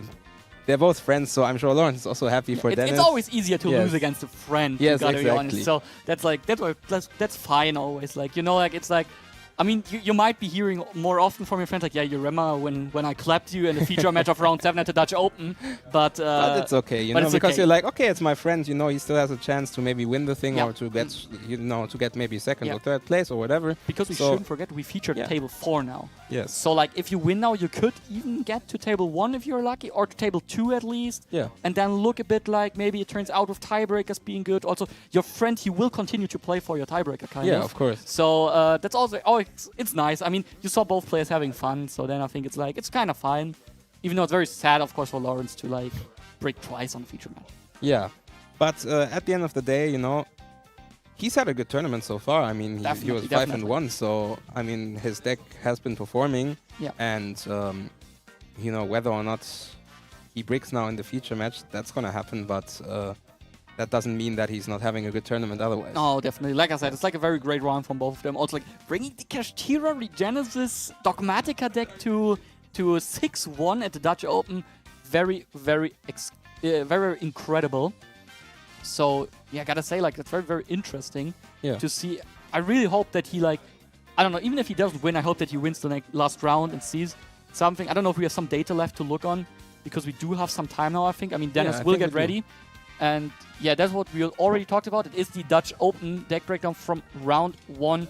As we said, a lot of Yami, a lot of Vanquish, but we kind of didn't see it in the feature match that often. I felt like I saw more like Mitsurugi performing than I saw Yami and Vanquish Kanan performing. Yeah, actually, I mean, Yami, we've seen the one, but besides that, I don't think there was that much Yami at the top tables, right? Yeah. On the other hand, though, I gotta say, like, at table 1, I saw our player from the last round, the Vanquish Soul player, at table 1 right now, against our Draco Tail player from round 6. So it's like Vanquish Soul K9 against Draco Tail on table 1. One of them will probably be undefeated at the end of the round. And I think at table 2 there is our Malice player, Dave, yes. Dave, exactly. Yes. There, yeah, we see again the numbers of the cards. We talked about them again, but if you haven't seen them before, we see Ash Blossom being the most played card in the main deck, followed by Mulchami Fuvalos, and we also were able to see that a lot in the feature matches, because like every deck being able to like use the Fuvalos all the time. I feel like we saw a lot of Fuvalos today. The other card we didn't see a lot of today, Artifact Lancea. No, not at all, right? But you gotta remember also, we had one Malice in the feature match, but besides that, we actually didn't have that many decks in the feature match that you might want to Artifact Lancea. So, you know, maybe it seems to us like we didn't see it that much, but it's definitely still around, as you can see. I mean, over half the players are playing it in their side deck. And also, SP Little Knight is still by far the most popular card in the extra decks, and I mean, it makes sense, right? Exactly, but the more interesting thing here is we can see the amount of players that play K9 Ripper, but not the Werewolf, meaning they have cut the Liberation, which is 7% of players, which is probably not crazy much, but it's not like you don't see it at all. Because like there is players who started cutting the Quick Play spell because it is kind of... I mean, the Quick Play spell is kind of like... It's a kind of a brick if you draw it. Yeah. So you don't really wanna have it in hand, I feel sometimes. So it makes sense to cut it. And here, yeah, again, we have the country breakdown. We saw, I think, 2 Dutch duelists. So one of them, X1, we saw more Dutch duelists also at the top tables. I'm very, very curious. I mean, table 1 is... Is it Dutch Mirror? Is it? I'm not very sure. I mean, we had... Who did we have? We have... Our Draco Tail player. Our Draco Tail player, Wail, yes. Against... who was the other one? It is our Vanquish K9 player from the last round. I don't know if he's Dutch. Yeah, I'm not sure. I mean, we'll see in the end. We'll see at the last round. It will be interesting to see who will take the Dutch crown, because it's only one more round left now. It went by fast, right? It went very, very fast by. I mean, it's not even 5 p.m. and we're already like close to crowning the champion. I mean, you know what they say about having fun, so that makes sense. But I think also, you know, I just think it comes to show that with this new time rule, also the tournament, you know, because when the time is over, the time is over and no one's playing anymore. So it makes sense that the tournament went by faster. Definitely. You gotta be honest though, at like YCS you have more deck checks and so more time extensions. Yeah. So that's like just something natural where it will take more time. Yeah, for sure. But we also saw like players very rarely getting into time anymore. And we even saw one game, the last round, the Vanquish Soul against Yummy game, where the 5 extra minutes, they mattered a lot because like the game was finished like 1 minute before. So before that game would have gone into time. Now they were able to play it out and Vanquish Soul was actually able to win it. Yeah. Yeah, so interesting thing. Now we don't have a winner's interview now because the winner told us he doesn't really want to be interviewed, which is fine. And we will be back with the last round of Swiss soon, so stay tuned.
and welcome back to the last round of the Dutch Open in Spijkenisse, and we got a proper final for you. We've got two players that we've already seen in feature matches today, and one of them, Wael, is 7-0 right now, the only undefeated player. So, should he take this match down, he will be the undisputed champion of the Dutch Open. Absolutely, and on our side we have also a familiar face, Dennis Peters from the last round. Still X1 as we saw, and now in the kind of final. If he wins, he cannot know for sure if he wins the tournament, but if he wins the match, at least he can secure the chance on the tournament win himself. Exactly. And I think this is going to be a very interesting match to see. We've seen both players already play a feature match today, so I'm going to spare you all the ado that we normally do before this, and I'm just going to say, because I think our players are ready to play this match, I'm going to bring us right over to the table, and let's start game 1.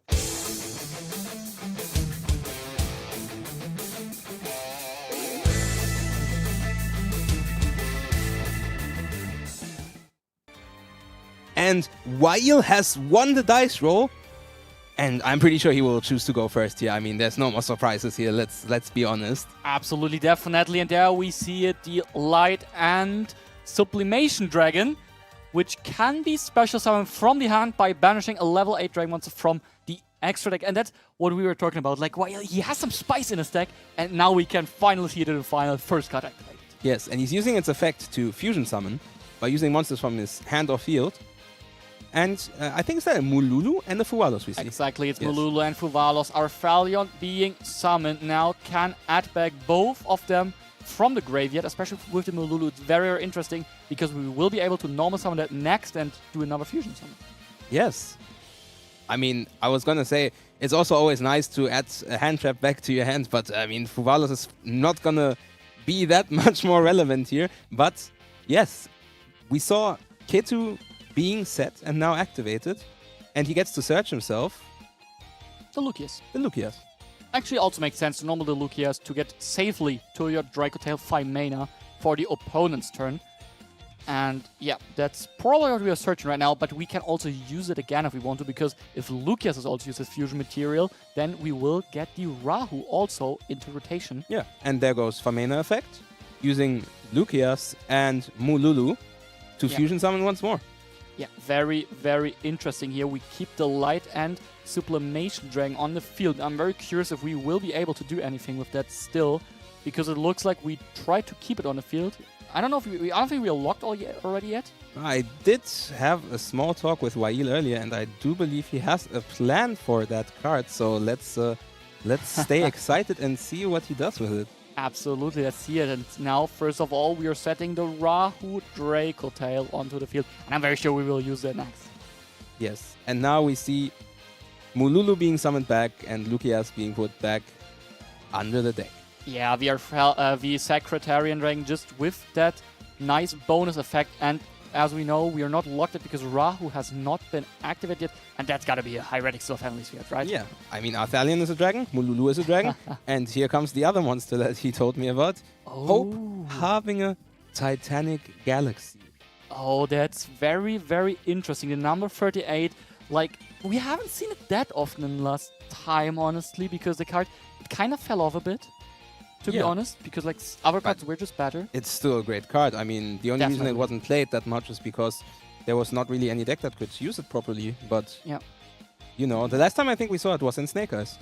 Yeah, now we are going to second Arthalion. That's a bit, it's a bit odd for me, because, I mean, it makes sense, of course, but the thing is, you kind of sometimes burn very quickly through your Arthalions, and now we already summoned 2, so if we want to, like, interrupt our opponent in his turn with Arthalion, it's like the last Arthalion for now. Yeah.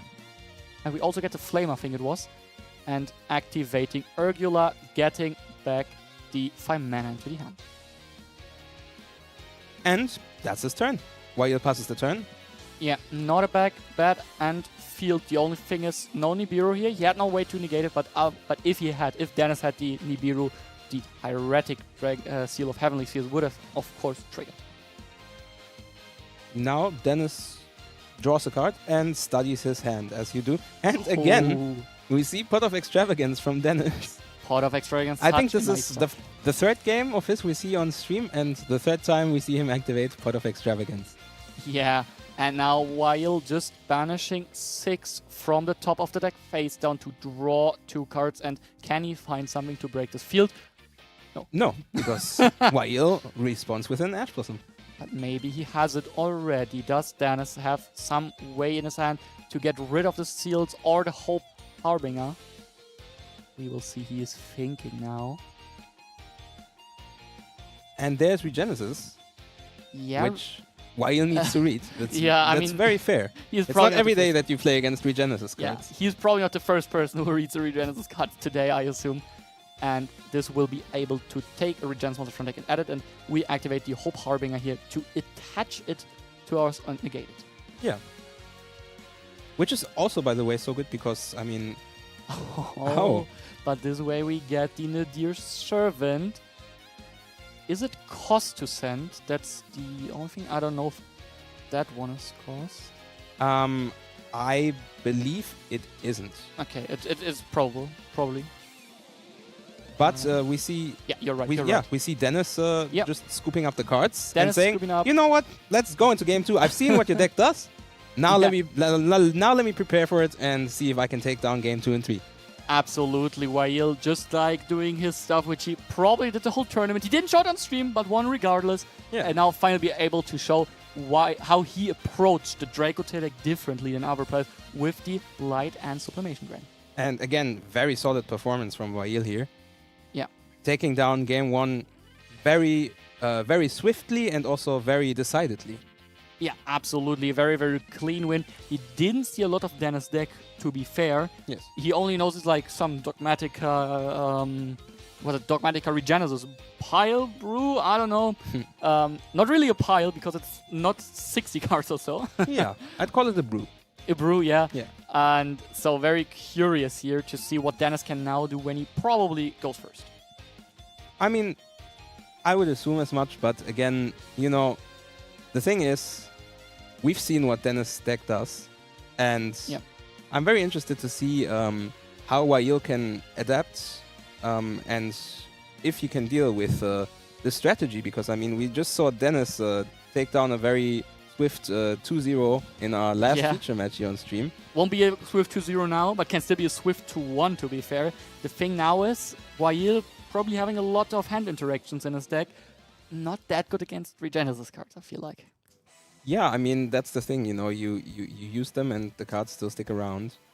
Yeah, often, like, it's also, like, very hard to find, like, good spots for, like, Veil or Impermanent, so we gotta see, like, how much he can do, or, like, how far, like, how good his plans are into, and his knowledge also into the Regenesis deck are. Yes.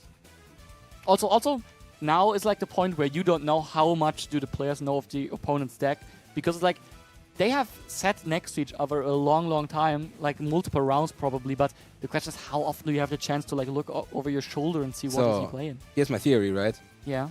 Seeing as Wael just read the Regenesis card, I assume he doesn't know that much about Dennis' deck. Probably not. No, you're right. But that's just my theory. Anyway, we're going to find out now because the players are ready for game 2.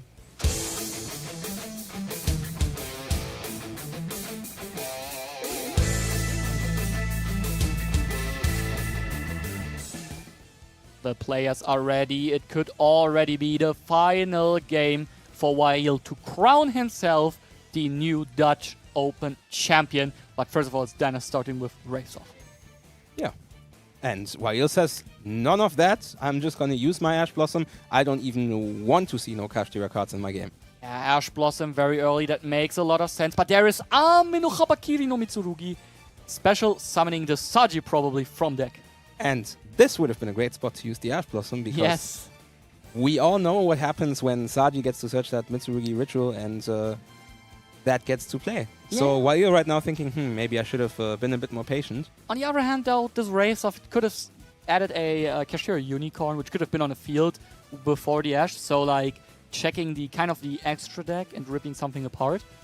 But here, like, I still agree with you. I would have rather, like, have one extra deck card of me ripped than getting full Mitsurugi combos. Yeah, but there's a Ghost Bell again this card that we already saw in the last feature match of Wail.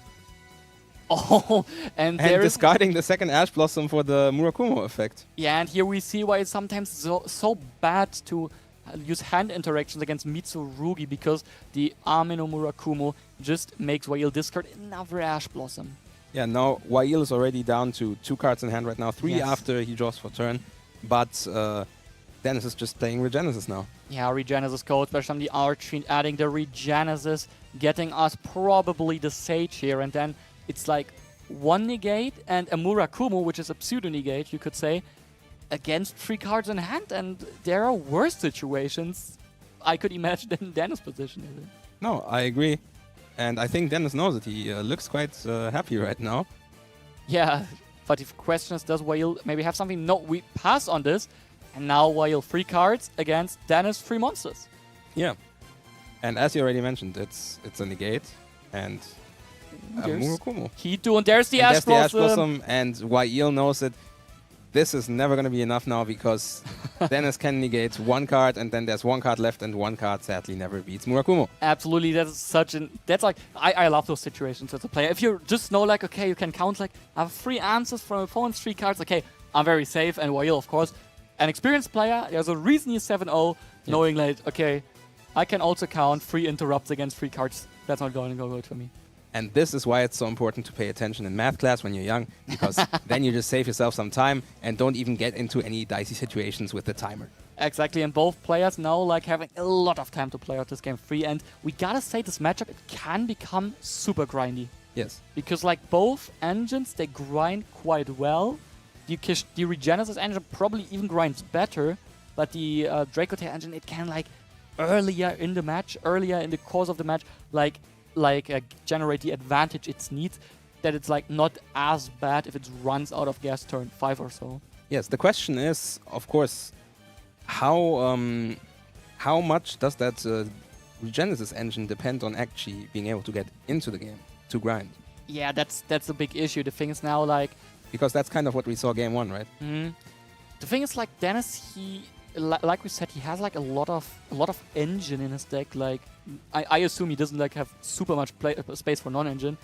I would bet on Wail having more non-engine in his main deck than Dennis, probably. I mean, you still haven't found out how he has space for all those cards, right? Yeah. We actually chatted early where like he said like, yeah, I heard you have no idea how I can fit all those cards in like 40 cards or so, and he told me like, yeah, I also have no idea. I guess you just do it. Yeah, but he just made it somehow, and it's working out like a charm. And yeah, that's now like the big question. Like, has Dennis maybe a chance, like, with all those engines in his hand, like, the Dracotail deck plays very well through hand interactions, but sometimes, like, all those engines sticking on the board, that might become a problem for Wail when Dennis gets his monsters on the field. That's very true, but the question is, again, will Dennis be able to get and stick his monsters on the field?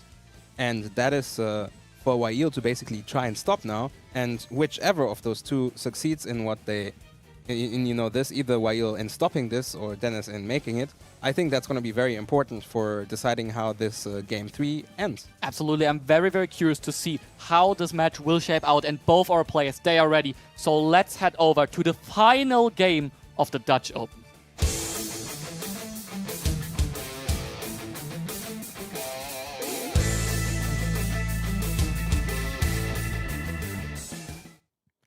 Game 3!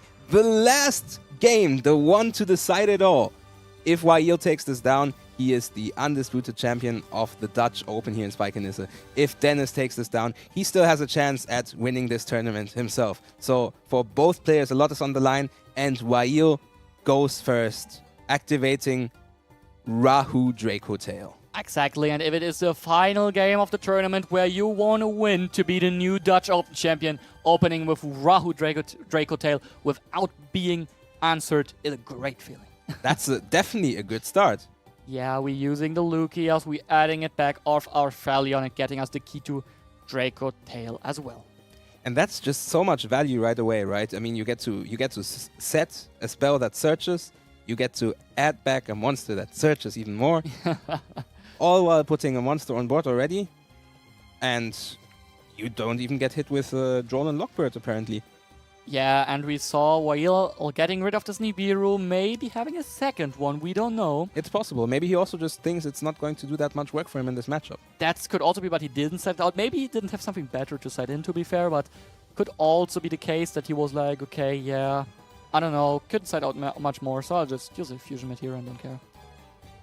So, we see, yes, we see straight away Wail continuing his fusion summons. I'm intrigued to see what type of board he decides to end on now that he doesn't have the light end. Yeah, that's the big thing. Without the light end or the dark end dragon, like his opportunities to like fuse are very limited. So it might just be a standard like Draco Tail board of Gulamel, Orphelion, and a trap.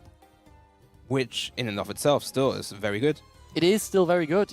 And you get to add back 5 mana. The question is how much non-engine will be backing up the field, because that Orphelion, though, it looks cool, but it's just like a vanilla on the field right now.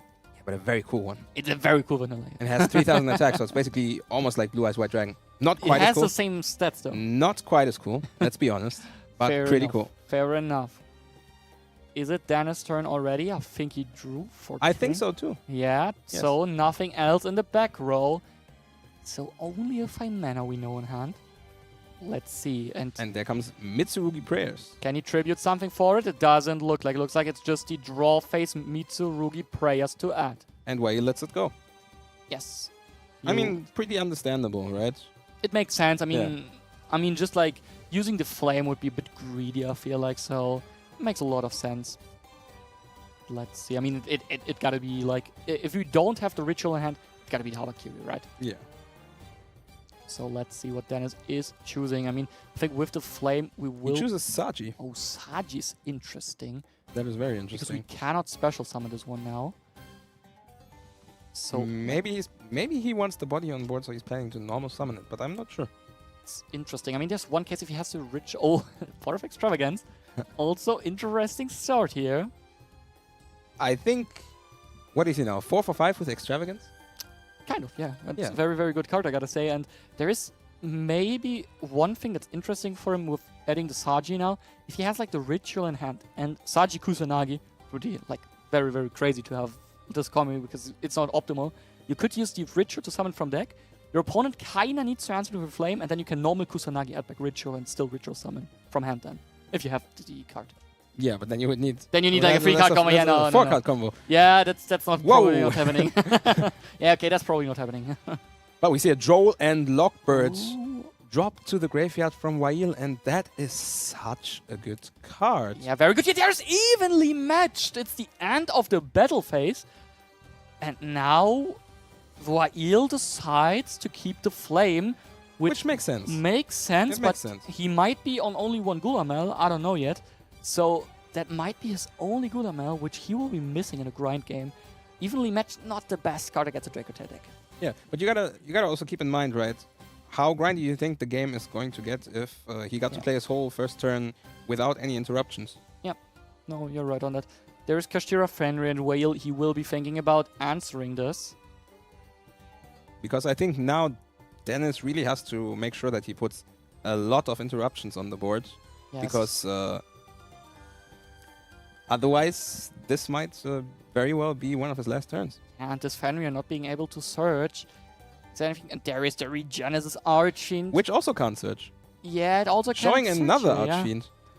Yeah, that's So- not optimal. Is it just bodies to defend himself now? It very well might be. And I mean, what do we know in hand now? We know Saji, we know another Archfiend. Oh, and we use the Magnamut on our Nibiru. And this is like so interesting because we will be getting a dragon from graveyard, but of course we need to bench the Nibiru first. Yeah. Um, There's Fenrir effect used. Choosing not to chain 5 mana. yeah, we are on a drawn Lockbird. We shouldn't forget that, but we can add back the Lucius from the grave. Oh no, Lucius is a spellcaster. We cannot use that. Yes. Actually, I that's was expecting maybe a 5 mana effect in response to it's also fuse away- spellcaster though. yeah, but to fuse away the Magnamut plus a dragon from hand maybe. Fair enough. Also Yeah. but I think it was end phase probably. Well, probably end phase we use the Magnamut to search. It could be. But But- there's Wail just has his own Fenrir. Our own Fenrir now, coming straight from the top deck probably, because otherwise I assume that would have been there. Yeah, we are checking. We attack the Fenrir. This is just a battle phase because the Fenrir needs to get off the board first. Yeah, and now we gotta ask ourselves, why is there the Regenesis Archery? It's not looking that scary. I mean, it still has more attack and defense than Fenrir. I mean, it depends. It depends a bit on how many monsters Dennis has with 2,500 attack or defense in hand, because then, I mean, we know he has a second archery, then it doesn't really matter because like you can only it's once per turn, so it's fine if it's on field. And we have to pass back. Wail has to pass, not having anything to fuse with the 5 mana. And there is now he's 5 for 5. It's another pot of extravagance. We are banishing 6. It's Dennis' favorite card, I believe. Yes, but I cannot imagine it resource. No. That's negated. It's the Jacob Tail Flame, and now because the draw on Lockbird is no longer active, Wail also gets to draw a card. Yeah, we didn't search a Fenrir, right? Wail didn't search a Fenrir. No. Maybe? I'm not sure. Could be. Okay, we'll see. We'll see. Yeah. I mean, he didn't. I mean, he did. If he didn't activate it, he didn't activate it. But it looks like now, what can Dennis do here? Is it like? The question is now, does he like turn the archery in an attack and just attack, or? Oh, now it's a 5 mana. Wail can actually do something here. It looks like. Ooh, and there's a Mululu, and we probably did search the There is the other Fenrir. Yeah. And now we can go for the Aphelion. We try to add back Droll and Lockbird plus Lucius, and we trigger Mululu as well. It's looking kinda fine for Wail all of a sudden. And that's interesting because we decided against Normus and Mululu in overturn. Yeah.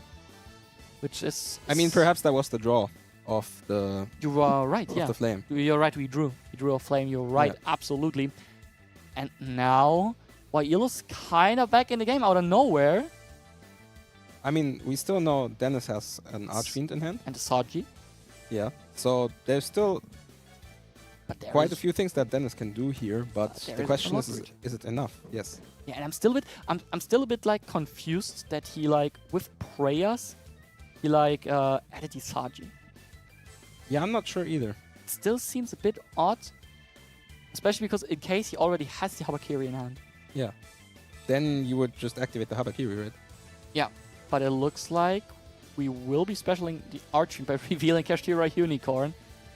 And this will now add us, I think, a Regenesis Spell Trap or any Regenesis card. We're about to see. I think it should be any card, right? It could be. Maybe it's also only monsters. I need to check that quickly. Or as you said, we might see it because he is adding a monster apparently. Regenesis Lord. Yeah. Which, as we remember, gets big. That one is big enough to run over the Australian. I think it even sets the spell trap, so he might actually be able to still get to his Regenesis Birth, which is like a Book of Moon with crazy bounce effects. And I think right now the players are double checking something about the Regenesis Lord. Yeah. Are you? Because I think they might just be checking if it like activates or not, which it doesn't. Yeah. Just specials itself. It just pops up. To be fair, the effect to like set though that one activates. Of That's course. true. So we are looking now. Is Wail like activating the Fenrir first, probably chaining Draw and Lockbird because Draw and Lockbird is in fact a quick effect. Yeah. Yeah, and there we see and the draw. I think it makes sense to activate the Fenrir here because if you don't, it's probably just gone. Yeah, you're right on that. I was thinking if Dennis could have just like gone battle phase over the Fenrir first to just like keep the body. But I think he wants to do some more damage with the Lord. Yeah, fair enough. But then he would have like had an extra Archfiend on the field. Yeah, that's right. Oh, we set the code. That's interesting because now we will get to Sage next turn. Yeah, you gotta remember, Dennis is gone second here. Is there ever a world in which maybe he sighted out the trap? It could actually be. I mean, it makes a lot of sense to sight out. I don't know. Wail only went through one Aphelion yet, two Aphelion yet, so he should have one more left in his deck, which could be important later. Yeah. Because now we gotta check, like, there's like, we see like the banish pile, kind of wild that both players have such a big banish pile. And we go Lord with 5,000 attack points, attacking over the Fenrir, which is 2,600 points of damage. I can see you also paid attention in math class. Always. And now, does Dennis have anything else to do here, or is that it? Because if that's it, as we already discussed, Wail has a lot of follow-up in hand. Yes, he does, but the question is, like, I think the problem is now the Aphelion staying on the field is, like, kind of crucial, because, like, if he summons, like, the Sage now, then that one will stay. But I think he has another thing he can do. He can just summon the Dragon and Cosmic Cycle on the face-down card with it. That's true, but then there's still Lucius in Wail's hand. Yes, but this way I think, like, he want to get rid of this set card. That makes a lot of sense. I don't know if the it's, like, K2 is correct, but the key to it is very strong. But I mean, I got the feeling that Wail should or could have a chance now to probably even go for a game. It's definitely a possibility. I mean, again, we know at least the Saji in hand. And the Aphelion, he's already on the field. The Regenesis Lord, I don't think he has protection by any means. So Lucius now might actually just be able to generate enough advantage for Wail to win this. But we will see what he has as well in hand, because we saw before he doesn't have a lot of Draco Tail names in hand. Yeah, but now comes Phimena to fusion summon once more, using the Lucius from field and using what from hand? We are looking, like, with all the cards we have probably. I mean, we can summon the Aphelion still, if you have a monster in hand. If he plays a third one. Yeah, I mean, you will play free. Oh, he goes for 3, so for 2 from hand. That is possible to, like, go for 2. Yeah, that can actually then just target more cards. And there it is. The only thing now is we have gone through Lord, Phimena, and Phimena back and Lucius. We trigger Lucius to set a card, of course. We bounce back the Lord, and now we will be able to set a card. Is it the K2? Is it the Rahu? I think Rahu at this point wouldn't make that much sense, considering we don't have. That's the thing we need to watch out for. Yeah. Yeah. It's like the question is, does he play the second Gulama to be even able to activate the Rahu anymore? I mean, worst case scenario, there's also still the trap, right? Yeah, it is. It is. But K2 could also get us, like... The problem now is, like, Wail really trying to find a way to get Urgula into the graveyard to add back the Phimena, but it's not easy for him here. I mean, also any 2,000 points of damage here just do the trick, right? If Dennis does not have anything, because we saw from Wail, we saw the Magnamoot before. I mean, Dennis could as well play it. I mean, Magnamoot, do you know how much attack that card has? 2,500. Exactly. That's a very valid point. Regenesis and Bystials having synergy. Who would have thought? They do, they do. The only thing that it doesn't have synergy with Kashira card, so we will need to see what there could be even. But first of all... Wail is still thinking. Wail is still thinking first Checking of all. his extra deck. Yeah, still missing 2,000 points of damage. I mean, you know what I would really like to do here? Overlay those Aphelions into Dracluxion, add myself 7th Tachyon, and then go for X-Ryziel. Yeah, but I don't think but any other Draco Tail player would like to do that. We normal I need Ice Ryziel. Yeah, no, we normaled already. That doesn't work. Okay, so let's see. I mean, we saw he plays rank 8, so maybe he has some crazy rank 8s in his extra deck. It could definitely be an option, but he definitely chooses to go for K2. Yeah, but we normal summoned already. If we used Phimena already, we add the pawn. I believe, wasn't there now just 2 cards? Ah, yeah, 2 cards were returned. Yeah, that is correct. Yes, that was correct. Yeah. And now, but was the drawn Lockbird maybe returned again, so we can loop it in the third time? No, it was a Phimena. It was just Phimena, okay. Yeah. Because that might because the other card that was returned was the Regenesis Lord. Yeah, because what we shouldn't forget, Dennis explains it to Wail that the dragon from a graveyard will add itself back at the end phase. We also gave our opponent the Regenesis Lord back, which has 2,500 attack and depth. And I don't know, I don't think we have a third Archfiend though. But there is one thing, the Arphelions, they have 2,500 defense points. So we can just summon a dragon. Oh, yeah, that's fair. So that's the thing now. The big question here is, has Wail found a way to put more damage on the field? I don't think he has, because I think this was the battle phase and he just did 6,000 damage to Dennis. Oh, because then Dennis will be getting another turn in that case, but yeah, it looks like it. Is he going for the Hope Harbinger? I think this might be a Hieratic Seal, maybe? Yes, Seal actually makes sense here, but that would also mean no monster with 2,500 attack left on the field. But yeah, can he do... I mean, he will be able to get the Mululu with these seals, which would be very good, but he is considering some other options. We are revealing, you know Lord, you know Saji, yes. what Eel does, but all the other cards, they are... There's another one that he should know. Yeah, that the one. Unicorn, true. But Didn't want to mention because it wasn't shown this turn. Yeah, exactly. Yeah, and there we go for the Hieratic Seal, and we pass it over already. The Dragon adds itself back, and Dennis gets another turn, drawing for turn, really needing a way into his engines. And it is, as you said before, I mean, yes, the Draco Tail deck can grind, but it's kind of gotten to a point where there's like a lot of gas running out. Exactly, and we left Dennis with no monsters on the field. That can only mean Kashtira Unicorn hits the field. And I don't think we have an answer for that. That's the problem, because Kashtira cards are also so good against Hieratic Seals. Yeah, Unicorn adds now the Birth, I assume. Then is the question, does Wail have another Droll and Lockbird in his hand? Doesn't look that way. Because we also know his entire hand. Oh, true, yeah. And now there is the Saji.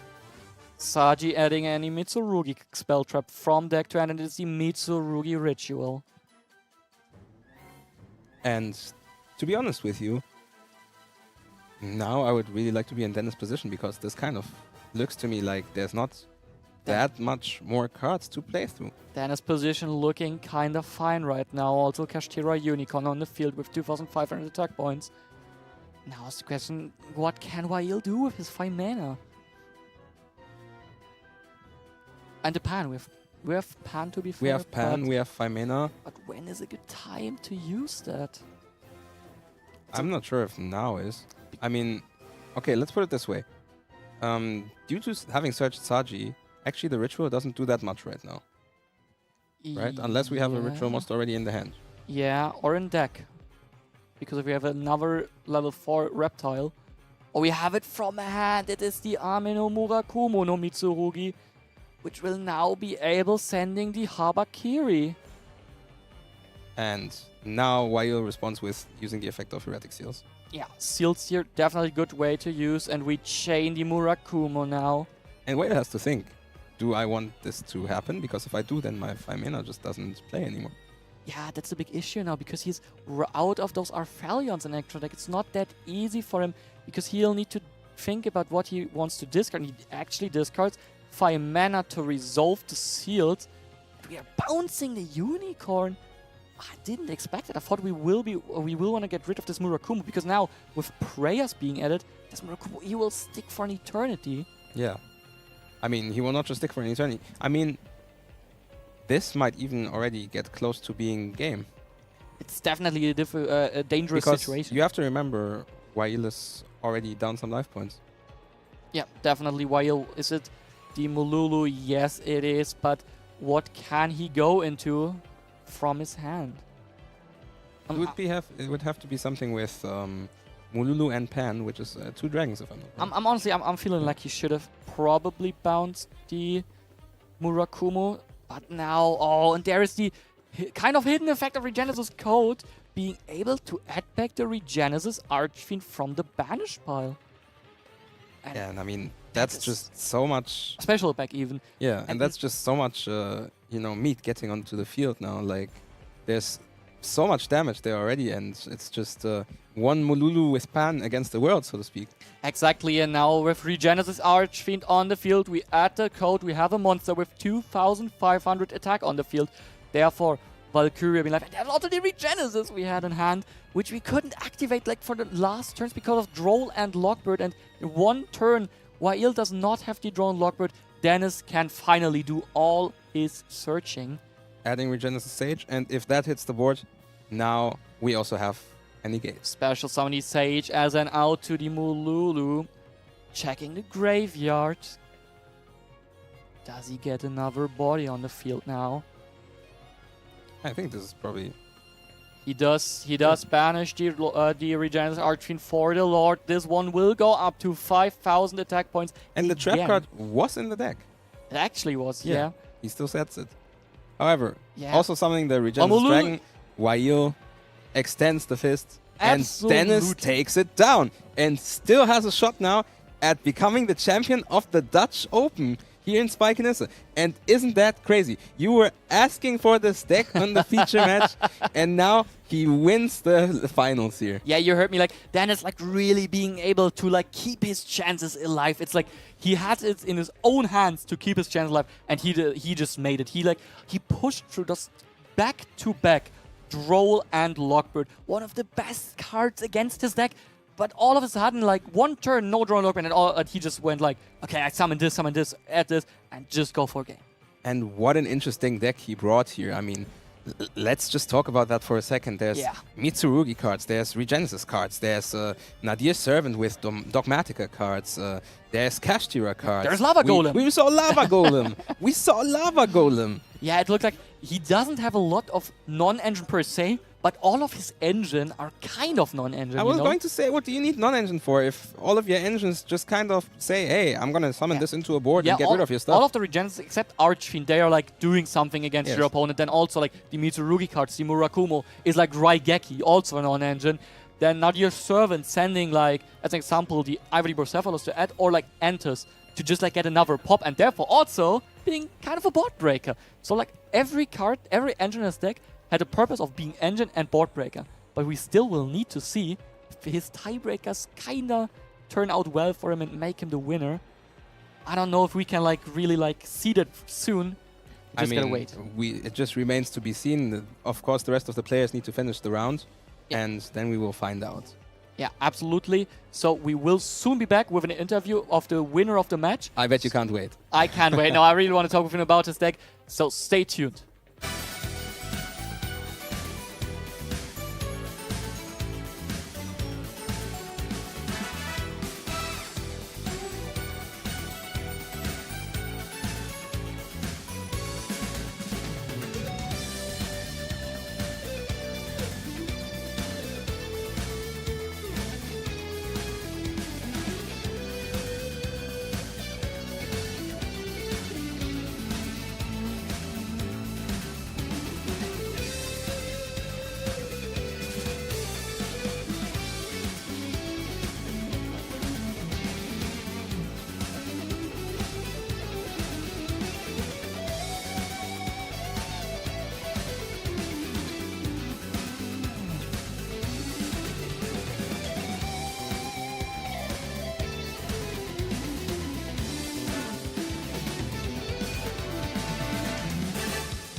So welcome back after this short break, and I'm here with our round 8 and final feature match winner, Dennis.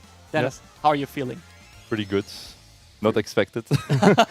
So you didn't expect to go 7-1? Not with this style of deck. I mean, I did well with this deck at yours, but it was like more clean, and this was just like, I want to play some cards that are fun. Yeah. So you played kind of, we could say it's the underdog deck, right? Yeah, pretty much. But did you face a lot of matter? Like a lot of Draco Tail, Yummy? I played like 4 Yummy, 2 Draco Tails, 1 Malice, and 1 pure Mitsu. Okay, so just meta, I think. Okay. No, K9 Vanquish Soul, which was like nice. Would you say which of the decks would you say is like your worst matchup? Is it the Vanquish Soul deck? I mean, technically Ryzel Mitsu. Fair enough. That one is just crazy. So now, explain us, why did you choose your deck? Because it's like such a off matter or such a underdog decision. Why did you choose it? I mean, I like the Regenesis cards because they're like super grindy. So I played them for like the last half a year or something. I didn't like Kashtira cards before, but like this format, they got like a lot better. Like into Yummy specifically, they're like really good. Into Draco Tail, they help with the grind, but like they're not that good. And into Vanquish Soul K9, they're just good going first, but like not that good going second. And Dogmatica, I think, is just like a good advantage engine. You draw some cards. If you don't want to play into K9, you send Pegasus to not play into Izuna.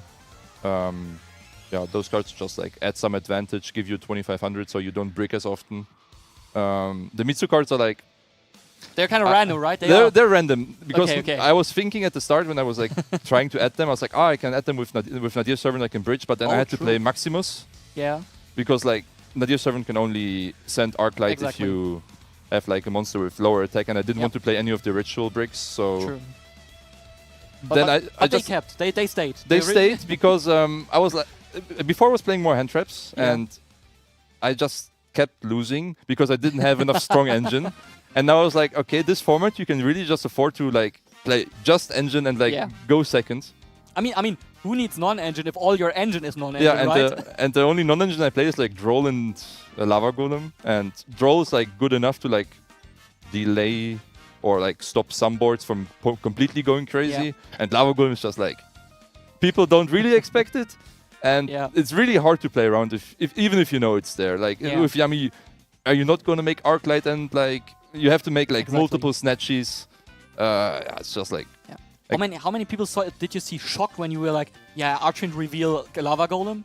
Did you have like someone like, not really, no. Okay. The more shocking thing was like when I played game 1 or 2 with like Regenesis, Kashtira, or Dogmatica cards, and then game 3 I just revealed Havakiri for funsies. And then they were like, what's going on? Like, what is that doing in your deck? Like, especially like Yummy, like suddenly there's like a board wipe coming for them that they didn't expect or didn't side for appropriately. Like the whole deck is just like, most people don't even know what Regenesis cards do, so. Yeah, so let's quickly talk about your games.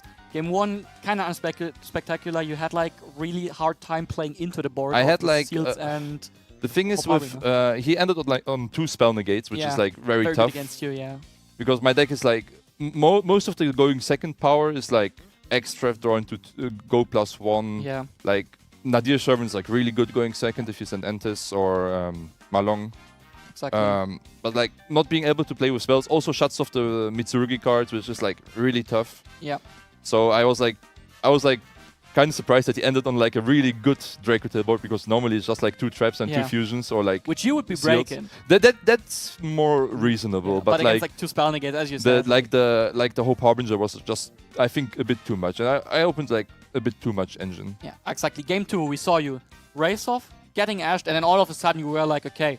Anyways, I summoned my Murakumo. Like, that didn't really. I mean, my combo with Raids would have been better because I could have like tribute summoned like a Kashtira over the Mitsurugi stuff, which is like sometimes I did that to like make IP afterwards and birth reborn something, and then go for my Regenesis stuff. But I was like, my hand is still good. I still have Regenesis cards and some Mitsu cards, which is like more than good enough. And then we saw that game like very quickly, and of course, and game 3. That was like a crazy grind. Tell us, take us through. Did you feel like you had already lost and then all of a sudden came back? First I thought like, okay, he didn't OTK me, which is like, okay, maybe I have a chance, because I thought like it was already over. But then I activated the extra and I was like, wait, I just gave him a draw Even though I didn't really need to draw 2 cards with Extra, I could have just skipped a step and just played with monsters. Yeah. And he only had Fenrir, so like I could have just beaten him without that. And then after I used Extra, then he suddenly activates 5 mana. I'm like, oh, I messed up. And then it got like a bit scary. But then I realized, wait, why is he not setting Rahu with the Draco Tail? Yeah, he had no Draco Tail. He had no Draco Tail yeah. fusions left in Extra Deck anymore. And then I was like, wait, maybe I have. Do I just win here? Yeah, but we saw Drone Lockbird really stopping you quite well. Is Drone Lockbird probably the best card against your deck? Probably. I mean, with this version specifically, without the Mitsurugi cards, it's more, and the Kashtira cards, it's more doable. But like, I decided to play a bit more greedy because I expected people to just side those cards, and post side I can adjust a bit. And if I open Regenesis code, I don't think draw is that big of an issue because I can set up an Omni-Negate before I start playing actual cards. Yeah, it worked pretty well, I gotta say. You're 7-1. You kind of managed it. You're in the tie. You kept your chance alive to be the Dutch Open champion. Somehow. So didn't expect it. So yeah, I mean, it's a great tournament result. Congratulations on that. We sadly don't have the tiebreakers yet, so we will need to check. I wish you best of luck in the tiebreakers. I hope you have a great result. I hope you're already happy with your result regardless. Regardless. I had a good time. Yeah, I hope so. And we all had a good time. Stay tuned. We will be shortly back after a short break. We'll check if the standings are somehow back already, and then you'll see some closing words. So stay tuned.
So, and there we are back, and we actually have the final results of the Dutch Open. It has been a great and crazy tournament. So, Eddie, tell us who has won the Dutch Open. All right. So, Dennis actually took it. Dennis took it with his Dennis actually took it. deck. He got first place. Can you imagine that? It's so crazy, especially after you said, I want this deck on stream. I want this deck on stream. I told you this deck on stream. And I said, okay, let's get it on stream. And he took it all with his deck that he decided, yeah, I just want to play this because I like these cards. This is cool. Yeah. And that's exactly what we were talking about earlier, right? It's actually crazy. Yeah, it's good. Just play stuff you like and you will do well. And Dennis proved it. Yeah, it's so great. You can play so many decks. Dennis showing like you can also like with your favorite engines, you can build new decks and still win a tournament regardless, right? Yeah. And that's just what Yu-Gi-Oh! Is about. And so, thank you everyone for watching this Dutch Open. It was great. It was a pleasure to be here with you. Make sure to check out social media for more content. Leave a like and subscribe to the channel so that you don't miss the next event. And see you guys next time. Bye-bye.